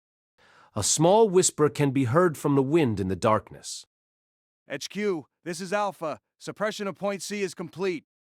Alpha, this is HQ. Roger that. Move towards Point E. There are 4 sentinels. Sneak around from the east. HQ, this is Alpha. Roger that. After whispering that, 2 or more people wrapped in black clothes from head to toe starts moving one after the other. Though they tightly concealed their faces with a black cloth, only their eyes were clear so that they could see. A sharp gaze was peeping out from there. In addition, they had 2 small swords bundled on their backs. If they were seen by a Japanese person, they would probably say, "Vertical bar! Ah, a ninja!" But even if you can't identify the specific individual, unfortunately, their true identities could easily be seen, though. That's because overhead of the covers you could see 2 grown Usamimis standing tall. No matter how you looked at it, they were clearly Usaginzoku, the Hauria tribe. They were concealing themselves under the darkness and shadows of buildings. They quietly peeped their face through there and saw the reported 4 sentinels, which were broken into 2 pairs. A hand signal is sent towards the 3 people who were behind the Hara tribe member that called HQ a while ago. The 3 people nodded in unison and slipped back. They disappeared into the dark as if they melted completely. After waiting for a few seconds, from the place that was pointed to, Chica, one of the sentinels' glances deviated, and lights twinkled. Similarly, they didn't actually enter the sentinel's view. One of the Horia opened a lid of a lighter-sized container for in an instant. This had a green light stone inside which imitated a flashlight. The Horia, which saw the signal, began to move while issuing orders with hand signals towards the 2 behind him. The moment the 2 sentinels were out of each other's eyesights, they lowered their presence to the limit and quickly approached. One person covers the soldier's mouth and nose, while the other stabbed him through his medulla oblongata. Another also thrust through the other soldier's kidney while restraining him with one hand similarly and knocking him down to the ground. The last person was taking the torches that the sentinels dropped and put out its fire and confirmed that there are no traces left. Then they dragged the bodies into the shadows of the buildings quickly. However, as expected due to the long silence from the other pair, the 2 sentinels turned their glance. The appearance of their comrades, which they glanced at earlier, were no longer there. There's not even light from the torch, only darkness. Where did those guys go? The sentinels looked hard with doubtful expressions. They managed to see a shadow that moved faintly in the darkness. It was the figure of something big being dragged. Vertical bar. Anyway, this is bad. Jay, the sentinel, stretched out his hand to reach the alarm whistle which hung on his neck. In the next instant, a knife was stabbed into the sentinel's neck. There was no time to scream nor time to feel pain. His consciousness drifted into eternal darkness. Next to the sentinel which held his whistle, similarly was his comrade, who was also stabbed by a knife and dead. At the same time, the torches were put out and they dragged the bodies into the shadows of the building. Presently, similar slaughters were being carried out everywhere at the Imperial Castle. A lot of stationed soldiers, which were in pairs of 2 or more, have already experienced an eternal separation from their bodies. Soldiers who were sleeping in the barracks were drugged with sleeping pills made in the sea of trees, which put them into a deep slumber. Even if the alarm was sounded, they'll still be sleeping until morning and their fatigue would be fully relieved. A crescent moon is now floating in the evening sky. Its other name was the second moon, where it was so thin that you can kinda see it but kinda not as well. It was exactly like the smile of Demon. The people who praised the principle that strength reigned supreme and cursed the weak seemed to be completely laughed at under the moon. HQ, this is Alpha. Suppression of point H4 is complete. HQ, this is Bravo. Suppression of all of point J is complete. HQ, this is Charlie. Scattering of sleeping medicine in the barracks is complete. HQ, this is Echo. The prince, eldest grandson of the emperor, and 2 princesses have been captured. At the brightly glittering party hall, Hajime had an unusual smile on his face, which was usually impossible, and was talking with the aristocrat of the empire. Then he heard the reports of the Haria, which was entering his head, one after another. The hall was large, many places were gorgeous and decorated well. It was in the form of an all-you-can-eat buffet. There were hundreds of dishes and sweets being displayed on the snow-white tablecloths spread on the tabletop, and waiters skilled in etiquette were distributing glass gallantly as they walked. All of the people participating were VIPs of the empire. It was only people wearing glittering, showy clothes with an atmosphere of mutual understanding of civil officers and military officers. Military officers had conceited personalities. Because of the principles they believed in, the civil officers stood in relief and realized that the military officers were of a higher standing. Did you see a beast? Hajime's voice was heard positively speaking with those military officers. After all, he was God's apostle, and in the heroes group, to general people he was a strong man who participated in the capturing of Vertical Bar Orchestrate Labyrinth, Vertical Bar, an indispensable force for the world. Strength was likely the standard existence which interested them all. Of course, there were also secret desires to create good personal connections with him as well. To begin with, presently, the people talking to Jaime that had no ulterior motives and interests seemed to show more interests in the pretty women which stood by his side and never left it since the party started. It was obvious since their glances were always briefly turned towards you and them who waited behind, Hajime, as they talked with him. But it wasn't completely unreasonable. The party was to welcome Princess Ririana as well as her engagement party. Yue and their existences were rather than an uproar of decorated flowers being on display, it was more of the sense of being the leading role of the hall. Shia wore a moonlight-colored miniskirt dress which exposed her slender and beautiful legs. However, it wasn't vulgar. From the skirt extending softly, it created a unique atmosphere which empowered all of Shia's loveliness. It also matched her beautiful straight hair, which hung straight down. Those factors were probably what gave her so much cuteness and elegance. Next to her, Tio, who was elegantly tilting her wine, wore a black long dress, which was similar to her usual black kimono. However, because the dress was the type to show her body lines, she had an intense body line without any irregularities.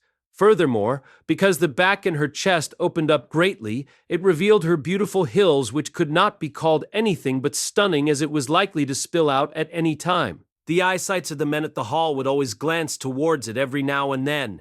They were attracted towards the lethal weapons. One after another, their women partners gave them all glances of disgust. Kaori was dressed in a slender line dress which completely exposed her shoulders. Although her body line wasn't as intense as Teo's, its balance was definitely molded by God. Her beautiful legs momentarily peeped out through the skirt, which had a deep slit like the Chinese dresses called the qipao. Along with the brightness of her silver hair, it caused her sex appeal to show, and eyes unintentionally turned towards her. And Hajime's favorite, his beloved blood-sucking princess, wore a pure white wedding dress, modoki. The cloth was lustrous, her shoulders were exposed, and her skirt's hem was ruffled with frills which expanded out greatly.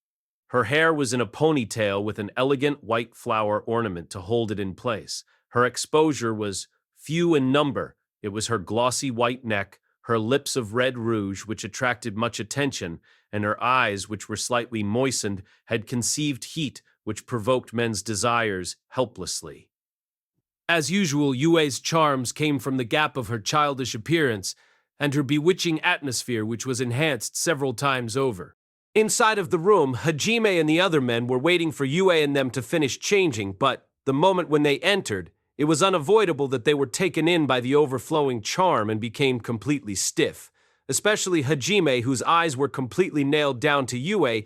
Anyone who saw it would notice that his heart was completely taken away. Yue as well probably understood it.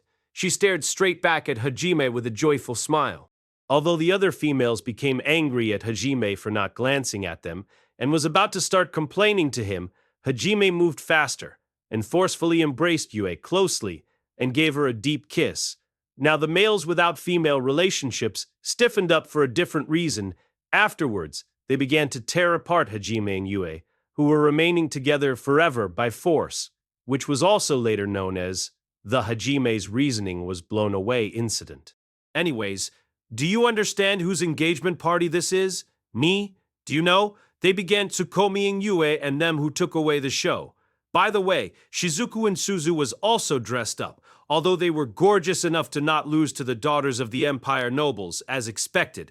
They weren't at the level of taking away Hajime's heart like Yue and them. Rather, they had no strong motive to do so in the first place. To begin with, they gave out less of an impression when compared with Yue and them's mature impressions.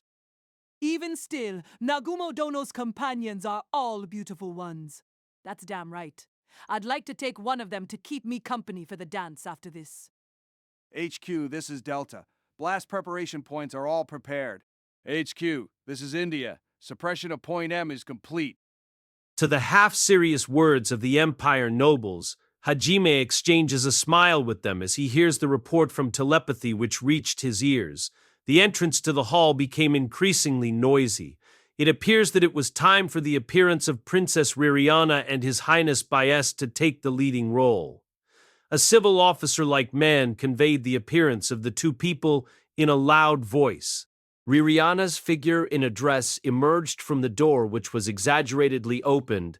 People in the hall raised out voices mixed with surprise and perplexity. It was because Ririana wore a jet black dress which seemed to breathe in all the lights. Normally, if you consider Ririana's figure and the outline of the engagement party, a brighter dress would be much more suitable. Towards that fact, I'm here out of obligation, vertical bar, kind of feeling along with a cleansed face.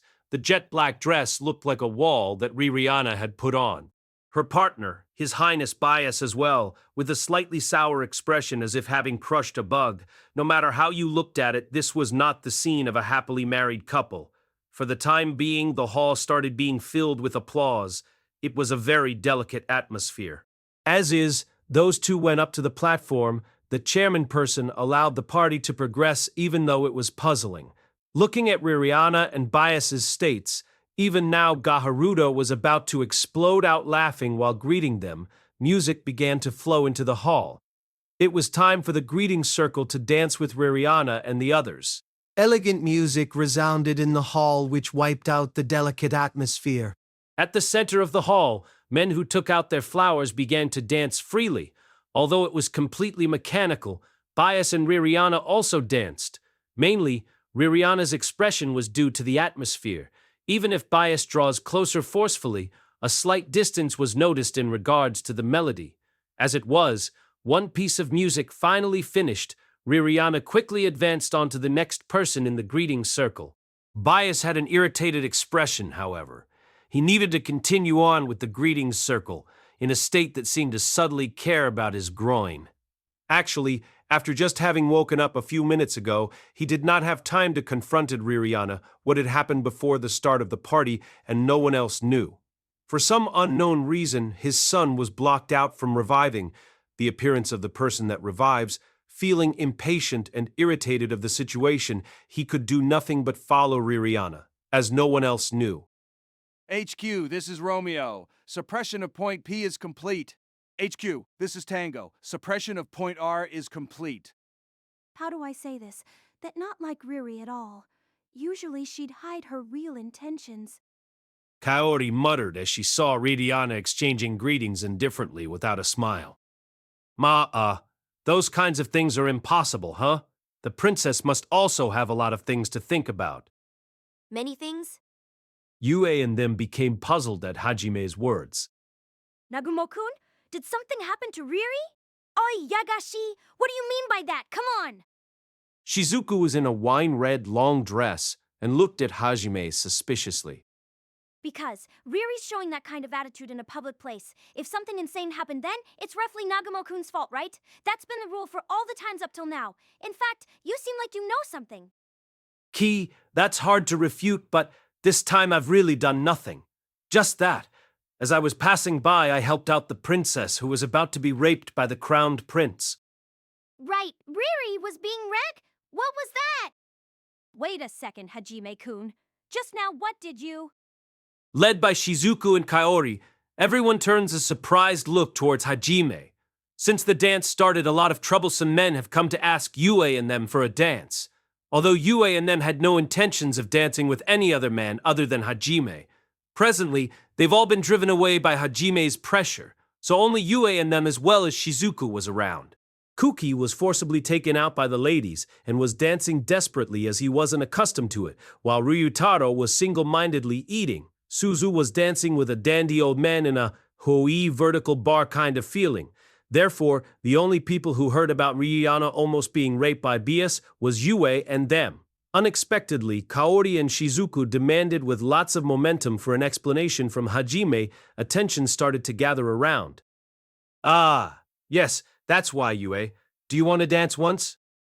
And mine? I'd be pleased.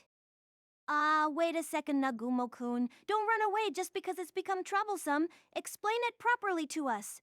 That's right. It's an important matter. Properly explain it. According to Shizuku's words, Hajime, who thought that an explanation would be too troublesome, took Yue's hand and planned to escape onto the dance hall. In another sense, the attention was focused on the girl with a pretty face which resembled a work of art much more remarkable than Ririana, who was the leading role, and on the boy who was her partner, Tuxedo Vert, with white hair and an eye patch. Normally, in order to match Yu, who was accustomed to royal dances and was leading, Hajime decided to use light speed while dancing. Since the dance was being observed, he wanted to look good. Joyfully, Yu's expression was that of someone who was filled with happiness. And Hajime's eyes were softening towards that, combined with their clothes and looking from the sides.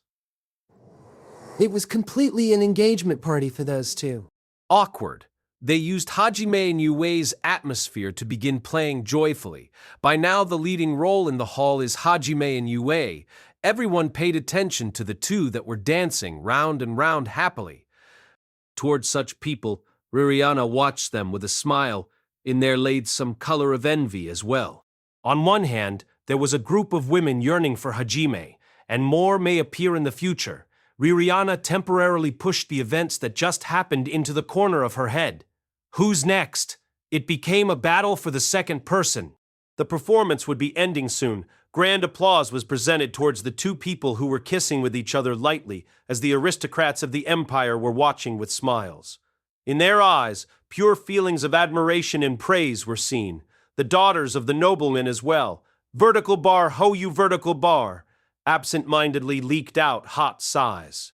Hajime and Yue gracefully bowed in return towards the applause and returned to their friends while holding hands.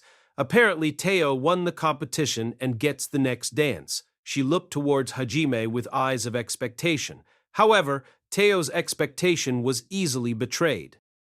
Nagumo Hajime-sama, would you please accompany me for one dance? Right, it was because another person had already called out to him. The other person was Ririana. Princess, for the leading role to be separating from their partner, what happened suddenly? Ara, that leading role was just deprived of her seat, so aren't those words rather cruel? Isn't it because you've got that work face on? Actually, is it all right to leave the crowned prince alone? If it's about the greeting circle, it's practically finished already. Now is the time to enjoy the party. In the first place, we're supposed to dance with several people. Look, the crown prince is also dancing with one of his mistresses. A mistress? You don't look concerned at all, huh? Fufu, rather than that, I'd like you to take my hand soon. Can you not dance? Hajime noticed that Ririana didn't only want to dance, but also say something. He could roughly guess what it was she wanted to talk about. With a, "What should I do?" he scratched his cheek. To be honest, he wanted to keep bathing in the afterglow of dancing with Yue. Then, towards the hesitating Hajime, Yue, who was next to him, said, "Me." It seemed she said that to convey to not disgrace Ririana at a public place. Yue understood that Hajime couldn't decide on what to do, so the "me, ja," that was said to decide things for him. "Ah, I get it. I would be happy to be your partner, princess." Had they attracted attention, there was an unusual action of Hajime respectfully taking Ririana's hand and led her towards the center of the dance hall. Previously, the dance with Yue was still probably within their minds. Ririana has a slightly ashamed attitude, and the degree of attention towards that is high. By the way, during the interactions with Ririana, nobody cared about Teo, who hardened up as her hand was held out for a long time. "This timing, so it's come. Whatever you do, I understand, master." Ha ha! N vertical bar, with reddened and blushed cheeks, nobody bothered to Tsukami. The melody of music began to flow out calmly. Ririana and Hajime were sticking close to one another as their bodies shook waveringly gracefully. Ririana whispered quietly while her face drawn close to his shoulder. Thank you very much for a little while ago. As I thought, it was that, so you know. Best. Such an insane situation, it couldn't be anyone but you, right? Besides, your deep red is very beautiful. I wouldn't mistake that. Is that so? Ma'a, the first prince of the empire, is also stuck with that. It's only a temporary measure, though. Sooner or later. You're just saying it blatantly, huh? But even if it was just an example, I was glad. I heard from Kaori about when you saved them. I longed for that a little bit. She said as she separated from Hajime's shoulder with a little smile on her face. That smile was Ririana's original charm, which couldn't be compared to with the one seen with Bias a while ago. The surrounding aristocrats which were paying attention became slightly noisy when they noticed. "And are various things settled about your attitude in that dress?" Does it not match me?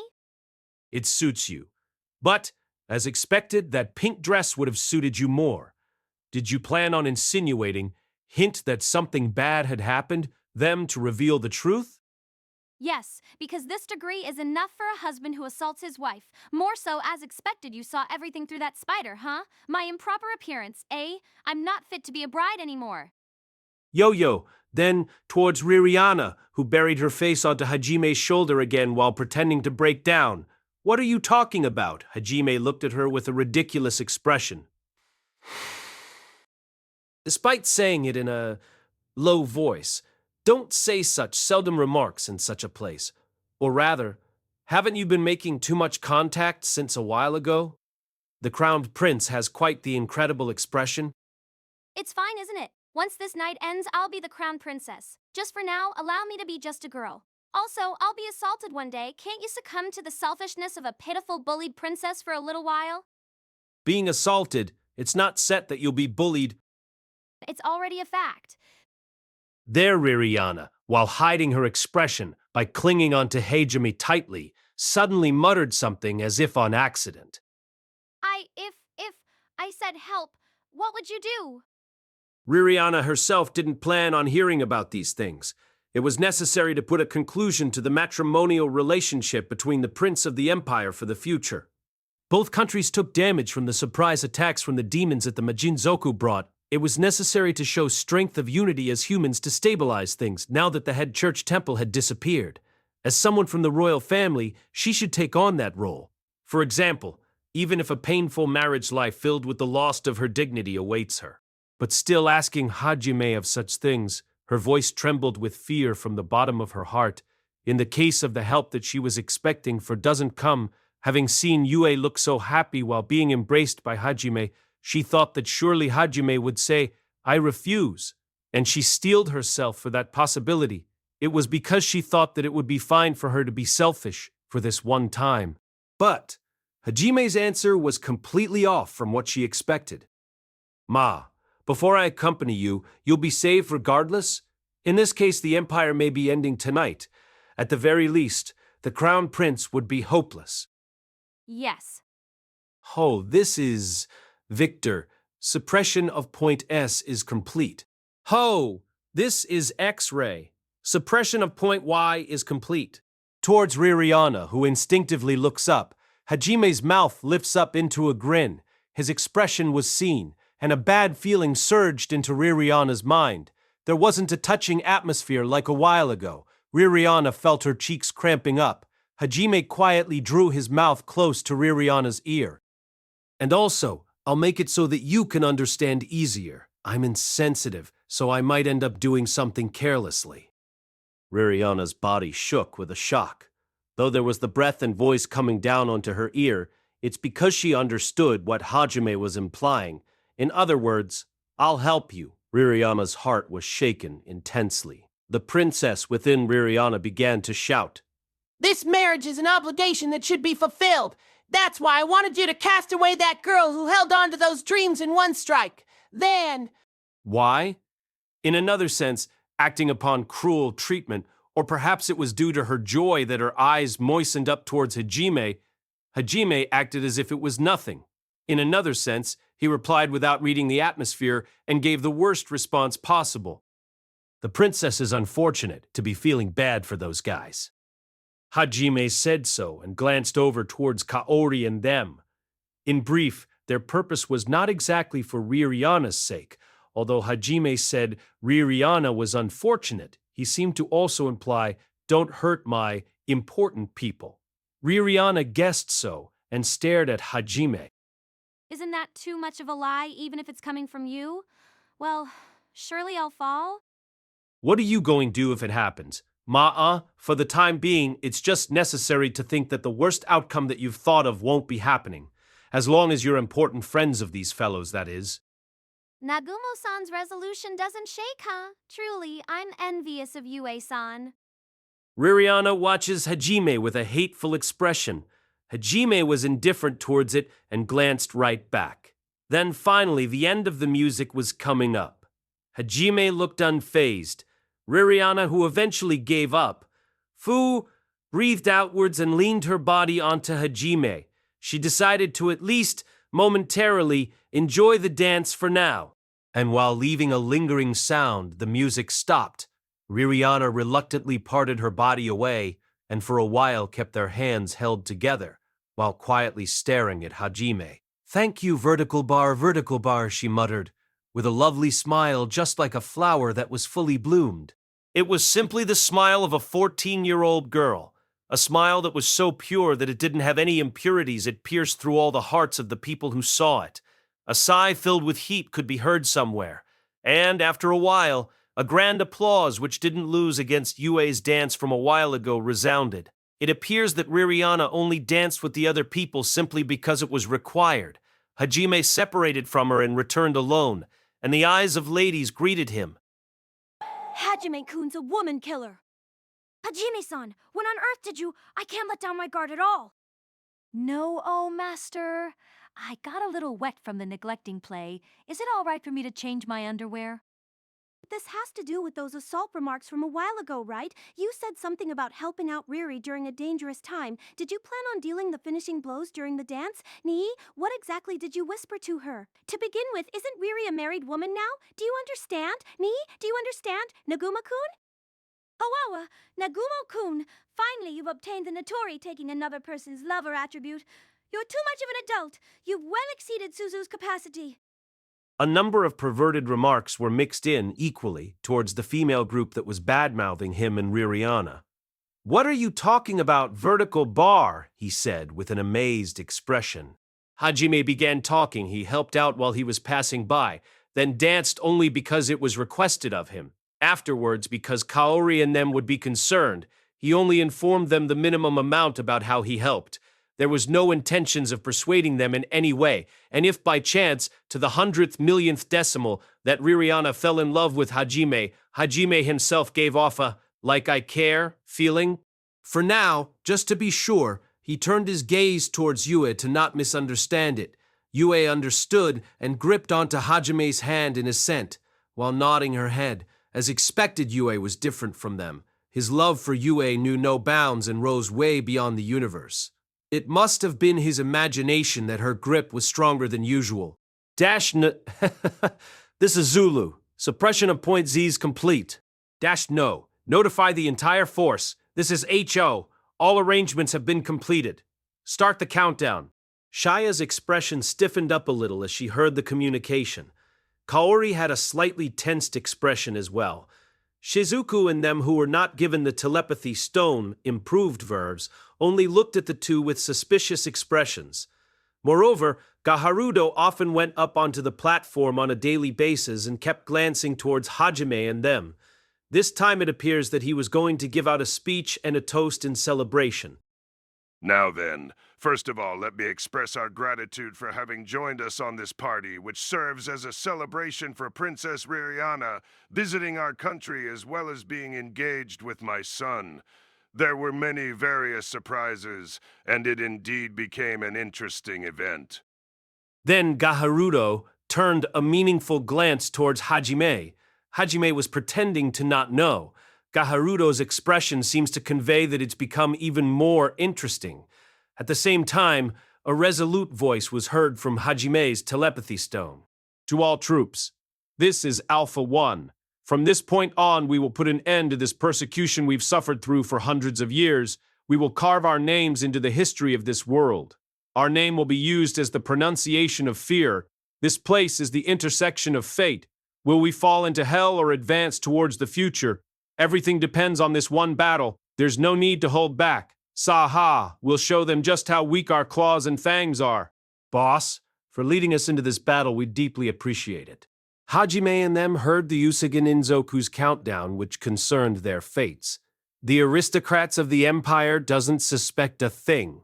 The speeches of the two different races overlapped with one another. The party has only just begun. Tonight, eat a lot, drink a lot, and dance as much as your heart pleases. It will become the best blessings for my son and daughter-in-law. Sa, raise your cups. As Gaharudo confirmed that everyone in the hall held up their cups, he poured himself wine to the very brim of his cup, and, with his breathtaking initiative with a dash Su breathing in with ambition, the other side of the telepathy also, once again similarly, and the countdown has finally. The unity of humanity will become stronger with this marriage. There is nothing to fear. We are the glorious human race. LLLL for glory hash, JI3. -90. I wish you great fortune in war. At that moment, all lights vanished and the hall was swallowed by darkness. Aya! What's with this? The aristocrats of the empire who were suddenly deprived of one of their senses shouted out angrily in a shaky voice which contained confusion and unrest. What's run, Gea? What happened, Goo? A relatively calm person tried to create a sphere of light while giving out instructions to others to secure their vision. However, the sound of a scream and something falling down happened right afterwards. At the same time, the confused aristocrats all began screaming one after another. The place soon sank into confusion once again, especially the mademoiselles who completely fell into panic and began running around blindly. The sounds of collisions and people falling resounded out rapidly from various places. Calm down. Can you bastards still call yourselves soldiers of the Empire? Gaharudo's voice, filled with ambition, resounded throughout the hall in the darkness. With the loud, scolding voice, the aristocrats who started falling into panic and screaming due to the darkness stopped. However, Gee, sneaking around so annoyingly. Countless arrows came flying towards Gaharudo from the darkness. With short notice, a surprise attack of arrows which held amazing speed and power attacked Gaharudo from all directions. Moreover, it was pulled off with exquisite timing. Being bombarded with arrows which were incredibly accurate was definitely a bad position to be in. With so much flying towards him, Gaharudo had no choice but be pushed into a one-sided defensive battle. He couldn't afford to give out instructions to recover the situation anymore. Still in the pitch-black darkness, while fending the blows with the ceremonial sword, he could only grasp where the arrows were coming from, due to the noise of them cutting through the air. The noise surrounding Gaharudo began raising out roars. Jin! Jin! Jin! The sound of metal colliding resounded out. The sounds of people's screams resounded one after the other while collapsing due to Gaharudo's scolding. People who regained their calm created fireballs to act as a light. They called out to the guards loudly while looking around their surroundings with a fierce expression. Something like a black shadow zinged by in the edge of their sights. It traveled quickly, as if slicing through the wind. Who are Yaigebu? Immediately, the aristocrat man tried to shoot a fireball towards the shadow. However, the shadow that dashed out from the darkness, dressed in black, Usamimas, immediately pulled out a small black sword which completely blended in with the darkness. As if it was a joke, a head was mown down instantly. Pawn.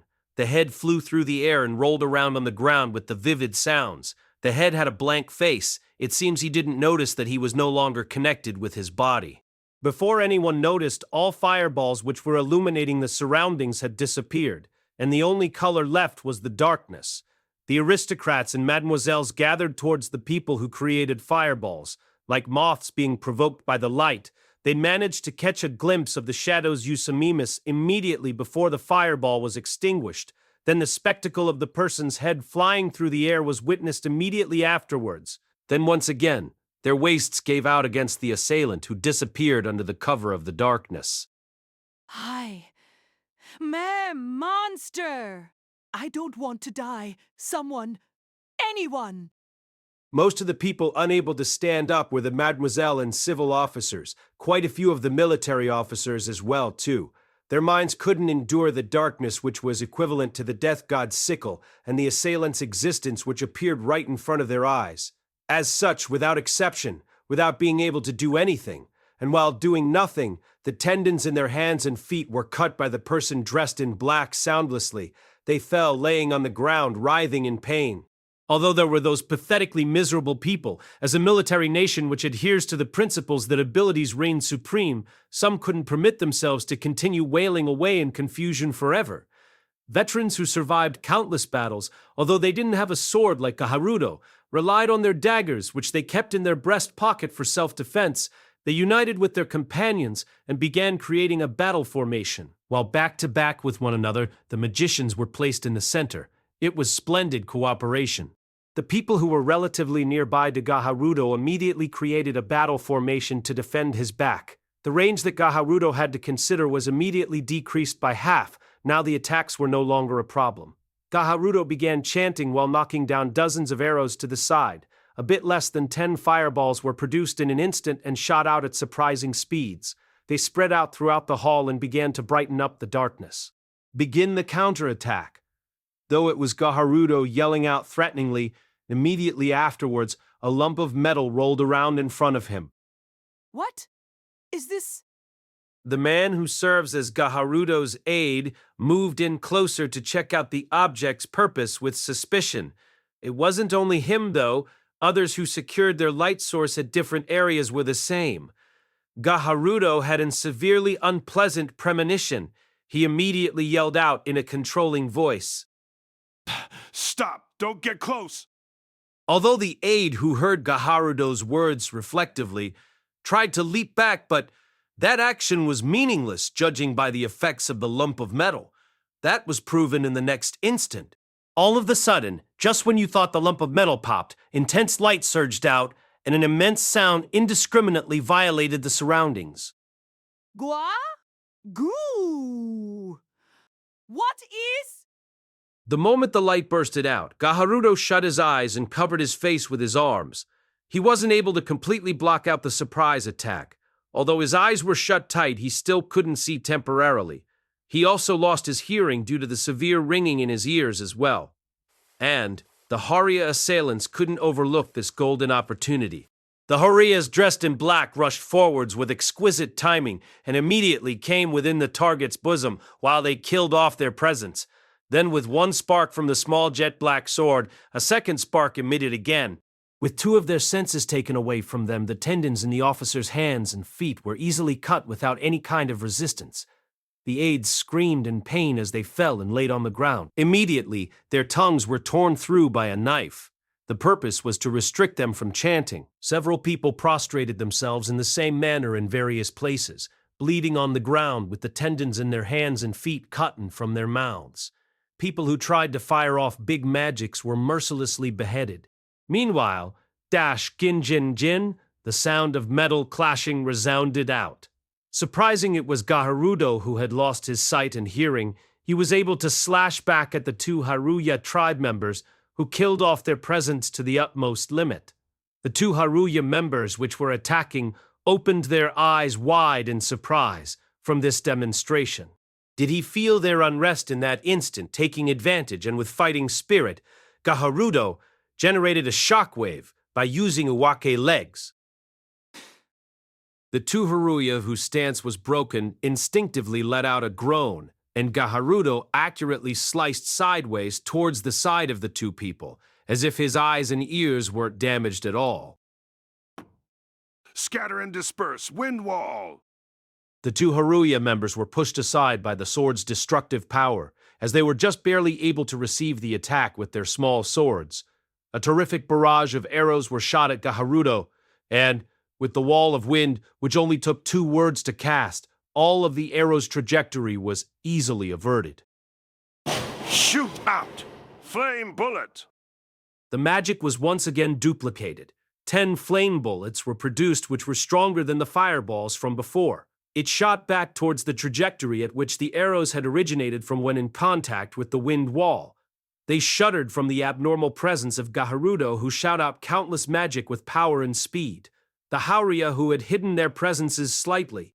Gaharudo's closed eyelids opened up slightly, although he shouldn't be able to see yet. His eyes carried the light of a dangerous wild beast. And with a grin, he turned his neck and glanced accurately at the direction where the Haruya were in the darkness.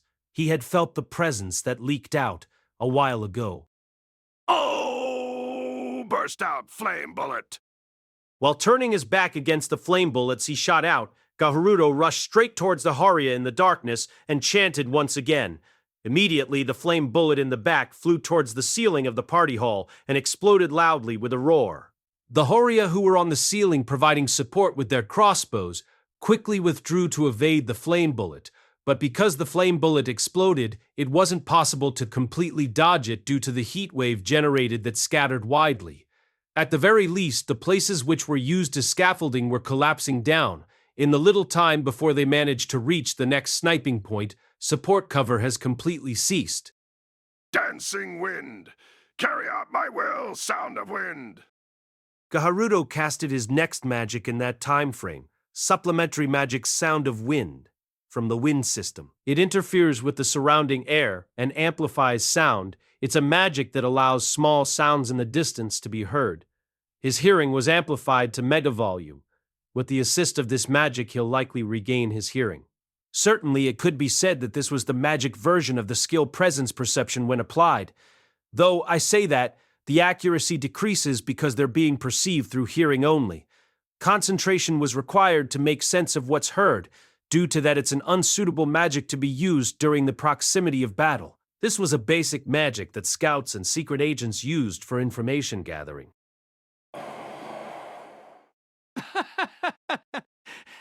Kill! Along with a yell of fighting spirit, his slashes bent and transformed as if he were using a whip. While raising out a voice of anguish, Gaharudo deceived his senses by overriding them to feel the presences. The Haruya managed to get through it by cooperating with each other. However, because of Sound of Wind, their presences were seen though. With each step the Haruya took, they generated a subtle sound in the wind. With his sight deprived, although the method being used was far from proper, presence perception. With a torrent of bloodthirst, courage, and ferociousness, Gaharudo moved forwards without hesitation and entrusted his body to the information-gathering magic. This is the Emperor. This is the head of a military nation, the king of warriors who boast that power is everything. This was what the Haryas managed to feel firsthand. However, everyone had a ghastly smile on their lips that was far from shrinking away. The eyes that pierced through the masks shone ferociously in glare. A heavy thirst for blood surged out from each and every one of them. If they couldn't hide their presence, then they'll just cooperate and bring him down. As if announcing that, the Haruya began to move, as if they were all one creature. Cuckoo! You're giving off quite the good thirst for blood there! Nah! Horia! The cooperation attack was on the level that wouldn't be an exaggeration to say that it exceeded the techniques based on hit and run from all directions pouring in. While fighting back against the peculiar swordsmanship, Gaharudo shouted out happily. It appears that he found out that they were the Haruya tribe long ago. Even though they heard Gaharudo shout, the Haruya were silent. They only single-mindedly released their murderous intent. You guys won't let out shocked voices? Judging from his words, as expected, only his sense of hearing has recovered a little thanks to the magic. Towards Gaharudo's shout, the Haruyas released especially strong thirst for blood. While Cam was brandishing his two short swords, he replied back while overflowing with murderous intent. Those are tasteless words on the battlefield. Survive if you can. Just what I wanted. Sparks danced in the darkness and the sword swings became much more intense like a storm. However, the blades didn't reach either bodies. Tens of seconds, several minutes. The people whose mouths, arms, and legs were cut in certain places began to have anguished expressions. They prayed for their king's victory while being irritated that no one was rushing in from the outside. At the same time, they guessed that the assailants from the shadows were Usag and Zoku due to seeing as the sparks were produced by the swords towards that impossible scene and towards the unknown. They were desperately holding in the fear they felt. Then, at that time, their expectation was betrayed by the situation. My body? Gaharudo suddenly began to stagger, his movements rapidly dulled. As if saying, "We were waiting for this." The Haruya sprang from all directions. Although Gaharudo somehow managed to resist back, it appears that Gaharudo's oddness was assumed to happen from the beginning. An arrow shot out with exquisite timing and dug deeply into Gaharudo's calf. Gah! Cam wielded his small sword towards Gaharudo, who was folding from his knees.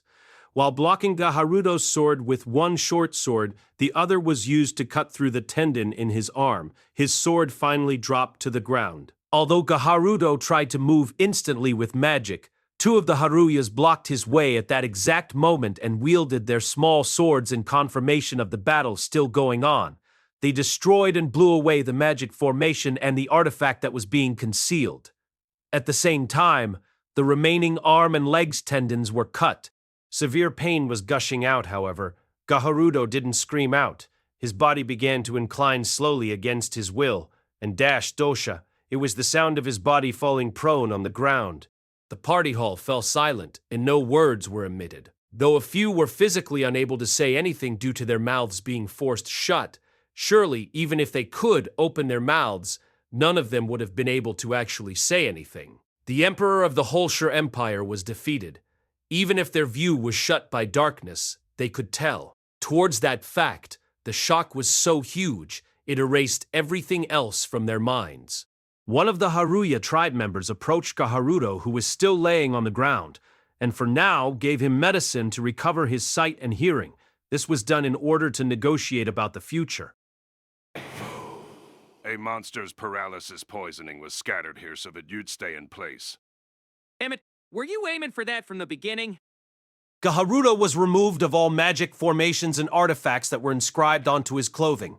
When Cam told him of the reason why his body was acting abnormally after restoring his sight and hearing, he cursed out at him. Light suddenly poured down over Gaharudo's head. It was due to one of the Haruya's equipment, which acted as a flashlight. It shined down on Gaharudo as if it was a spotlight. www. What does this mean? This? Nya, Nyabumo-san? Just what? It's fine. Calm down a little, princess. Right now is the climax, after all. With the tendons in the hands and feet cut, clothes torn up here and there because of the destruction of the magic formations, the appearance of Gaharudo being illuminated by the light appeared on the ground with lots of agitation.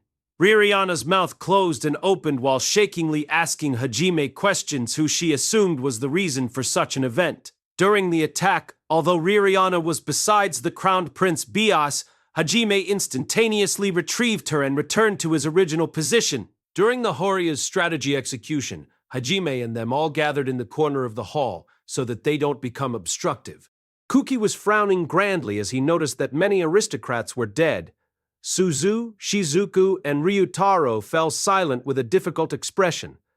This was the biggest chance of improving the demi-human standings. Because they understood this, they kept silent as the battle was literally deciding the Haruya's fates, though they still couldn't fully accept the tragedy that unfolded in front of their presence so easily. In the first place, there was no other choice but to just watch things happen. If they let out their emotions vertical bar any more than this is overdoing it, they'd be obstructing Cam. At that instant, they would be attacked in the back by a railgun. Although Riorana was speaking loudly and shakingly in unrest, Hajime had Kuki well within view and consideration. Shizuku was thinking about what to do in the case that does happen. In another sense, cold sweat appeared more from Hajime's glances at Kuki than of the Haruya's massacre. Now then, Gaharuto D. Helsher, do you understand why you're still alive right now? Foon, you have demands, right? Just say them. I'll listen. Points deducted. Gaharuto, know where you stand. The appearance wasn't seen, but the voice of a man echoed throughout the hall. Its true identity was Cam. Although Cam called out to Gaharuto, who was on the ground, from Gaharuto's insolent attitude, after several intervals, he gave out advice in a mechanical voice. And the advice didn't stop at just words. Suddenly, the spotlight distanced itself from Gaharuto. There, with the tendons in their hands and legs cut just like Gaharuto, it was the appearance of a man whose tongue was torn to seal off chance. An arm extended from outside of the spotlight and was gripping onto the man's hair and forced him to stand on his knees. In the next instant, the man's head, as if jokingly, was easily cut off. You bastard! Ein's detected. Gaharuto instinctively raised out an angry voice. The other survivors should have seen it perfectly from where they were at. Breathtaking screams could be heard. However, in a serene voice just like a machine was returned towards Gaharuto's attitude. Then, the spotlight once again moved to a different place, and that man was similarly beheaded. Besta! You! Getting so carry! Points deducted. Was it an aid? The name of the man who was beheaded was called out. Although Gaharuto was cursing out, in return, the indifferent voice sounded out, and another man was beheaded. While grinding his teeth tightly, he fell silent. Gaharuto stared into the darkness with eyes that seemed to be able to kill a person with just a glare. Towards such a Gaharuto, Cam indifferently talked anyways. That's right. Understand that your position has reached rock bottom. Judge quickly and choose your words wisely. Right now, the lives of all the people in this hall depends on your speech and behavior. Simultaneously with those words, a hand extended from outside of the spotlight and placed a necklace on Gaharuto's neck before he was aware. It was a thin chain with a bright red jewel attached on the tip. This is the collar of oath. Gaharuto, the oath which you'll pledge to from your mouth, this artifact will be holding your life as lateral. If it triggers even once, not just you, but anyone else who's connected with your soul throughout your life will die. If the oath is broken, naturally, you'll die. The implied meaning all humans in the room have been secured. Cam informed him that all others had been forced to wear the same artifact. Gaharuto seemed to have understood, and his expression twisted as if he was forced to chew 10,000 bitter worms and insects. The necklace artifact called Collar of Oath that Cam placed onto Gaharuto's neck, the jewel and ore it was made out of, was created through generation magic which infused spirit magic into it. According to Cam's words, it has the effect of making sure that the oath that comes out of his mouth stays carried out on a spiritual level. Specifically, the oath that is said will be directly engraved onto their spirit. If the oath is broken or the collar of oath is removed, their spirit itself will disappear. Moreover, it even affects the next-in-line souls. In other words, it affects Gaharuto's entire clan. Similarly, they would all die if they don't wear the collar of oath. In short, towards every one of the Emperor's clan, the oath from the artifact will have to be followed throughout all generations to come. A separate artifact is needed for people who become relatives through marriage. An oath, you say? There are 4 contents to the oath. First, the emancipation of all the existing slaves. Second, a definite promise of non-aggression and non-intervention with the Sea of Trees. Third, prohibiting the enthrallment and persecution of demi-humans. Fourth, make all conditions legal laws. Have you understood? Do you understand? Say, I swear it here on behalf of Helsher. After that, it'll activate. And if I don't? The Imperial House ends today. The next of officers will continue flying until the Empire straightens out the situation. Afterwards, assassinations would be carried out repeatedly for a long time to come. Until we, the Haruya tribe, is annihilated, the Empire's safety in the night is long lost. Officers of the Empire, when coming home, will only find the heads of their wife and children. Don't underestimate the Empire. Even if we die, it won't collapse so easily. An army will definitely be led to invade and attack the Sea of Trees, and this time, Fairbergen will definitely be destroyed. You should already understand. It's not difficult to navigate through the fog of the Sea of Trees if a slave is used.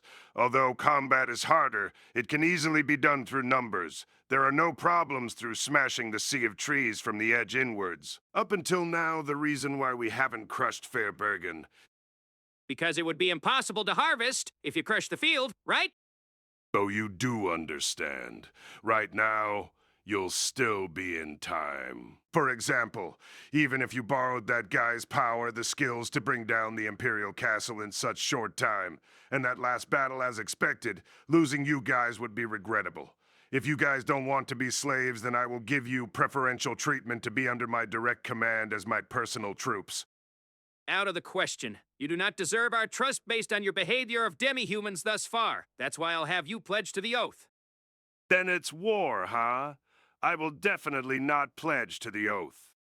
How about it? Gaharudo was about to say until his lips distorted. Cam was as mechanical as always. Is that so? Points deducted. Gaharudo. Once again, those words resounded out. What was picked out by the spotlight which poured down was... Let go! Who do you think I am? This impudent bunny beast dares. I'll massacre you all. I'll kill every last one of you. One by one, I'll torture you in front of your families until you die. Even the women, until they break our eager...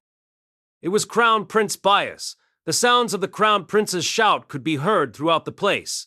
Immediately following that, without any hesitation, a silver line fluttered, and the head of the Crown Prince of the Helsher Empire was easily flung into the air. Just like a joke, the head of the next in-line Emperor, Bias, was easily flung into the air. That was the next Emperor. Your successor. Can you bear seeing that? Can you bear hearing that? That was quite awful. I should have already said it. Even if we were all massacred, I won't be pledging to anything. Be crushed by the fury of the Empire.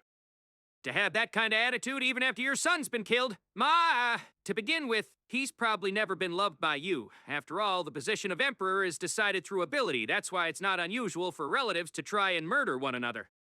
It was exactly as Cam said. Relatives could gain the position of Emperor by winning a duel. Even if the partner is killed during the duel, it wouldn't be considered a crime. Gaharudo had many concubines who gave birth besides the queen. Bias himself was a child of a concubine which managed to become crown prince through showing his abilities in duels. It was befitting of their principles. The weak will follow the strong. And there you have it. Probably because of that, Gaharudo's expression didn't change at all. Since the beginning, the standards were either weak or strong. There have been rumors that there were no love for his sons and daughters. There didn't seem to be any hidden emotions either. So it may very well be true. Rather, the aide from a while ago was the only time he really exposed his anger. Gaharudo that was snorting towards Cam's words. If you know that it's useless now, then just stop. There's no rush. You won't pledge no matter what? You'll continue tormenting the demi-humans after this? You'll continue tracking down our Haruya tribe? How repetitious. Is that so? Delta 1, this is Alpha 1. Do it. Dash. Noon Alpha 1. This is Delta 1. Roger. All of the sudden, Cam started saying things which Gaharudo couldn't comprehend. Though Gaharudo had a questioning expression, in the next moment, he felt and heard the roar of a huge explosion through his belly, and the complexion of his face changed. What was that just now? What? It's not that much of a big deal. We only blew up the barracks that were watching the slaves. Blew up? It can't be. Fumu, how many people were inside again? Anyway, several hundreds of soldiers just died. It's all your fault, Gaharudo. You bastards did it! Nope, it was you, Gaharudo. Your decision claimed the lives of those soldiers. And, Delta 1, this is Alpha 1, do it. Once again, Cam muttered things which Gaharudo couldn't comprehend. Gaharudo immediately called out to him. It was far too bad of a joke that they could remotely detonate explosives from this location. Oi! Hurry! However, Gaharudo's words were in vain. A second roar erupted. Not within the Imperial Castle. A large explosion occurred somewhere in the capital. Holding back his emotions, Gaharudo asked, Where was that explosion? The hospital? Why, damn you. Be relieved. What blew up was the military's hospital. The only ones that died were soldiers and their doctors to begin with. The public hospital, inns, brothels, residential areas, though lots of people lost their homes and are living in temporary shelters after the Majinzoku's attack. Do you have any request? Don't go laying your hands on the general public. How far are you going to fall, Haria? Aye, you guys always persecuted us demi-humans. You've got no right to complain when the positions are turned around. Delta, do it. Wait. The entire Empire persecuted the demi-humans. At this point, how is the general public not involved? Cam showed a slightly amazed voice, then mercilessly gave out the order. The third explosion was heard. This time Gaharudo was grinding his teeth together as he was convinced that the public's buildings were bombed. But actually it was the drawbridge which allows entry into the Imperial Castle. Since there will likely be reports coming from the capital about the explosions, the only route to enter the castle was destroyed. In addition, Cam's words were partly a bluff. They never set any bombs in areas that weren't related to the army. The explosions weren't caused through remote methods either. A unit of Haurias that sneaked into the castle had to manually set them off. Due to this, they couldn't set up bombs in many places. If you won't be pledging then, we have no other choice. I'll have to set off every bomb we've set up in the capital. You Imperial aristocrats and leaders here will be lending a hand in it. Thousands of people will be accompanying each other to the other side. It's not a bad way to end, huh? What he was saying was definitely terrorist-like. Who the heck taught him, though? Some glances were focused on the boy in the corner of the hall. The actual person was indifferent. Towards the merciless demand, Gaharudo couldn't decide quickly and became silent. Though he was looking through his head for a method of breaking out of the current situation, no bright ideas came to mind. His expression was sour and breaking out in cold sweat. It showed that he was being cornered. And despite that, Cam didn't allow him any breathing room at all. Since the reply was slow, he gave out orders. Delta, this is Alpha L. Do... Gaharudo called out in a panicking voice, and he slammed his head into the ground several times to calm himself down, looked up with a face as if giving up.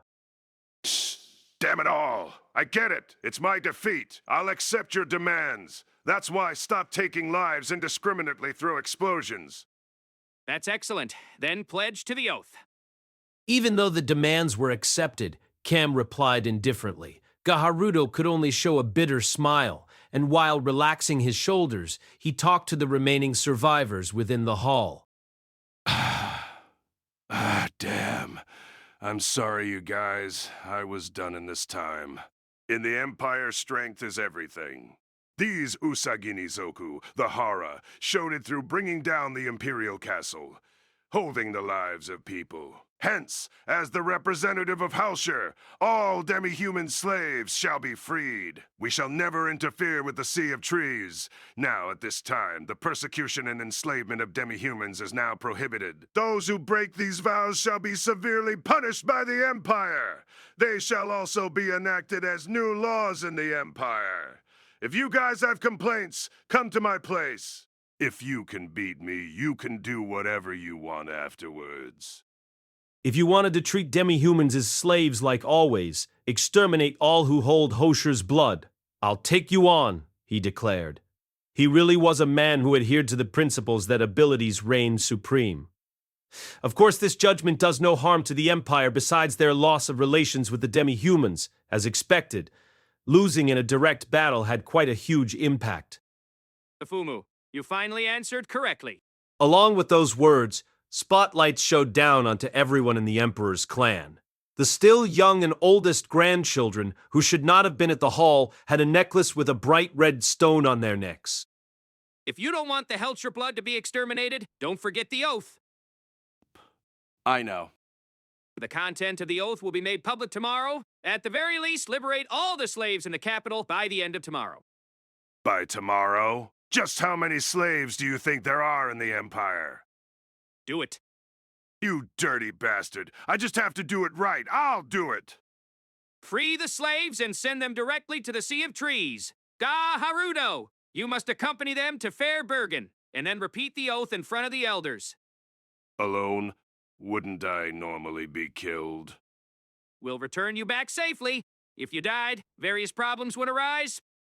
I got it. I've had a bad feeling ever since you guys broke out of prison to think that we'd be pushed this far. Nah, do you have a grudge against me or the Empire, Hajime Nagumo? Gaharudo glared at Hajime through the darkness. However, there was no answer from Hajime. While holding Ririana by the neck like a kitten, he was leaning against the wall and yawning. Right now was the Haria tribe's time to take the leading role. That's why he seemed to take on the stance, I'm only a spectator in this affair. There weren't any lights. Even though Gaharudo couldn't see his appearance, he at least figured that Hajime had no intentions of answering. Gaharudo grandly clicked his tongue. Gaharudo, as a warning, we definitely obtained some help from our benefactor who changed us. However, that power had already became ours exclusively. If we wanted to, we could easily search for information and invade the castle at any time. It's easy to scratch your neck when sleeping. If you don't make the laws, even without the power of our benefactor, our blades could easily cut your neck. Hey. I'm quite jealous. To be able to use artifacts even though demi-humans have no magical powers. Gaharudo's crushed and sour expressions weren't hard to believe, because it was impossible for the demi-humans to stand up against another race without magic. However, with the use of artifacts, that fact was easily destroyed. However, it isn't enough to just say stop it. At best, they could only curse out at them. Dees! What else could I do? Gaharudo shouted his feelings towards Hajime. His army was burning down because of the person who created an artifact which allowed him to fly in the air and travel the distance, which should have taken 2 months into just a day and a half if anyone were to be armed with artifacts of that stature. Then the Hauria's claim of being able to invade anywhere and carry out assassinations held lots of credibility. By the way, what was used this time around was the spider-typed Golem Scout, improved telepathy stone, and the gate key. The spider-type Golem Scout was the spider that saved Rirayana. It was approximately 5 centimeters in length, can go anywhere through remote control with transmuting and thread. The images are sent to the crystal display through the distance transmitting stone, and it can sense magic traps just like the magic eye.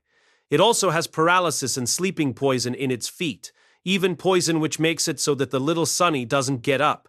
After Hajime entered the castle, he scattered and installed countless spider-type golems everywhere. The reason why Hajime was seemingly distracted while in the castle was because the majority of his concentration was used to operate the golems. It was only a coincidence that he saw and helped Rirayana while moving towards an installation point, and the images that the countless spider-typed surveillance cameras that were set up were being transmitted back to the crystal displays installed at headquarters. Each Horia force had an operator who communicated through the improved telepathy stone, which enabled efficient and precise suppression. The improved telepathy stone was the single and most useful artifact to use against Gaharudo. The principle was this. Ores with the property of high-speed magic recovery was created through creation magic and added into the magical power tanks, which caused them to auto-regen. It always added fuel back into it, as magic radiation was being emitted, and the magic formation needed to activate it was a kind of sliding switch which was placed on it to allow it to smoothly activate on and off. Furthermore, there was a function which responded to the blood and status plate, meaning only the blood of the user would be accepted. As a result, the Horia forces were able to cooperate elaborately with headquarters, which was stationed outside of the capital. Since they can't actually operate the golems, without Hajime they'd have to manually place the spider-type surveillance cameras. For that purpose, they infiltrated into the castle and installed the new hidden cameras for the Haruya. Because the golems were unnecessarily complex, they were made to be hard to spot. Moreover, the key-typed artifact Gate Key held a similar principle, because Hajime set up and concealed the keyhole-typed artifact Gate Hall in places. The Haria are able to invade the castle anytime through opening the gate.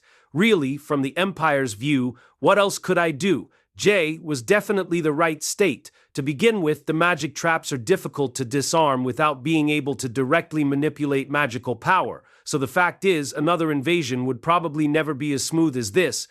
Hajime and them purposely used Kuki to enter the castle. Besides installing the spider-typed golem scouts, they were also to disarm traps that the golems discovered.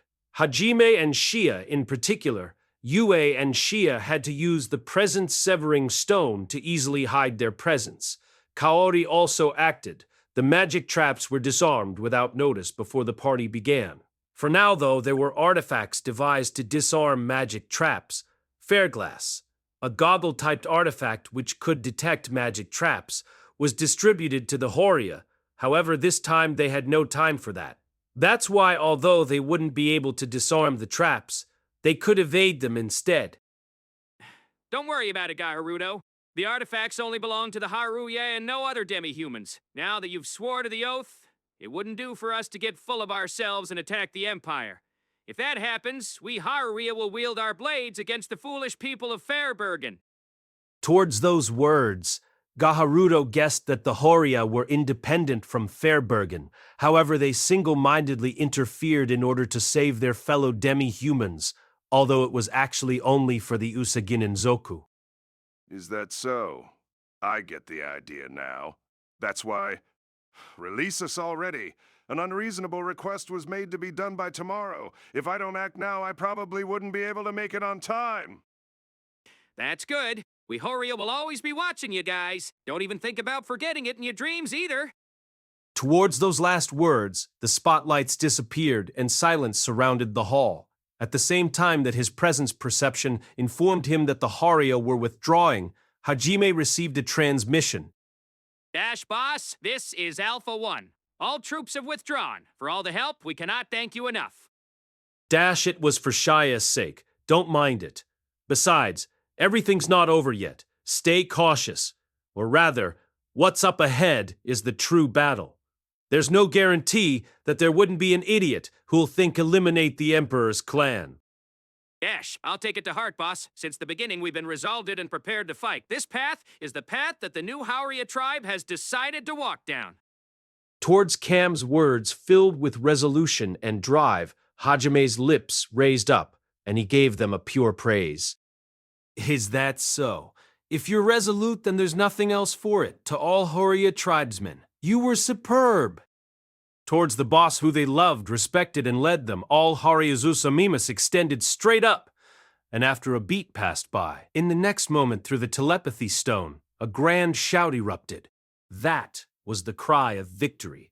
For hundreds of years, they were the losers of losers who continued suffering bitter experiences. It was the cry of delight after finally bringing down a huge enemy for the first time. Being completely honest, what lays ahead is a site where it's prohibited to enslave and persecute demi-humans, prohibited to interfere with the Sea of Trees, and demi-humans are protected. Exactly as Hajime said, people who desired demi-humans as slaves would come and try to eradicate the Emperor's clan. There's even a possibility that there's a hole in the oath which the Empire may use to oppress the demi-humans again. That's exactly why it was appropriate to say that the Hauria's battle starts now. At the very least, the oath was imposed. By now, if the Empire invades the Sea of Trees, the Hauria wouldn't be able to do anything. With this earned time, the Hauria can save and gather power in numbers, and if necessary, acquire high-level techniques, assassination, and guerrilla tactics. That way, even if the Empire is prepared to overcome the oath, they won't get what they want so easily. Right, the point of the strategy right now was to make the people at the top of the Empire wear collars and buy time to allow the Haria to gather strength to be able to withstand the Empire. As such, certainly, the victor of this fight was unmistakably the Haria Usagin and Zoku from the weakest demi-human species. Damn those guys, I shouldn't have left them unattended. Someone, the lights. Ah, that's right, is anyone there? Ted, Kara, Hajime Nagumo! You bastard, how long do you plan on pretending? At any rate, you're uninjured. Do something about this situation! Hajime narrowed his eyes as the Haoria's shout of joy was being communicated. At the same time, Shia was embracing and rubbing up on Hajime because of the strategy's success. From the other side, even in the darkness, Hajime could see Gaharuto's appearance rolling around of the darkness, and began to hear Gaharuto's angry voice. By the way, the moment that he was embraced by Shia, Ririana, who he was holding on to, was cast aside without hesitation. Towards the sudden attack which caused the death of her fiancé, Ririana could only be stunned after being treated so by Hajime with tears in her eyes. Even though, "I'm a Princess J," while muttering about her constant grief, she crumbled onto the ground like a woman who was deserted by her lover. "All right, I hear you." While embracing Shia with one hand, he took out an ore from the treasure warehouse, which flew up towards the ceiling and emitted light. The light stone that floated towards the ceiling in the darkness caused the hall to brighten up, just like daytime when they were brought to the hall. The party hall became completely visible. Horrifying was the perfect word for it. There were huge quantities of blood splattered everywhere, and countless heads on the ground. Besides the heads on the ground which didn't have time to say goodbyes, everyone else seemed to be all right, though they were all groaning and crawling on the floor with their tendons in their hands and feet cut. There were lots of mademoiselles who had toilet accidents due to the fear and pain. The moment when the hall was lit up and the disastrous scene was seen, many lost their consciousness. In a certain sense, it was good fortune. Though some of the courageous mademoiselles were just barely conscious, the moment they saw Shia's usamims, they gave out screams and fainted as the whites in their eyes showed. Even the men who didn't fear much was frightened when they saw Shia. It appears that the fear of the Horia tribe was deeply carved into them. Within that, Hajime's group and the hero's group was clearly completely unhurt. The people who were fighting until they end were giving them stares full of hatred. It appears that they completely believed that it was a conspiracy. Oi, Korra, Hajime Nagumo. Quit flirting already and help out. What kind of nerves do you have to be able to admire a woman in this situation? And on top of that, an Usagi Ninzoku woman at that. Now look, Shia's a weak rabbit after all. The raid from earlier frightened her. She's so pitiful. Those guys were truly fearsome people. All I could do was protect myself. While saying those foolish things, Hajime was shivering unnaturally. Veins appeared on Gaharuto's forehead. Even the people whose tongues were cut to seal off their chants, while on the ground glared at them cruelly as if stating, "We'll kill you with glares." Koki and them who had strong nerves even trembled from the gazes. How impudent. In any case, it doesn't change the fact that you're unhurt. If you hold no malice against the Empire, then nurse us. Being needed by people is good, isn't it? However, about that, your subordinates are giving out bloodthirst as if saying that the instant they're healed, they'll attack us.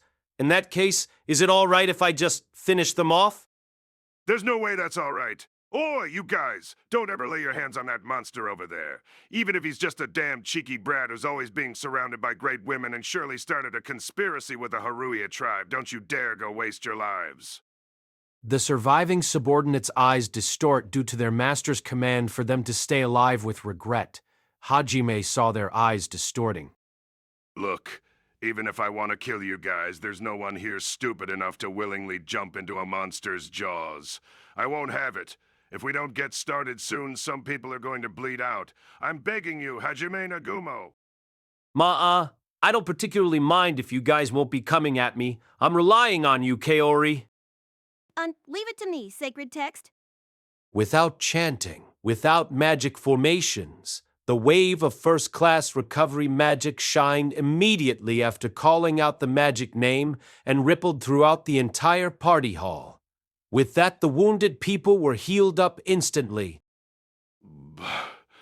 Even recovery skills are monster class. I can't take this. Gaharuto complained with a tired expression after he noticed that Kaori's recovery magic wasn't normal. Gaharuto's subordinates were dumbfounded as well to be completely healed in an instant. To be able to immediately cast first-class magic was impossible for the general people, so it was natural. Disregarding the mademoiselles who fainted and didn't get back up, those who could fight immediately gathered around Gaharuto and they looked towards Hajime with stern and cautioned expressions. I've already said it. Give it up already. If you release bloodlust like while ago and cause a counterattack, we'd all get completely annihilated. But, Your Majesty, these guys clearly guided them in. That's right, even the crowned prince, we can't just leave them alone. At this rate, the Empire's pride will fall to the ground. Gaharudo's troublesome subordinates all speak out in sequence.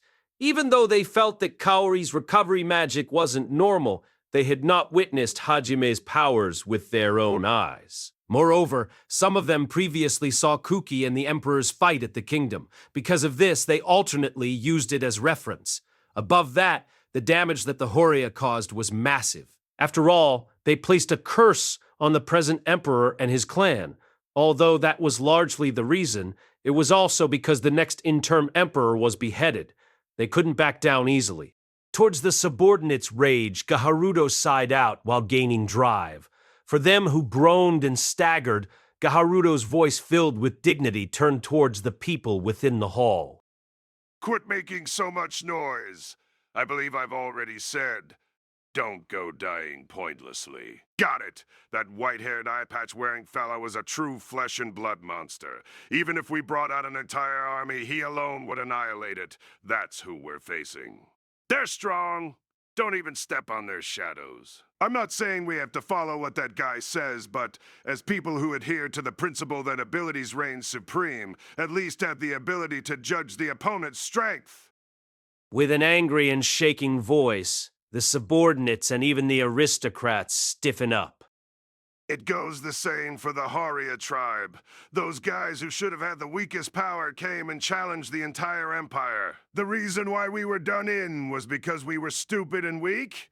I don't intend to leave things off like this. Those guys also probably think the same, but first admit it. We lost. The losers follow the victor.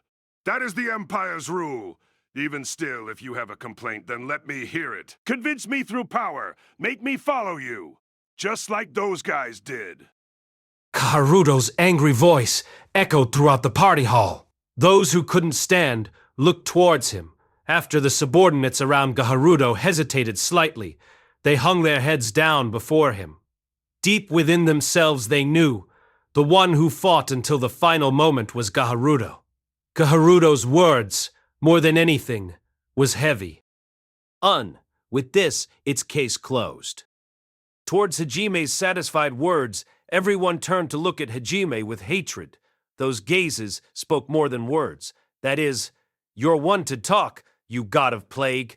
Even while hiding their hostility against Hajime and them, the surviving Empire soldiers had to face the reality that they were unable to meaninglessly throw away their lives.